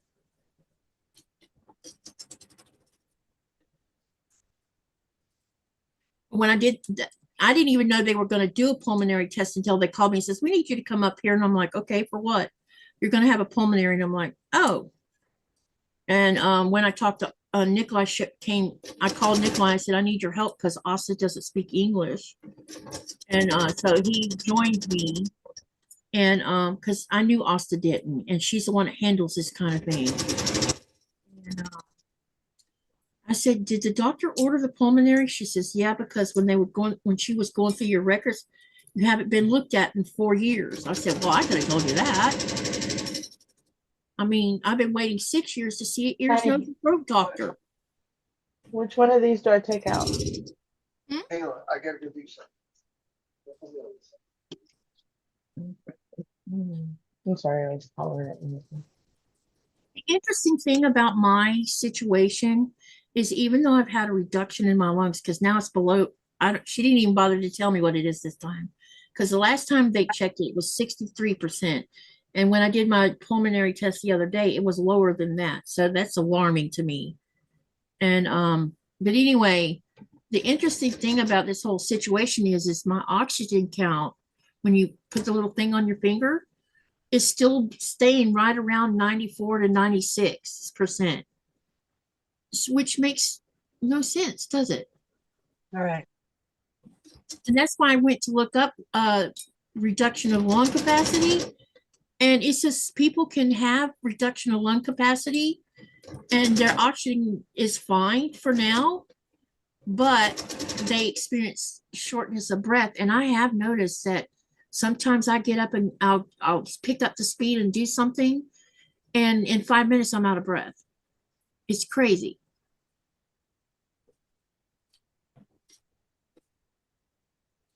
What? Well, it's 6 o'clock here and I gotta go make dinner. Okay, thank you for hanging out with me. And if you want to come back tomorrow or Saturday, you're welcome to come. I can send you the links if you want to, because tomorrow's nothing. Yeah, send me the link because we got nasty weather, and as long as we have nasty weather, I'm up in my sewing room, Okay. I can't go really outside and do anything. It's like, feels like 35 degrees out there. Yeah, You it's know, crazy. it's cold. Yeah, I'll send you a link and I'll send Mona some links too. I'll send both of you. So if y'all want to come and sew and hang out, you are welcome to do so. Thank you for hanging out with us. And that horse is beautiful. Thank you. What are you working on tomorrow? Do you know? Tomorrow I'm gonna do that Katie says thing. We're gonna start on that. Oh, Well, at okay. least give, I'll give, give them the homework assignment, you know, because they need to gather up their scraps and they may, you know, and I want to make sure everybody has them. So I'll probably continue with this, working on this. And more than likely, I'm gonna carry this over to Saturday too. oh, okay. That or I do have a PMQ I need to sew. Clue 3 got here 3 days ago, I guess, which was fast. It Yeah. was mailed on April the 2nd, and I got it 3 or 4 days ago. Wow. That's really fast. That's not even a month. So I'm Yeah. impressed because all this time I usually have to wait anywhere from 6 to 8 weeks to even see anything from Cotton Cuts, but this one got here in short order. So I could be sewing Yeah. on that too. I wonder how soon you'll get your sew sampler. The order I did with the Fat Quarter Shop that I got recently, it was about 2.5 weeks or 3 weeks when I got it. So this is Oh. almost like pre-pandemic stuff. Nice. Because I used to get things within 2.5 to 3 weeks, anything. I mean, from any of them. And then the pandemic happened, and it's just like Do you turned think into. it's because of the airport though? Well, Chicago's a big problem, but I think the No, reason your we got new mail. one. I think the reason we got mail sooner is because the new airport opened on Thursday. Yeah, that's what And the I'm next saying. day I had mail from Cotton Cuts and Fat Quarter Shop. Mm-hmm. It Yep. said Yeah, just but I think yeah, that's going to make a difference for sure. I think it's going to make a big difference. I won't be, because I think what's happened is it gets stuck in some of it. The stuff from Cotton Cuts gets stuck in Chicago. That's part of the problem. But then it's been, when it gets to Denmark, it sits there for weeks because of, you know, the weather and just everything. And so now that the new airport's open, it seems like it's kind of moving stuff along a little bit. Mm-hmm. That's good. Your complaints have been heard. Yep. I'm so happy about it. And it's going to be weird flying out of We're our happy own for town. And the beauty is of this whole thing is even if the weather is crappy and we don't fly the day we're supposed to be flying, I know that they'll put us on the airplane the next day and make sure we get to Copenhagen, you know? Sure. So there's that. So, and I don't have to You're pay gonna work extra with money. them. You guys better work with them. Yep. Thank you for tonight, Teresa. All right. Thanks for having me. All right. You You guys have a good night. I'll Yep, see you later. tomorrow. Yep. Thanks for Bye, educating everyone. us. Bye. Bye, Teresa. Let's I know see. never to use piece of paper. Cynthia says my FIL has it and is miserable from lack of sufficient oxygen and coughing all the time. I did read that coughing is prevalent, and she did ask me about coughing, and I have been awakened by a coughing fit that hurt when I was coughing. And that's something new that's been going on with me lately. But I try not to cough because I was trained not to cough. She says she has lack of sufficient oxygen and coughing all the time on several pills and a couple of inhalers daily and still can't breathe. He refuses oxygen. Well, I can understand why he does, because if they offer me oxygen, I'm going to say no. Not until I actually need it. Although it might come in handy when I wake up and can't breathe. But I don't want to become dependent on something like that.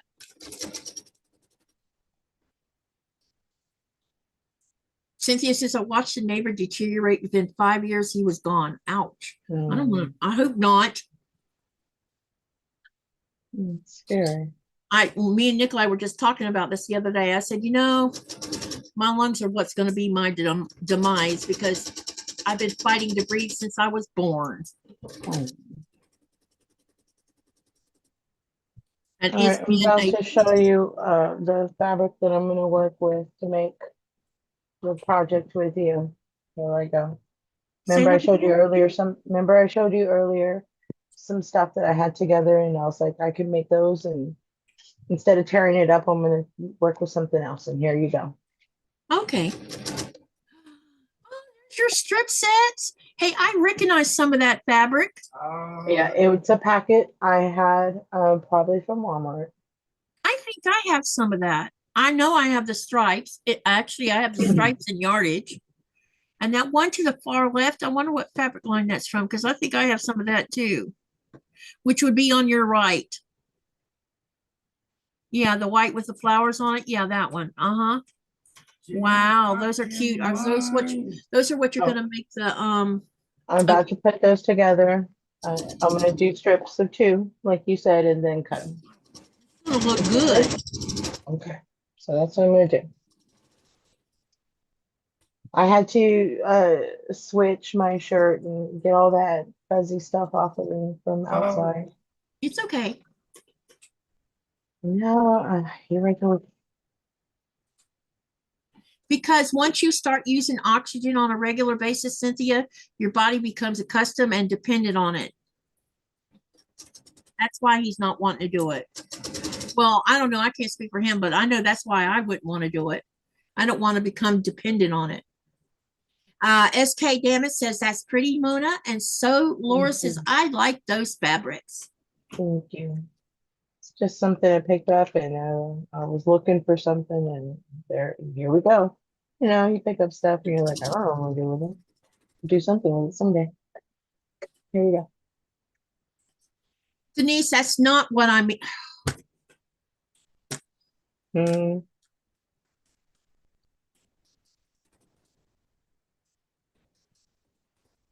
We're talking about pure oxygen. How's your roast coming along?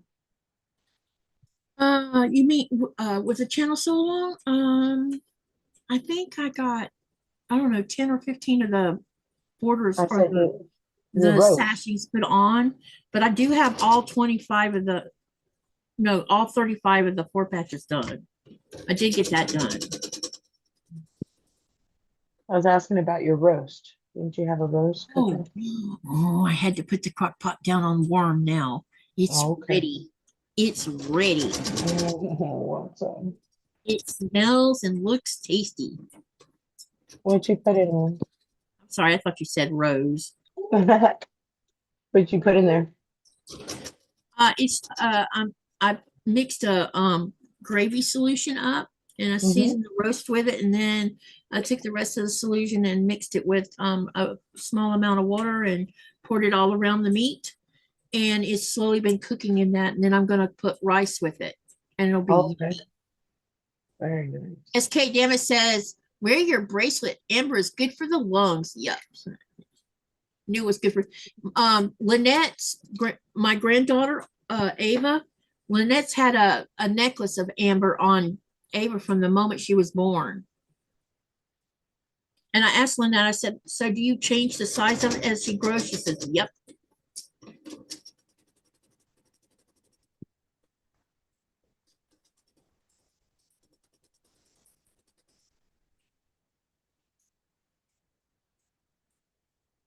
That's why I was thinking about buying me a small not a choker necklace, but a lower one, that's loose. I was thinking about looking for one when I was in Fano.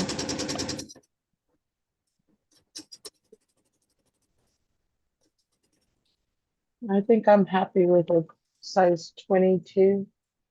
Now, don't like them tight against my neck. Yeah. I could do that. I might as well wear a collar. You know what I mean? Yeah. I'm just not being I'm not a big jewelry and shoes and clothing horse, I'm a fucking bag lady from the moment I was born. Getting enough on its own. Insufficient oxygen to the brain kills cells, and organs can't survive with dead cells. That's very true.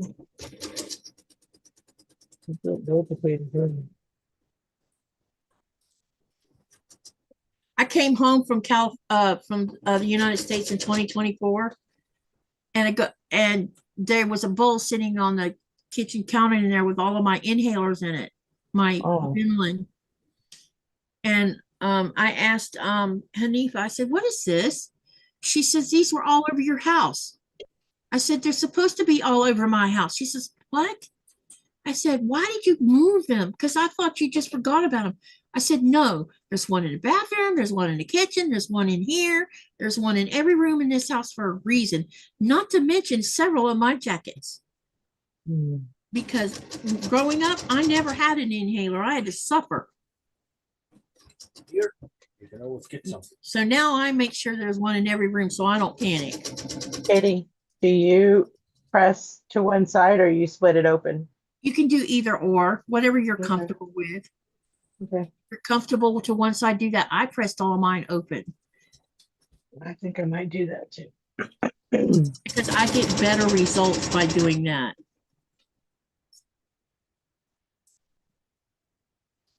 I'll work on that station. I just pulled down. I'll turn on the iron here in a second. I got one. Look at here. Let's see how many of these there is. We got one side on here. Now all we got to do now is babe, do we have got a big pot? We could put water in it to boil the rice with.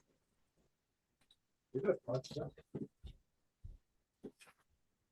I was going to start that when I got off the live. This? No, it needs to be bigger than that. Well, if you fill it all the way till like it's this much.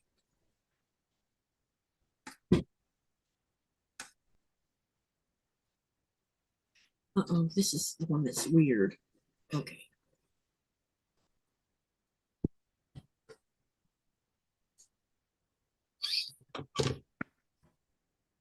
But I also think that since we're talking about such a serious thing, I've tried to explain to the doctor about me having moments of I can move air, but it feels like I'm suffocating kind of thing. And so that's going to have to be addressed too. I bet you it has I bet it has a lot to do with my sinuses though, being blocked.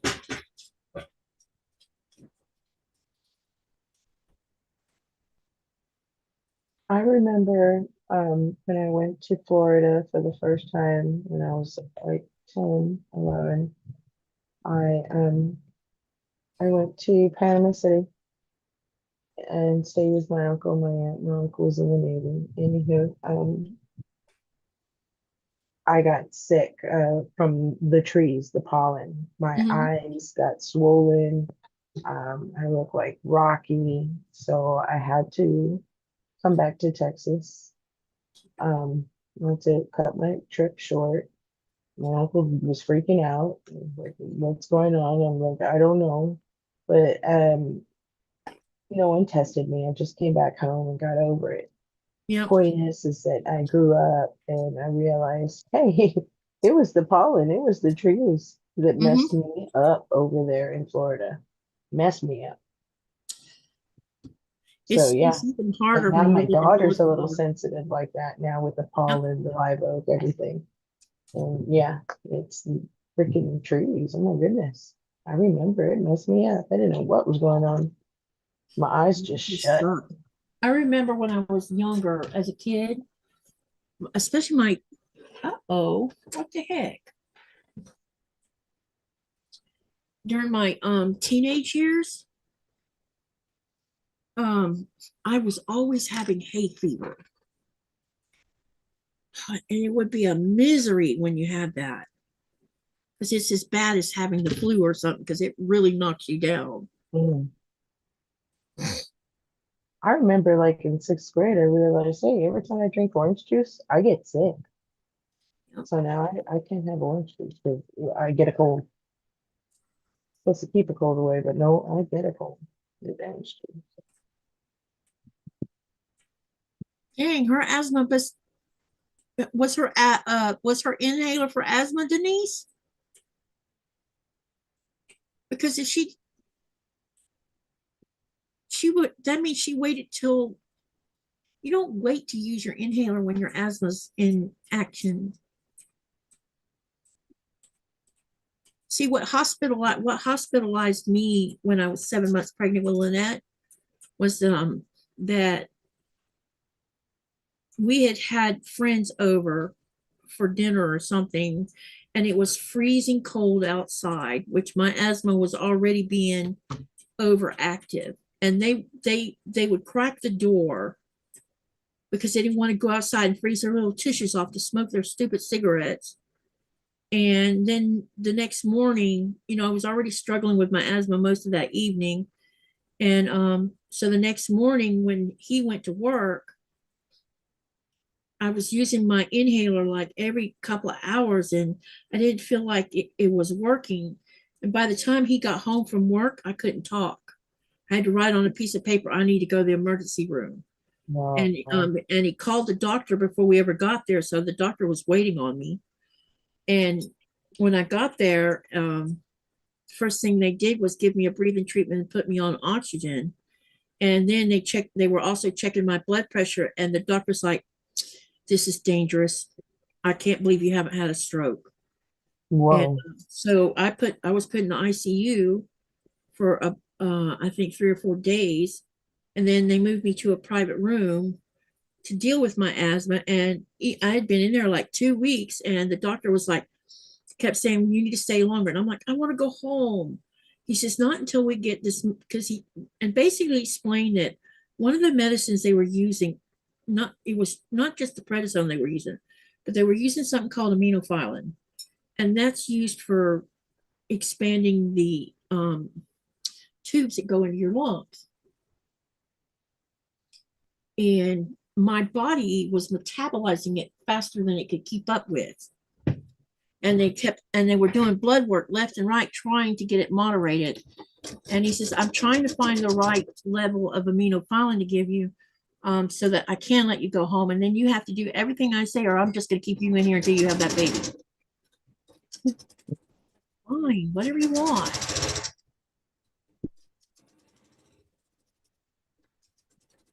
And then, but the problem with aminophylline is it makes you go into early labor. So there's that too. Right.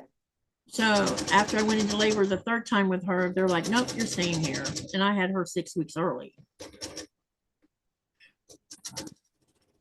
But I still remained on that medicine, all that medicine until I think I stayed on it another 6.5 months before they started finally weaning me off all of it, because they finally had control of my asthma, because it was not under control.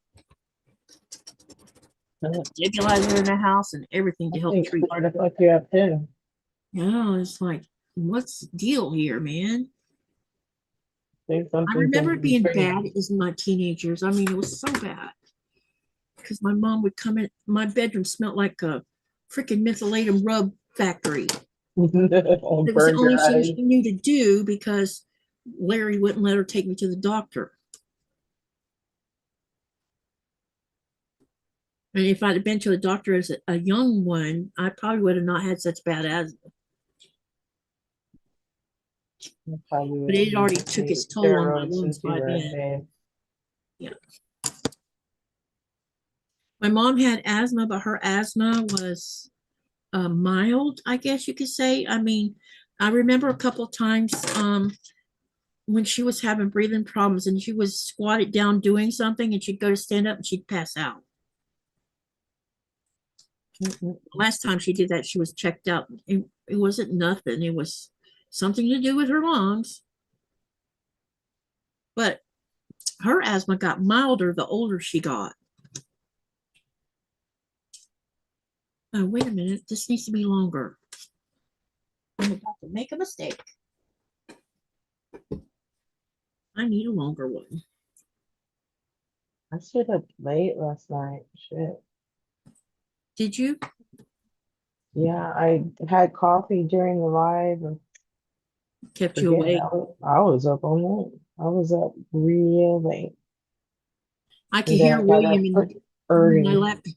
I left the laptop running with you guys on it. You Go calling the heard us bedroom laughing? Nikolai. And I could hear you guys in there. I can hear every time one of them, every time he laughed or somebody else laughed. I'm like, wow, they're having a good time in there. And we crack up. We crack up. It makes me laugh. I was like, man, you're like a pregnant girl. Shoot, you love to eat. That's shocking, Denise. And so Did you're a she let fat her girl. asthma get out of control?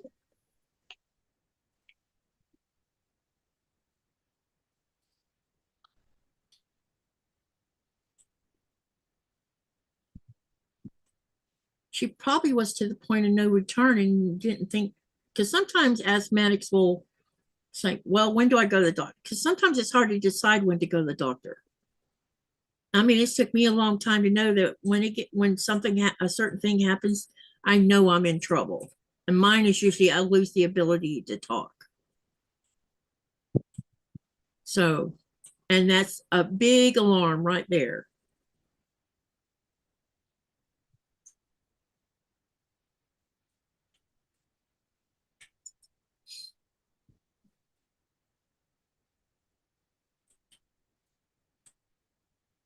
But now I could tell when I have pneumonia too, and get it caught early enough that I don't end up in the hospital. One of them is can't breathe. And number two, when you hear this noise coming from your lungs, it feels, you know how when you wad up paper, it makes that funny noise? That's what it sounds like, pneumonia in your lungs. Wow. It's that crackling noise. Oh, wow.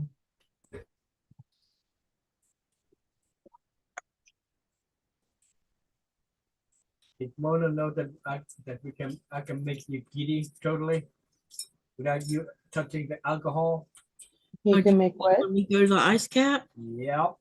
Yep. The ice cap is just it's one time I can actually breathe like everybody else. Really? Yep. And when I leave there, Wow. I look like I've been drinking because I'm intoxicated. Wow. Giggly and funny and laughing a lot. And Report. Wow. it's pretty amazing experience because, you know, most people don't know what it's like to not be able to breathe. Right. Oh, whatever.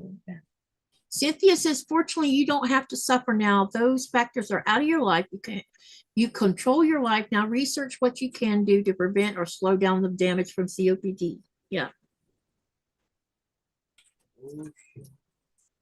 And Laura says she also presses her seams open. And Cynthia says, get enough on its own, insufficient oxygen to the, yeah, I already read that part. Okay, got that.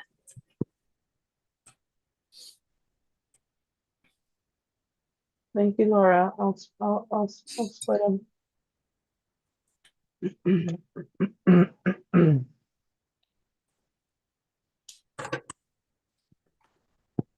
Denise, do you have asthma?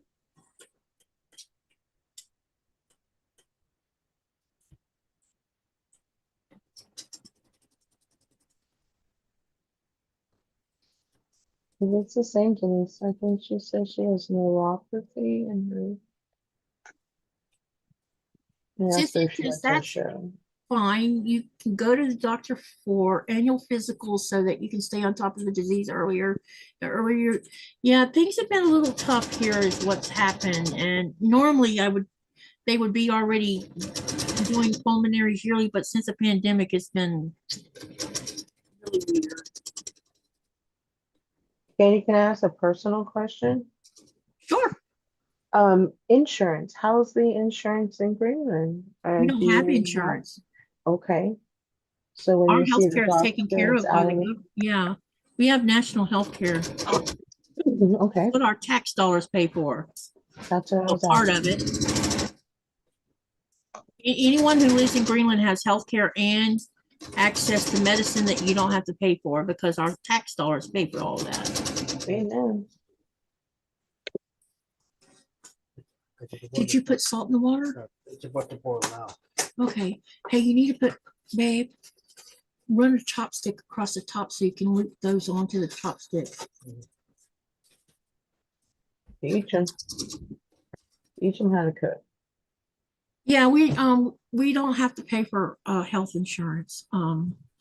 The other thing that's paid for that is kids going to school all the way up to a PhD. They don't have to take student loans out for that. It's all covered by our government. I'm moving. So the only time that they would actually have to pay for education is, say, if they wanted to go get their PhD in the United States, they would have to pay for that. But if they stay in Greenland or Denmark, they can go as high as they want in education for free. And the other thing is when you start high school, the government puts out it's kind of like a stipend, sort of. You fill out this timesheet saying you were in your classroom every day, and your teacher signs off on it. And I got paid to sit in the classroom when I was doing the Arctic guide thing, and you get paid to sit in the classroom. And that little stipend of money you get every month helps with extra expenses for young people who don't have money to spend. And when you go to college, it's the same thing. You go to your college class, you get paid. If you don't go to class, you don't get paid. Wow. Incentive. So they're trying to, it's an incentive to stay in school. I'd do it. Even seafarer school, like what Nick and I went to, all of it's paid for that way. After school, I mean, after kindergarten school. It's after elementary school. Yeah, Everything above that yeah. is they start getting Yeah. little stipend of money. Wow. Andrew says I'm going to head out. I have to get some editing done and need to listen to myself. Have fun. That was down there. I guess I need to cut some 13-inch ones. Looks like, yep. I'm almost done with all these getting their, Good. see, we're on a roll here. We might have these done tonight, and then I can concentrate on the rest of this block, which would be super exciting.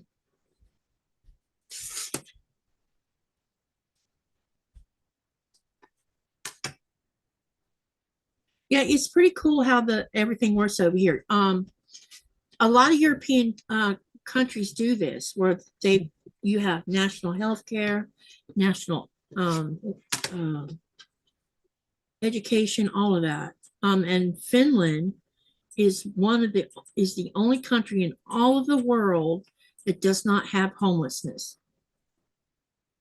Wow. And the We reason have such a problem here. yeah, and the reason they don't have homelessness is those that would be homeless are put into they're housed, and then they have counselors that help get them working and functional and doing what they need to do. And so it starts with housing first, and then job comes next. What about drug use? They have some drug use, but I don't think it's like you see in some countries, because the United States is not the only country that has drug problems. I don't think there's a lot of discussion. I never hear anything. I don't hear too much about too many countries having a drug epidemic, but they're out there. I'm sure some Europeans have high levels of it. I know that Denmark used to have, I don't know if it's, I think they shut it down. There was a small town in part of Denmark that people lived in who could openly do marijuana. And I think they shut that place down. I'm not sure. I have to look it up and see if it's still around or not. Because it was on the news for a little while. They were talking about closing the whole town down because they were having issues with it, with stuff coming outside of that area.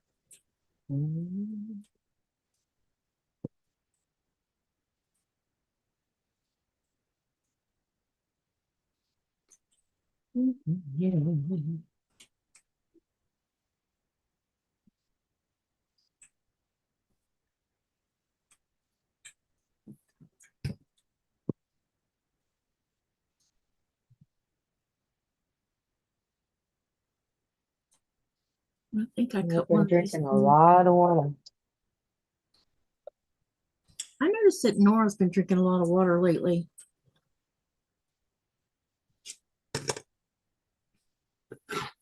She's snoring right now.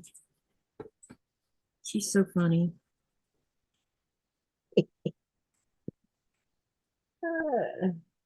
Did I already cut some 13 ones? Let me look and see. How big are your blocks, you say? Hmm? How big are your blocks and you're doing 12 and a sashing? half. They're 12 and a half before I put the sashing on. And then they end up being 13. I need to measure this because I have a feeling I already had some cut. I have some blocks that are But the final block is uh-oh, that's 12 and a half. That's not long enough. Wait. Hang on a second. I need to see something. But when you add the rest of the block that's part of this block, it ends up finishing or unfinished at 16 and a half. Oh, I already had some of these cut. How about that? well, I got you big because I think I've got 17 and a half blocks. On the Katie's Creative Chaos? No, just some other stuff. Oh, okay. Yeah, these are big blocks. To me, they were pretty big blocks, and that's without sashing. So I still need to do the sashing. It'll probably be like 20 by 20. Cynthia, are you back home now?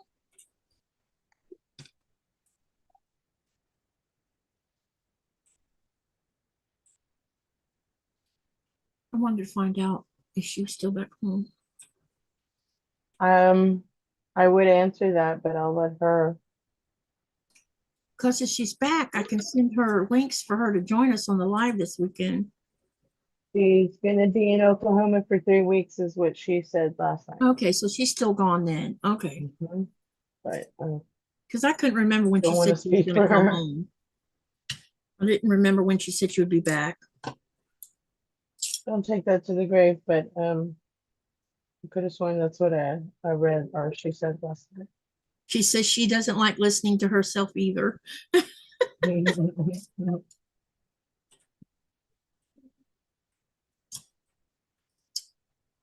don't find hearing myself as irritating as it does looking at my face all the time on the lives. I don't like any of it. But, you know, it is what it is.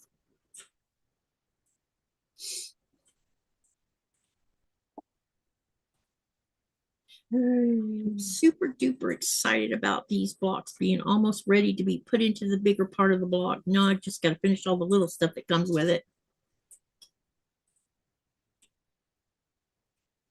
What time is it now? Ooh, What time is it over there? it's 12:34 now a.m., which means I've been Wow. live. So you 5 guys hours eat I've been late? live. Yeah, I've been live 5 hours. You guys eat late. We are today because I didn't start this sooner.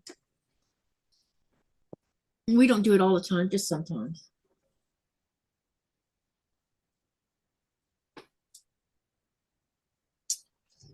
I snack late, but we kind of eat dinner, you know. When I'm by 5, myself, 6. it's a problem making sure I eat. Yeah. Because you're not jolly. Mm-hmm. You're sad. Shut Plus, I down. forget to eat sometimes. Or uh-oh, I need to be. Oh, I was about to do a boo-boo here. I have to press all these seams open. I didn't do that, or press all these open. I hadn't even done that yet. Oops, I was about to make a big mistake. First off, we got to get these all laid open. Almost forgot. Laura, are you still watching the draft? What kind of draft are y'all watching?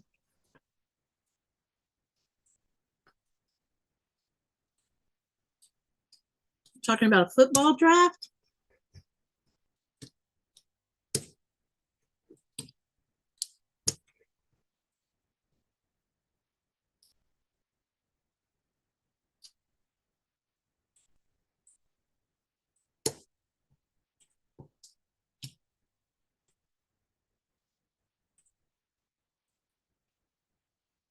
Did you see the black white print on the player and his parents?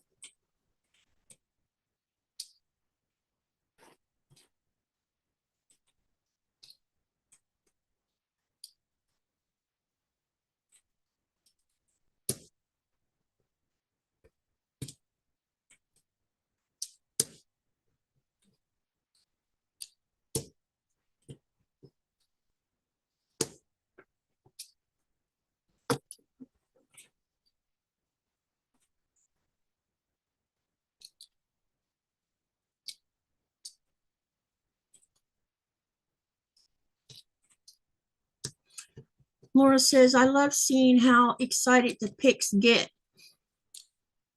And Cynthia said, nope, I'm driving right now to get to my mother-in-law's where I'm staying the night, and I've been running errands all day.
Y'all, I'll be right back.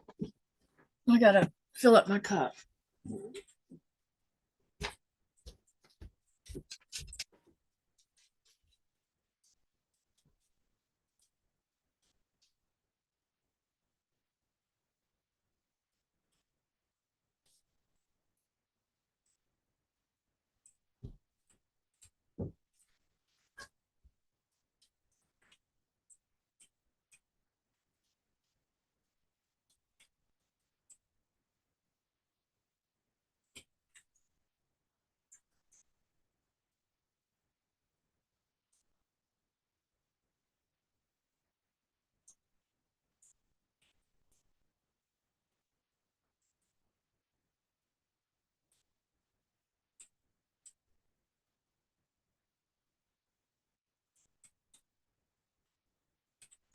Ah,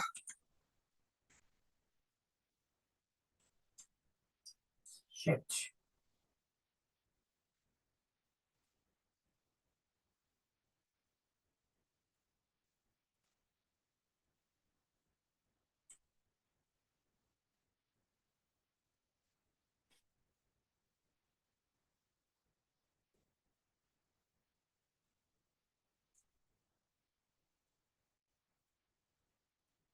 What? Oh.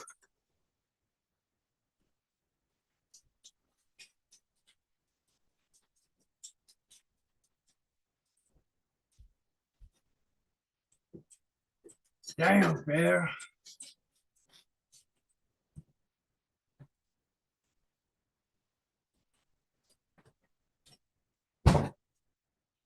Oh, we could kill you.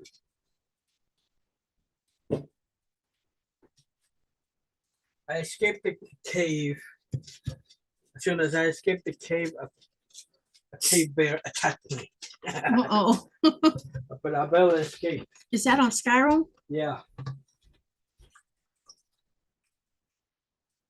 Probably another 5 minutes on the rise. All right. Maybe.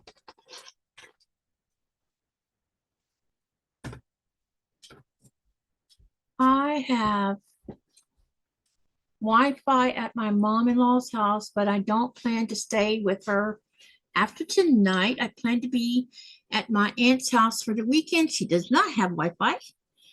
And then Laura's talking about he was number 14. Susie says my oldest son is also staying the night at my MIL's tonight. Can't wait to get there to see him. I'll bet you are excited to see him. I would love to see my kids. Okay.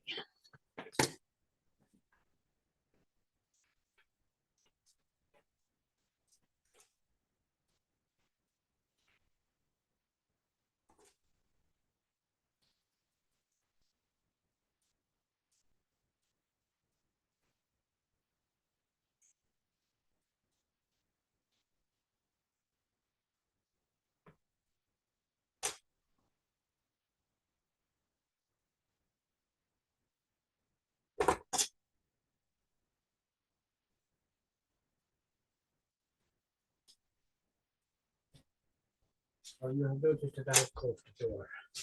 Yeah, it's not as hot as it was earlier. I mean, I'm still a little bit sweaty, but I'm okay. Yeah, that's why I have closed the door since I thought the house getting a little chilly and chilly. Yep. I noticed it too. Don't forget about the rice.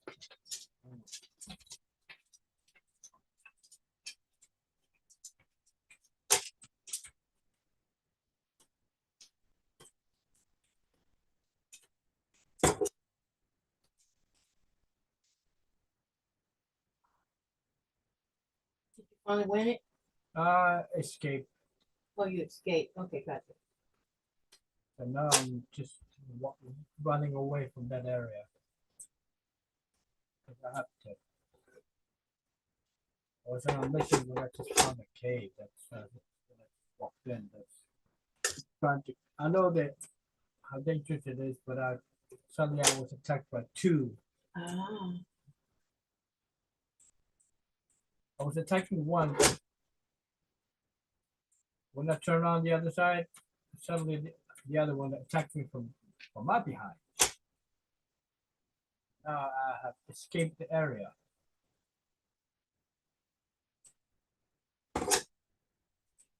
I'm going up to that mission I was supposed to do.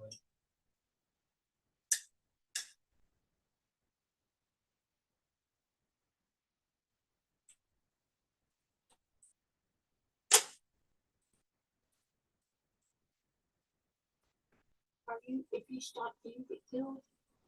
I could pause it. Don't know you're doing it. Or it'll be a flash flood all over my hands.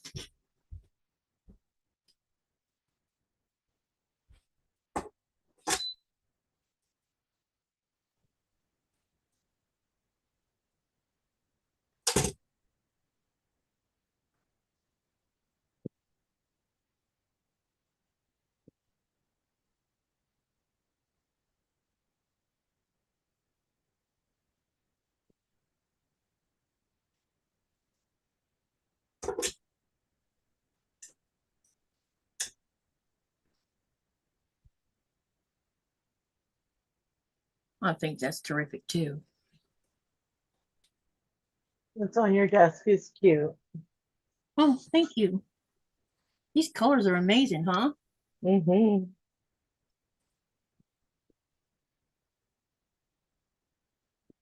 Now we're gonna end the live soon because I think I'm getting tired. I'm sleeping. Yeah, I think I'm going to here directly. I think it's about time to stop. I was just trying to hurry and get this one little last run done.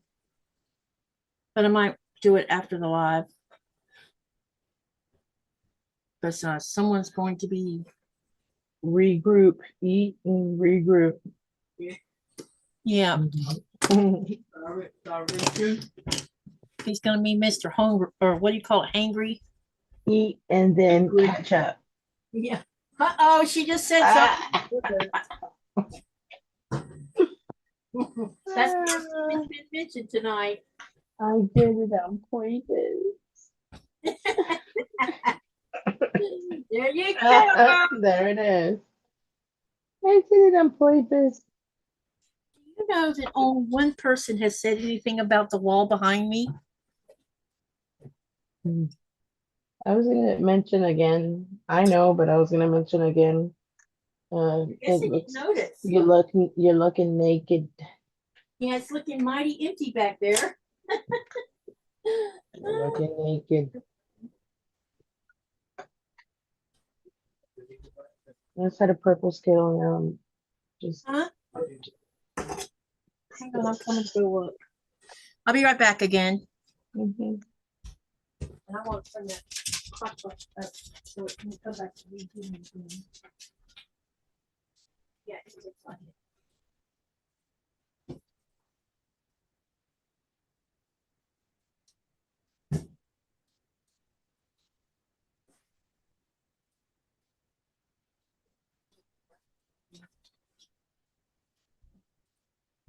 I'm going to stop this live. There's a tiny bit more stuff down at the bottom. Okay, honey. Nico, safe travels, man. Did you hear what she said?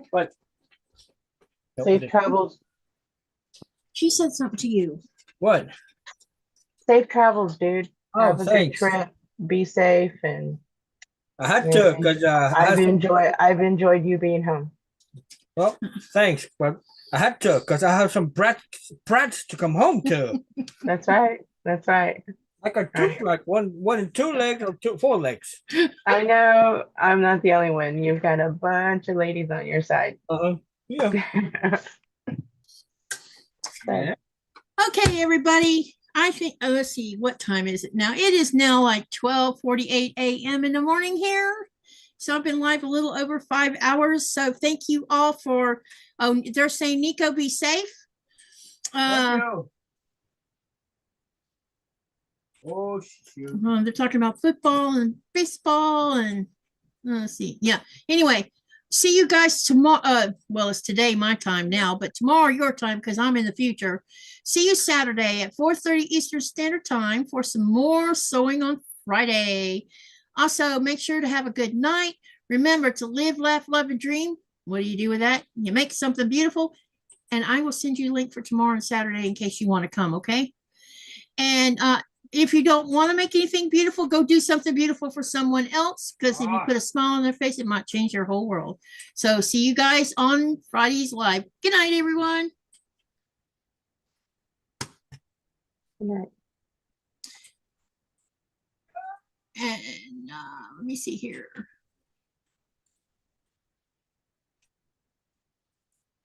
I'll just send you an email tomorrow, Mona, or tonight Okay. after I eat, if that's okay.